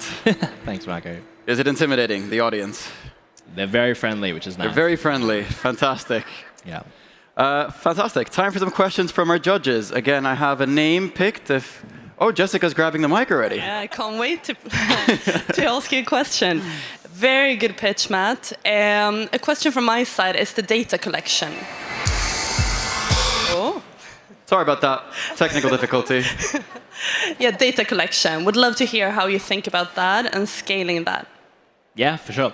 So really at the heart of what we're doing is trying to make sure that people have confidence and to build this trust in the product. And so that means that we really have to have detailed, reliable, accurate data. And it has to be as objective as possible. What works for me as a wheelchair user might not work for somebody who's blind or who's deaf, but also what works for me as a wheelchair user going to a cafe for half an hour will be different to what works for me going on a date or spending an evening with my girlfriend in a space where I want to use the bathroom, and I don't want to be pushed around.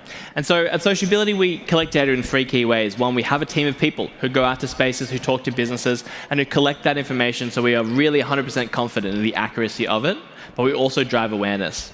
Secondly, our tool's crowdsourced. It's layperson friendly. It's designed to be used by anybody, such that disabled people can add information about their favorite places and share it amongst the community. And thirdly, we're building a product that allows businesses to upload that information themselves. And much like in the same way that 25 years ago there wasn't dietary requirement information on menus, we believe this is something that fundamentally makes business sense, and we want to give organizations the opportunity to share that themselves. And of course, moving forward, the more we can automate this through fancy technology and clever things, will make that process much easier to scale. Matt, sorry, I don't have much of a voice, so excuse me. That's all right. My mouth's Matt, dry. love your vision and your mission. I believe in the business models that you outlined, but one question is, how do you solve the chicken and the egg issue, which is you've got to aggregate the data to be able to provide the services to enterprise, and how do you deal with that time to market delay? Yeah, the chicken and egg problem is the bane of our existence, but the way we've started off by solving it is really leaning into this data collection piece, and we're building a model that we can use our partnerships and our enterprise services to help really subsidize that, so it's much more cost effective and much more efficient. A lot of venture capital money, I'm sure, would help as well. But to that extent, the idea is to really create a system where we can go into big cities, one after another, and sustainably build out a model where we collect data, provide that data to our users, and so they see an instant benefit. And then on top of that, they're inclined to want to add more values, add more venues, add more places, and really drive that flywheel. And so we've started with a chicken and egg. I'm not sure which one is which, with the data. Does Harry have a question? Yeah, sure. Matt, the best cash is cash from customers. What are ideal customers for you in your go-to-market?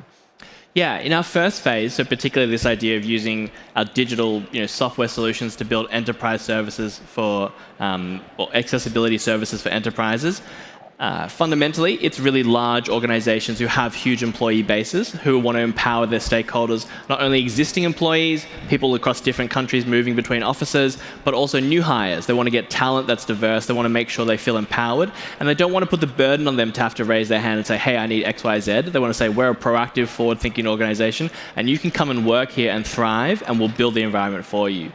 Separately to that, it's definitely organizations like landlords, people who own huge swathes of property who want to make sure those spaces are as accessible as possible. And then also governments, really helping to empower their citizens to start from the same level playing field, whether that's pursuing social opportunities, economic opportunities, or just generally being great citizens.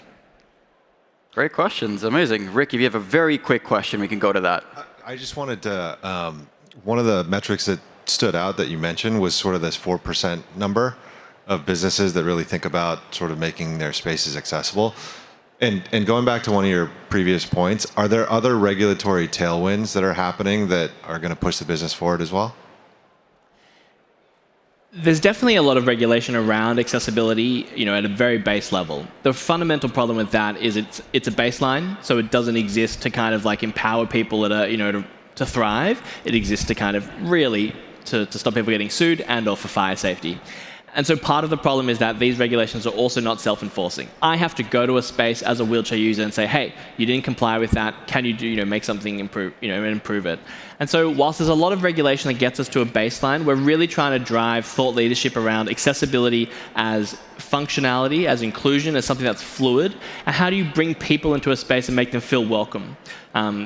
Regulation definitely helps us get to that starting point, but we're trying to drive a different conception beyond that, and we think that there's a huge potential to build a much more inclusive and accessible and productive world in that way. Whew, sounds great. All right, let's give a warm round of applause for Matt, everybody, from Sociability.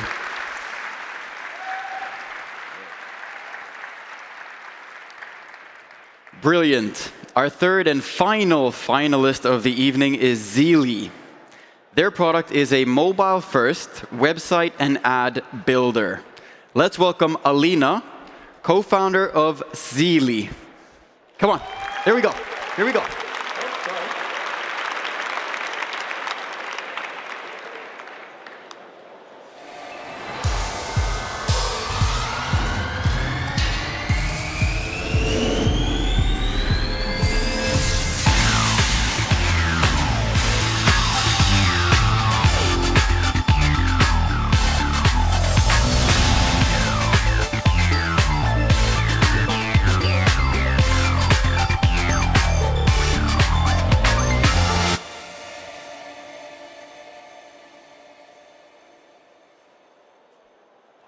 My name is Alina, and I am the CCO and co-founder of the Ukrainian startup Zeely. Zeely is a mobile-first web store and ad builder that helps micro-business owners start selling online. We have increased our MRR by 300 times in just 3 months and got $40,000 in MRR in October. Did you know that 80% of micro-businesses use a phone as their only device? These business owners currently don't have the tools to start an online business from the phone, nor the money, staff, and experience to sell online effectively. More than 140 million micro-entrepreneurs from mobile-first regions such as Latin America, Southeast Asia, India, and Africa face this problem. Existing solutions do not solve it. They are not mobile-first products. They lack promotion tools and AI features, which limit their users' number of customers. It's time to change the game. That is why we created Zeely, a sales-oriented online store for entrepreneurs. And now they can download the Zeely app when they want to get an online presence and, in a few seconds, create with our AI a sales-oriented store. When they want to get more clients and cover more target audience, they can launch a promotion on Facebook, Instagram, and TikTok with our AI. When they want to process some online payments, they add Apple Pay and GPay buttons to their online store and process all the payments right in Zeely app. For now, more than 6,000 users from the United States, Brazil, Mexico, and Chile have already started their online business journey with us. Among them are lawyers, retailers, coaches, technicians, and even NFT creators. Users love that we are able to combine all the features needed to run an online business from a phone. We know this because our retention rate after 4 months of using our product is 80%. We are building this new online business future together with an extraordinary team based in Warsaw. Our technical founder, Dima, has 11 years of experience in technological leadership, of which for 3 years he worked with Google AdSense. Our COO, Yaroslav, has more than 5 years of experience in managing big sales departments, bringing in revenue more than $700,000 in new clients. And I have more than 4 years of experience in communications. I previously worked with Vogue, Elle, and Slamel. Our business model is SaaS freemium with a 7-day free trial period and the monthly subscription of $38. We have found our product market fit and our blue ocean by working with influencers, referral programs, and traffic on Facebook, Instagram, and TikTok. And we are now currently attracting more than 50 trial subscribers every day in a completely automated way. So our cash flow shows that in the last few months, we have received $120,000, having 0 sales managers and just 1 support manager on the team. We are able to turn this into an annual run rate of $2 million, having a team of 10 people. Our customer acquisition cost is $50, our lifetime value is $600, and our gross margin is 90%. We have received more than $150,000 in equity-free grants, including financing from Google for Startups. And we have opened our investment round of $2 million. If you want to take off with Zilli, contact us to connect, become a partner, and invest. Thank you so much.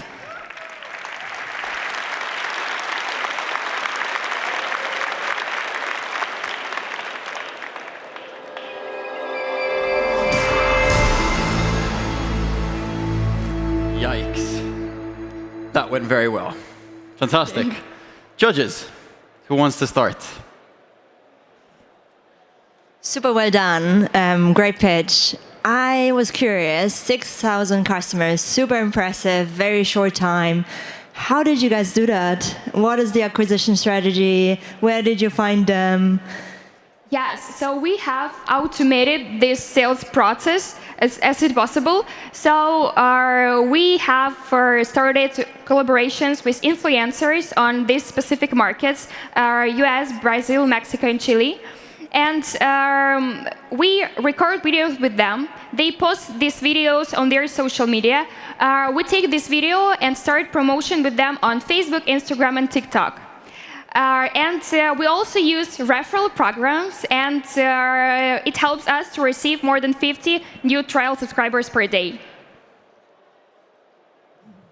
Go ahead, Harry.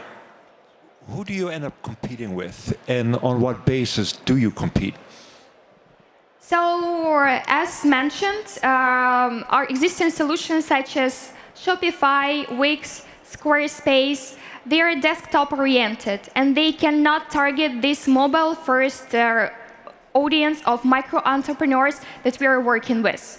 And they lack these AI features, which allows us to give for the best time to value. And they also lack some promotion tools, which in our case allows us to give more customers to our users. Thank you. Great job. What does the product roadmap look like? So what are your customers asking for more of from you? Thank you so much. You know, our entrepreneurs will always need customers and sales, and we understand that trends are always changing. That is why we help all this target audience to adapt to all these changes. So that is why we are improving all these promotion channels. We are adding API integrations with Facebook, with Google, with TikTok, some email marketing, and so on. Thank you. So you showed a very wide range of types of customers and use cases, ranging from commerce to education, etc. What do you think is really going to take off? Which 1 or 2 types of customers or types of use cases do you think will drive going from 6,000 to 600,000? Yes, we see that the biggest part of our users, they're from service sector. I think this cohort is the biggest in our case, and I think that it also distinguishes us from our some e-commerce existing solutions. You said you're out to raise 2 million. Can you tell us what the money is for, and what are you looking to achieve with that capital? Yes, sure. So we're building our unique technologies with these API integrations.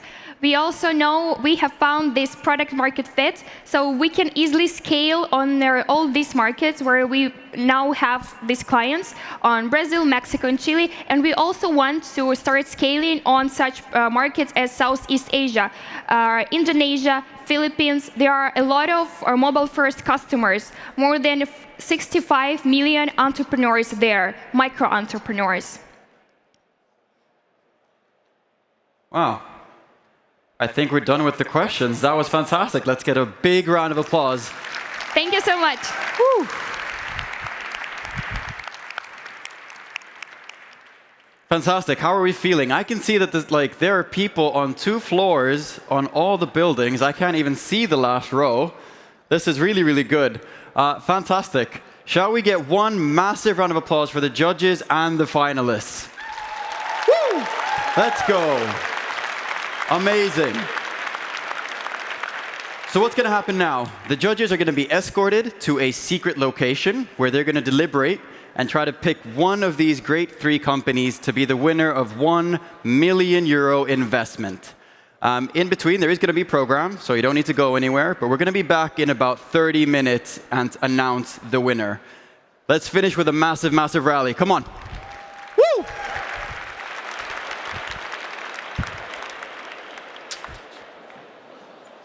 Super job, Mark. Wow. Super job, Marco, and Slush 100 finalists. It's time for the last talk of the day and our time to say goodbye. Thank you for these 2 days. It's been a pleasure being here with all of you. Yes. But last but not least, for 2 decades, Benedict Evans has been cutting through the noise to figure out what's really unfolding in the tech industry. The highlight of his work has been an annual presentation digging into the most pertinent ongoing macroscopic trends. This year, Benedict will be launching his annual presentation right here, right now at Slush. Benedict has spent 20 years analyzing mobile, media, and technology and worked in equity research, strategy, consulting, and venture capital. He's now an independent analyst whose newsletter reaches over 150,000 subscribers. Benedict is currently a venture partner at both Entrepreneur First and Mosaic Ventures. For the last talk, this is the new gatekeepers. Everybody welcome on stage, Benedict.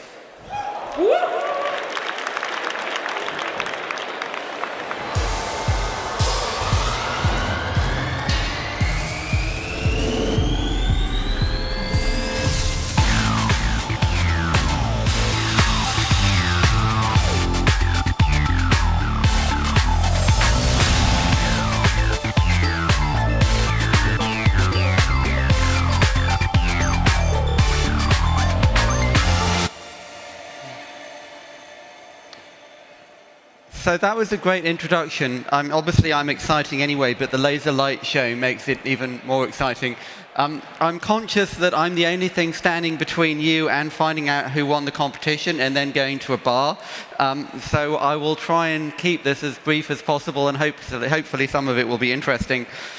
But I was asked to explain everything that's happening in technology, which is obviously like a nice, easy, short presentation. But I thought I would talk about a couple of things that seem to be interesting, or at least ways of thinking about what's going on. And so 3 things to think about. Firstly, we are in some kind of a new cycle, although we don't know what that looks like. And secondly, I thought I would talk about gatekeepers. And then thirdly, think about what might be going to happen next. And so first of all, this is not a macroeconomic presentation, and I'm not an economist, but I think we all kind of know we are in a new macro moment. We've had 10 years of 0 interest rates, and now interest rates are going up, and the economy is shifting and mattering to the tech industry for the first time in 10 years, maybe 20 years. And one consequence of that is that we're seeing a slowdown in online ad revenue, both at Google and at Facebook. And we've also, meanwhile, seen something of a reversion to the trend line in e-commerce, which shot up during the pandemic, and now as everybody has gone back to work and gone back into the city, it's kind of moving back towards the long-term trend line that we had before. Now, it has to be a little bit careful about that chart, because if you look at the absolute numbers, it looks a little bit different, and there's obviously a lot of inflation in this chart as well. But in general, what's happened in e-commerce is most markets pulled forward sort of 2, 3, 4 years of growth, grew between 25 and 50%, maybe more in the pandemic, and are now sort of holding at something like that new level and kind of reverting back to the long-term trend line. A fairly obvious consequence of that is that during the pandemic, a lot of people were using this phrase, the COVID rotation, as everything shifted into what was going to grow because of the pandemic. And of course, rotations tend to rotate both ways. I'm not going to do the whole Peloton story, but I thought this was a great illustration of that. There was a brief moment in 2020 when Zoom's market cap was higher than Exxon, and even at the time that didn't seem very sensible, and it's now kind of gone back the other way. All of these kinds of conversations flow through into venture and flow through into startups. And so we had this kind of pretty unprecedented surge in investment in startups in the course of 2020 and 2021, and that's now kind of unwinding as everyone tries to work out what's going to happen next. This is a relatively long-term chart. This goes back to March 2010, but I thought it would be fun to go back a little bit longer, back to 1980. Now, for the young people in the room, that very small blip in the middle of the chart was something called the dot-com bubble. So ask your parents or your older colleagues what that was. We've now gone a little bit beyond that, left that behind. And so there's fairly obviously some consequences for some companies. The end of free money would be a good way of thinking about this. And so companies that were predicated on free money and buying growth instead of buying earnings are now going to have to change their model, get bought, or go out of business. And we also see that flowing through into the tech industry itself. I think we all noticed, paid attention to Meta doing an 11,000 person layoff earlier this month. Although it is kind of worth putting that into context, pointing out that doesn't even take them back to their headcount this time last year. It's only about 11 months of a hiring that they've just cut.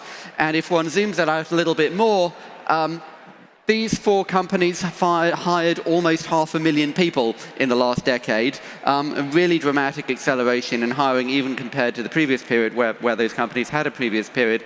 And of course, if we add Amazon to this chart, which of course is a different business model, that's all people working in warehouses, Amazon is now America's second biggest employer, although only Walmart is bigger with about 2.5 million people.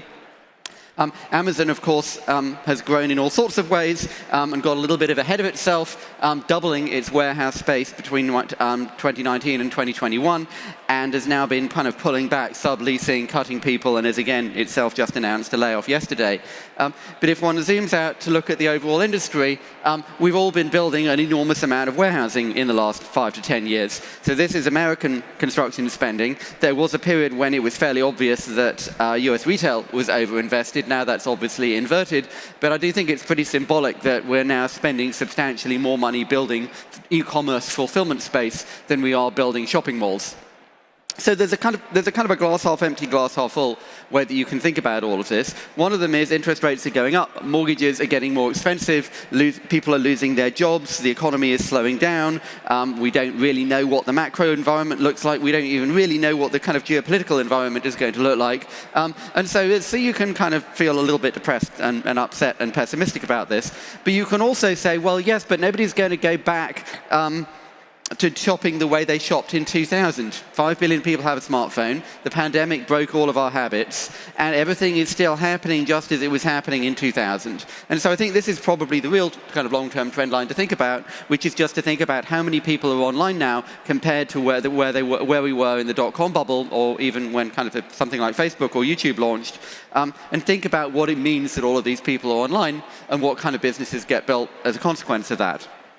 That kind of takes me on, I think, to thinking about the kind of broader environment beyond just looking at that cycle. And so this, I think, is a good Amazon chart, a good sense of seeing that scale. Amazon is now the world's largest retailer by revenue. It's now selling more than Walmart, and obviously that curve has slowed down a little bit in the last couple of months, but it's not going to go in the other direction. So Amazon is a giant company. Then if we look at the ad business, which is where a lot of other tech companies are operating, software is eating advertising. This is a $700 billion industry, and it's now 60 to 70% online, depending on how you count it. And if you look in and see who the players are, I think it's really interesting that Alphabet and Meta are now by far the biggest global media owners. And in fact, also interesting that there's only 2 actual media companies on a chart of global media owners. Everyone else is a technology company in some form. And so you see here another view of the growth that we had in the pandemic. But what you also see, I think, is some interesting companies breaking in. One of these is ByteDance, which is the parent company for TikTok. So this is showing you both their Chinese business and then the international business, TikTok. And the other is Amazon. And so TikTok apparently is quite a big thing with the young people, if you go and ask them. And so this is now America's favorite social network. I kind of think we should have YouTube on this chart as well, but whether TikTok will be allowed to stay in business in the USA in the next 12 months is another slightly more interesting question. But let's go back and look at Amazon again, because this is a company that's built an ad business. This is a retailer that has an ad business. At the end of last year, they started disclosing the numbers. Amazon did about $36 billion of advertising in the last 12 months. And this kind of reflects a trend across a whole bunch of retailers, which is to suddenly discover that they could be a media company and make money from advertising, which is something that doesn't work in a store but works very well online. And so we've got a whole bunch of companies from Walmart to Target to Uber deciding to try and build an online ad business. One looks at the consequences of that for Amazon, though. Amazon is now making more money, more revenue from advertising than it is from Prime, and it's almost certainly producing as much operating income from ads as it is from AWS, and definitely producing more cash flow than ads than it is from AWS. It is also, incidentally, now producing more money from advertising than the entire global newspaper business, which is kind of an unfair comparison, but also, I think, kind of a relevant one. So we've had this sort of shift in the nature of advertising, and even a shift in what does it even mean to say an advertiser or a media owner. What is this? Is this advertising? Is it retail? It's certainly not what Don Draper would have recognized. We're seeing a similar, I think, set of changes in the TV business. This is a version of a chart I showed last year. US pay TV subscription in general is now kind of in free fall. In the US, it's down by about a half from the peak. But a kind of an interesting thing that's happening in that as everyone switches from linear to streaming is which platform are we using? And so, I'm old enough to remember when the Apple TV and the Google TV and then Chromecast were a big deal. In fact, Apple announced Apple TV before it announced the iPhone in late 2006. And yet, both the Google and the Apple platform have basically completely missed the switch to streaming. Instead, it's to some extent on Amazon, also Samsung, but then this company, Roku, kind of snuck past them when they weren't looking and built a giant business there, which of course is now becoming an advertising business.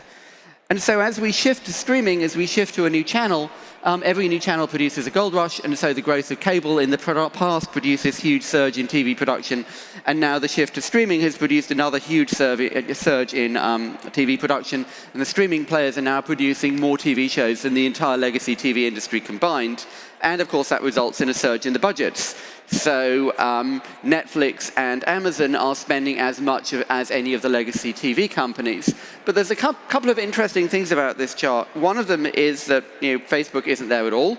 Another is how small Apple is. Another is that Google isn't buying TV shows, it's doing YouTube instead, which isn't on this chart. But where YouTube is changing the nature of TV, Netflix and Amazon aren't. They're just buying TV shows. And all the questions that matter for Netflix are TV industry questions. So they've used tech as a channel to enter TV, but they're just a TV company. They're not a technology company. Meanwhile, over here on the right, I've used this comparison with the BBC from the UK, which is one of Europe's biggest broadcasting budgets. And this is, again, an unfair but relevant comparison. Of course, it's a smaller budget. It's a smaller country than America. But the American media companies were suppliers. They would sell the BBC. They would sell their shows to the European broadcasters. Now they compete with them.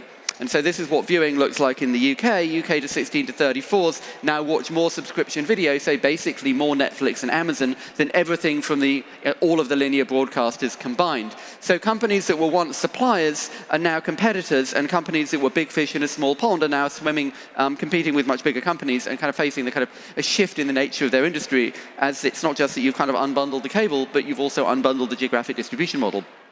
Meanwhile, if we go back and look at Netflix again, Netflix has got lots of subscribers, although that's slowed down in the last couple of quarters because there's probably too much to watch. But Disney has done pretty well as well. Disney now has more subscribers to its D2C products than Netflix does. You have to be a little bit careful about that because that includes a whole bunch of Hotstar subscribers in India who aren't paying very much, and the kind of core Disney Plus product is a bit smaller. But the interesting thing to me about this is how many people in tech used to say, oh, legacy media companies will never be able to build software. They'll never be able to compete with Disney. They'll never be able to compete with Netflix. And the mistake in that was thinking that the software was what mattered, instead of realizing that the software is just a channel, the software is a condition of entry, and what matters is the product, and the product is a TV show, and Disney has lots of good TV shows. And so here, really, that old phrase, the content is king, is actually true. It's not the software. These are not software companies, these are TV companies. Of course, that doesn't mean that there isn't a whole bunch of pain in doing that. This is kind of the innovator's dilemma made real. Disney's D2C business is losing a lot of money, and in a sense, this is why all the media companies waited so long to do it, because turning off your old business model and creating an entirely new one on an entirely new channel can actually get quite expensive, especially if you're not Mark Zuckerberg and you don't have a dual share class structure to stop anybody complaining, or at least stop anyone complaining from being able to do anything about it. But if we go back to this question of what is software, the only thing on this chart in this model that is actually changing what TV is YouTube. And if one looks at something like Mr. Beast, who is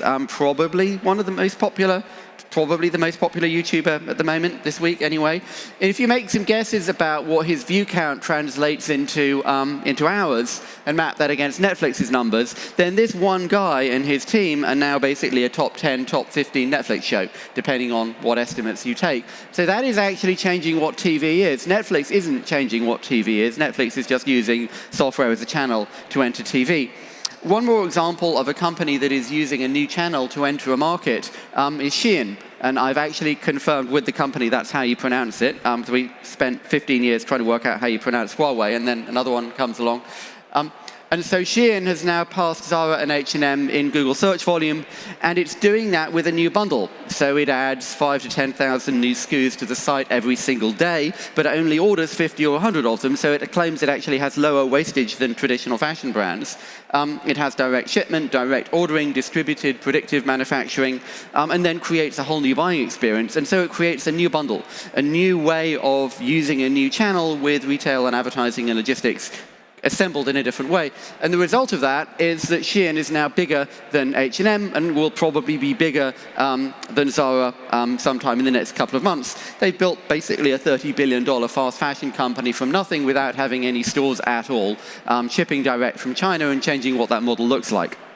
Of course, you don't have to be a $30 billion Chinese company to do this either. Shopify, which now powers hundreds, if not thousands, of online retailers, Shopify's platform did, I think, $175 billion of GMV in 2021 and looks to be on track to do more like $200 billion this year, which makes it about 45, maybe 50% of the size of Amazon Marketplace.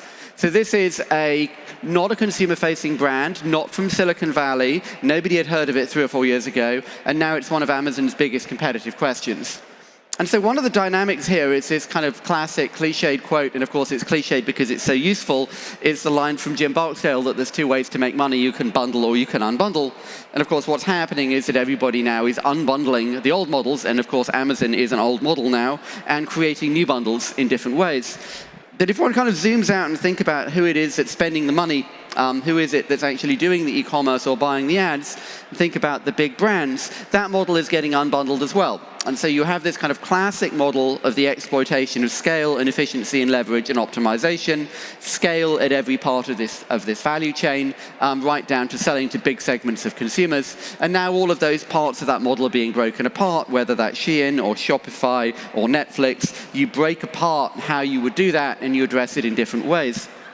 And so if we think about what anybody who's doing commerce or retail, anybody who's touching a consumer, anyone who's doing advertising or e-commerce, there's always sort of 2 fundamental questions. There's a logistics question, which is how do I get it? And there's a discovery question, which is how would I know what I want?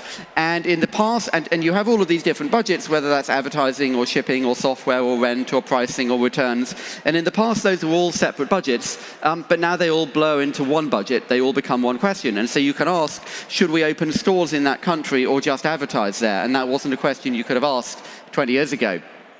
But one thinks about what that means for creating a company, you've kind of got this blank canvas, because you now have effectively infinite product. All the filter on how many things you could buy were based around how much space there was in a store, and that is gone now. Amazon has 500 million SKUs. There is infinite product. There's also infinite media. The other filter was, well, how many TV slots are there? How many people can buy a nationwide TV campaign? How many people can buy the back page of Vogue? Well, again, all of those filters have gone as well. So you have this infinite canvas, this infinite possibility. Of course, as a consumer, this nightmare of you open Amazon and there's 500 million SKUs, and, well, which one should I buy?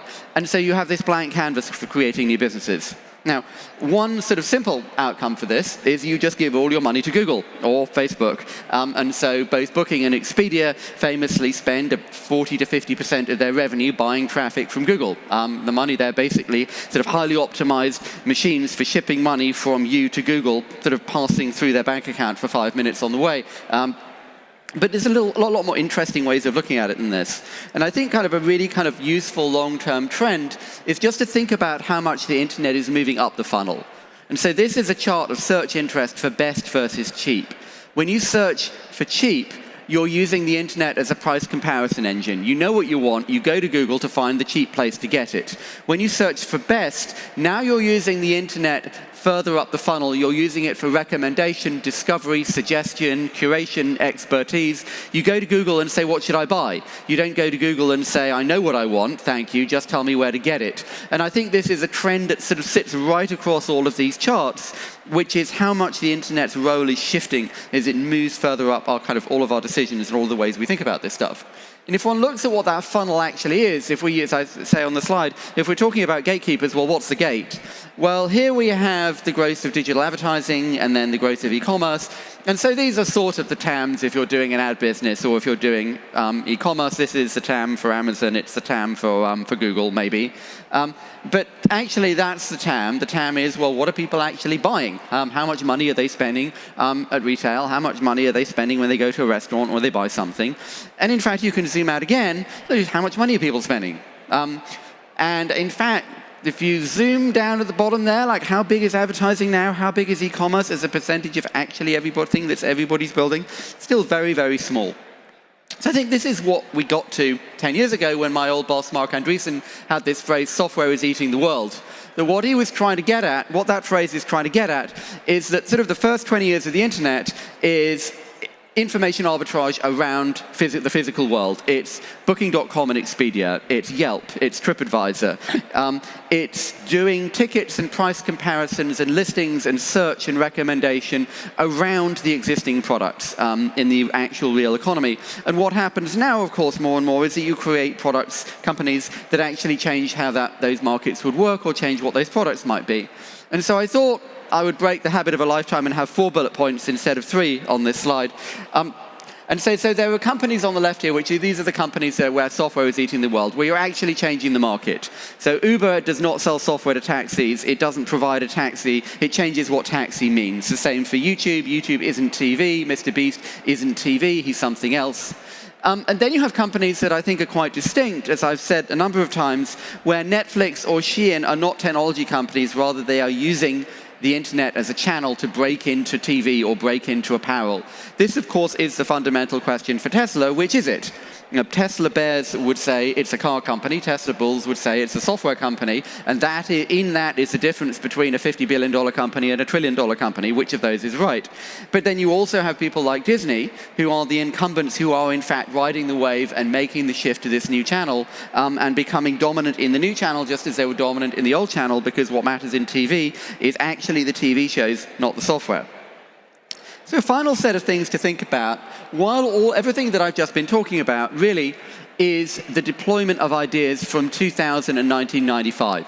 Maybe people will buy stuff on the internet is an idea from 1995. Maybe people will watch TV on the internet is an idea from 20 years ago. And what I've been talking about so far is really the deployment of those ideas. But also, of course, the tech industry has lots of ideas about what might happen next. Now, again, I used this slide last year as a sort of a way of thinking about everything that was being discussed for what might happen in 2030. And on the one side, you've got all sorts of kind of deep, narrow, specific technologies like kind of quantum and 3D printing and computational biology and so on.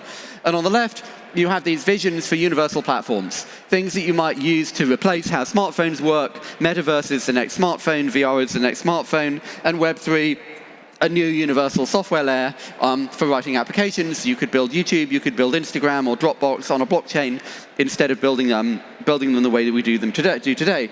So those were the visions. Of course, in the last 12 months, we've had an awful lot of yes, but problems around this.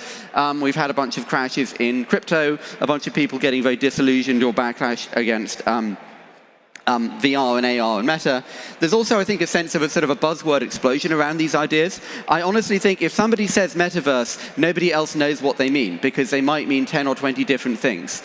Do you mean VR? Do you mean games? Do you mean NFTs? Do you mean online fashion? I have no idea what somebody means when they say metaverse. I have very little idea what somebody means when they say Web3, because they might mean that this is a universal substrate for writing software. They also might mean this is digital gold and it's going to replace central banks.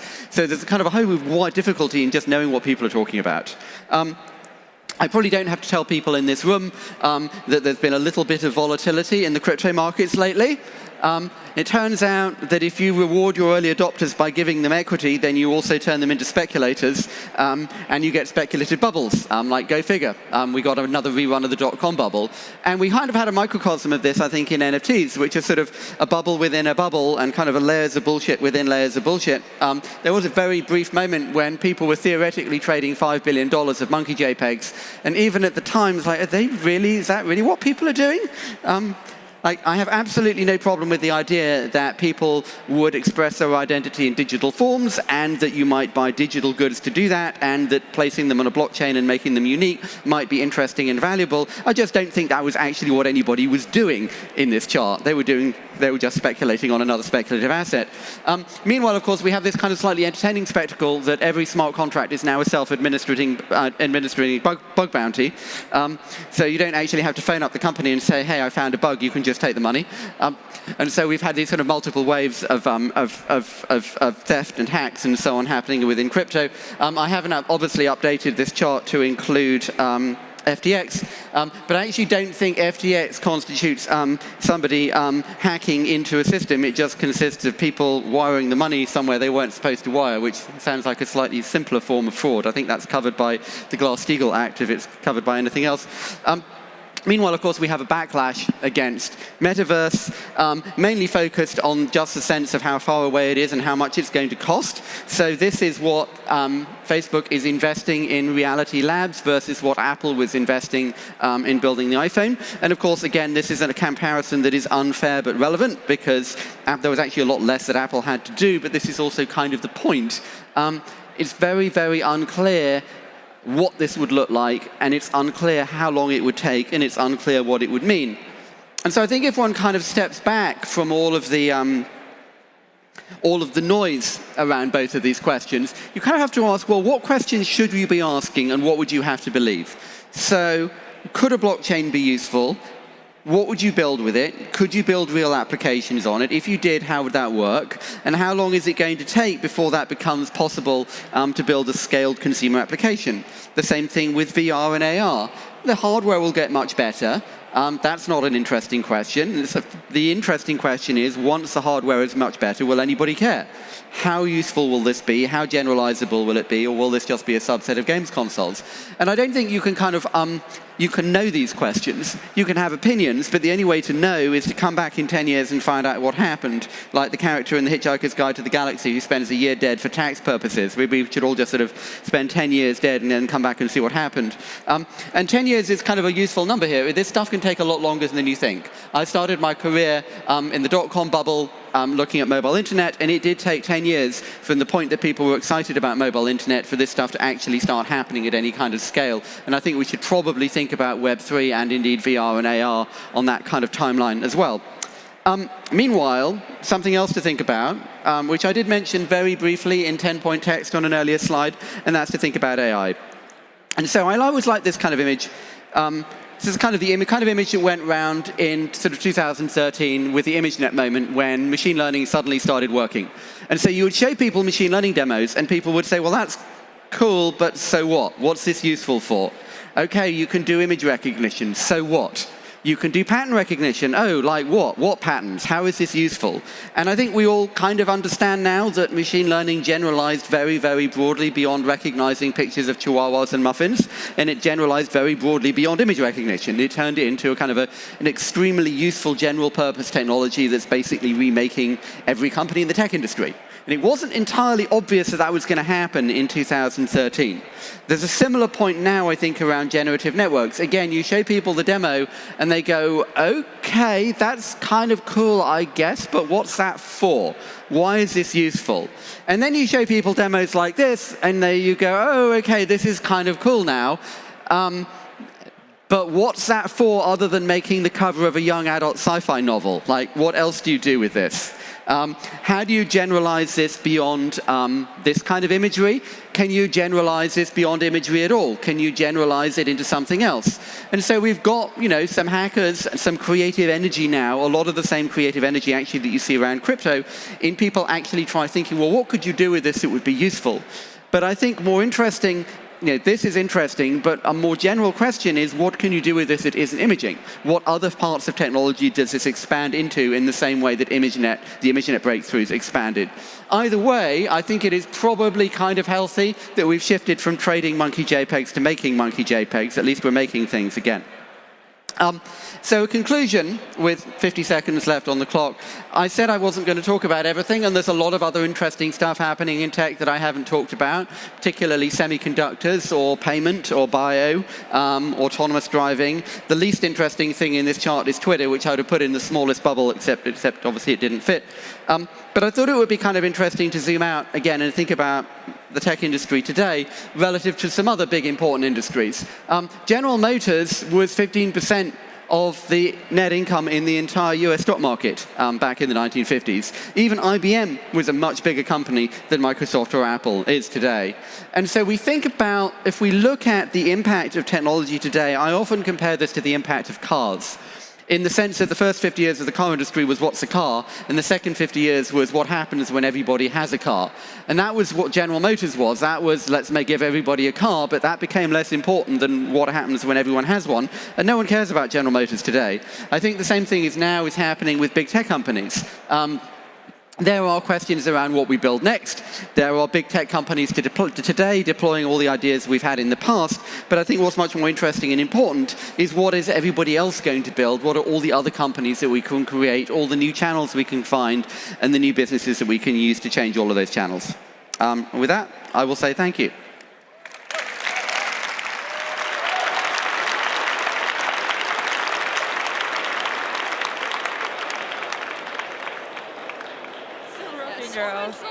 Hey, should we get... Okay, are we ready for the final winners announcement? Come on, get the crowd going. Woo! Fantastic, fantastic. The house is packed. I can't even see the back row anymore. Welcome to the Slush 100 2022 winners announcement. The judges have been deliberating in a secret location. The winner is now known. The judges know it. I don't.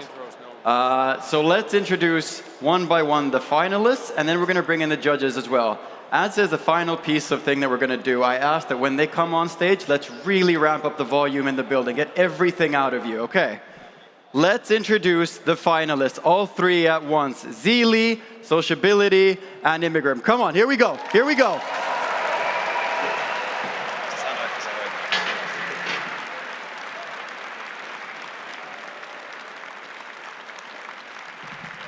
Sorry, for the judges. One sec. Woo! Fantastic. An amazing trio. I really, really like them. Then, next we're going to bring on the 5 judges from Axel, General Catalyst, Lightspeed, NEA, and North Zone. Let's get again. Here we go. Here we go. Woo!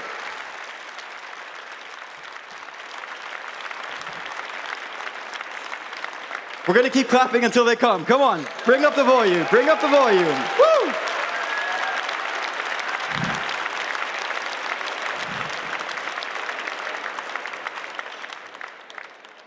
Let's get more to the front. Here we go. Fantastic. So the way this is going to work, I know the judges have a piece of white paper that has the name of the winner. and I'm going to read it out in 2 minutes.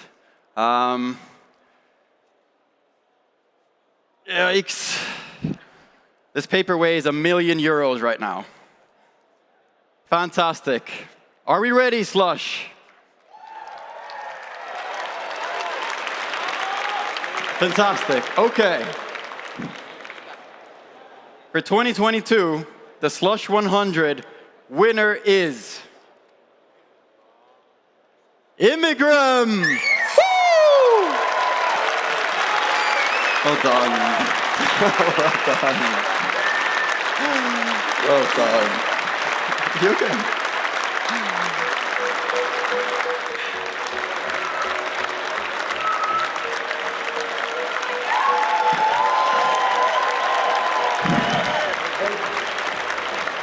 Kan vi kalla det Sundberg?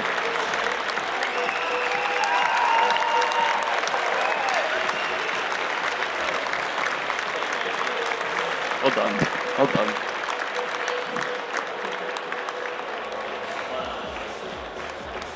Nappa till det. Woo! Yes, we're staying here. So if you would stand next to that, fantastic. Trying to figure out which one's our photographer. We have a lot of photographers in the front row now. Which one's ours? I'm hoping ours is in the front row. There's ours, okay. Amin, jump in. Here we go. Get behind. Fantastic. Let's get some photos. Get some noise as well. Come on, get the crowd going. Woo! Brilliant. Now, we're not going to exit the stage just yet. For that to be amazing, we're going to bring the photographer behind us as well, so that we have the audience in the photo. You get to be a part of Slush 100 history. So we'll bring the photographer back on stage, and then if everyone, we can just come this way, we'll turn around, and then the photographer is going to have the audience in the background. Yeah, can I? Ja, det där va?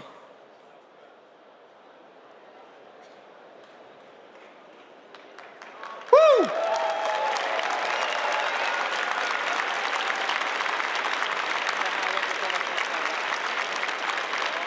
Fantastic. You've been an amazing audience. This has been a lot of fun.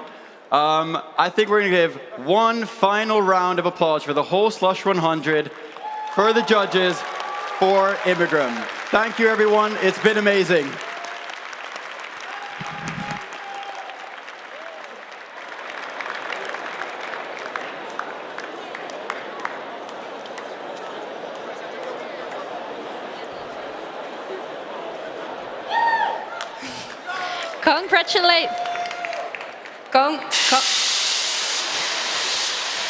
Wow. Congratulations, Immigram. Well deserved. With this, we reached the end of Slush Day 2. I want to thank all of you for making the past 2 days incredible. However, before we let you continue your evening, we have one important announcement to be made. The dates for Slush 2023. Slush will return to Helsinki next year on November 30th and December 1st. So mark that on your calendar. That's right. However, before we let you go, we have one more evening here together in Helsinki. So please welcome our fantastic after-party hosts, Miranda and Valtteri. Enjoy the after-party and see you all next year.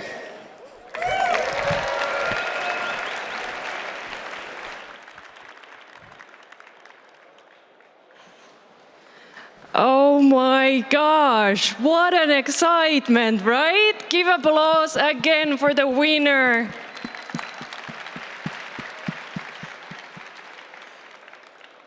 I am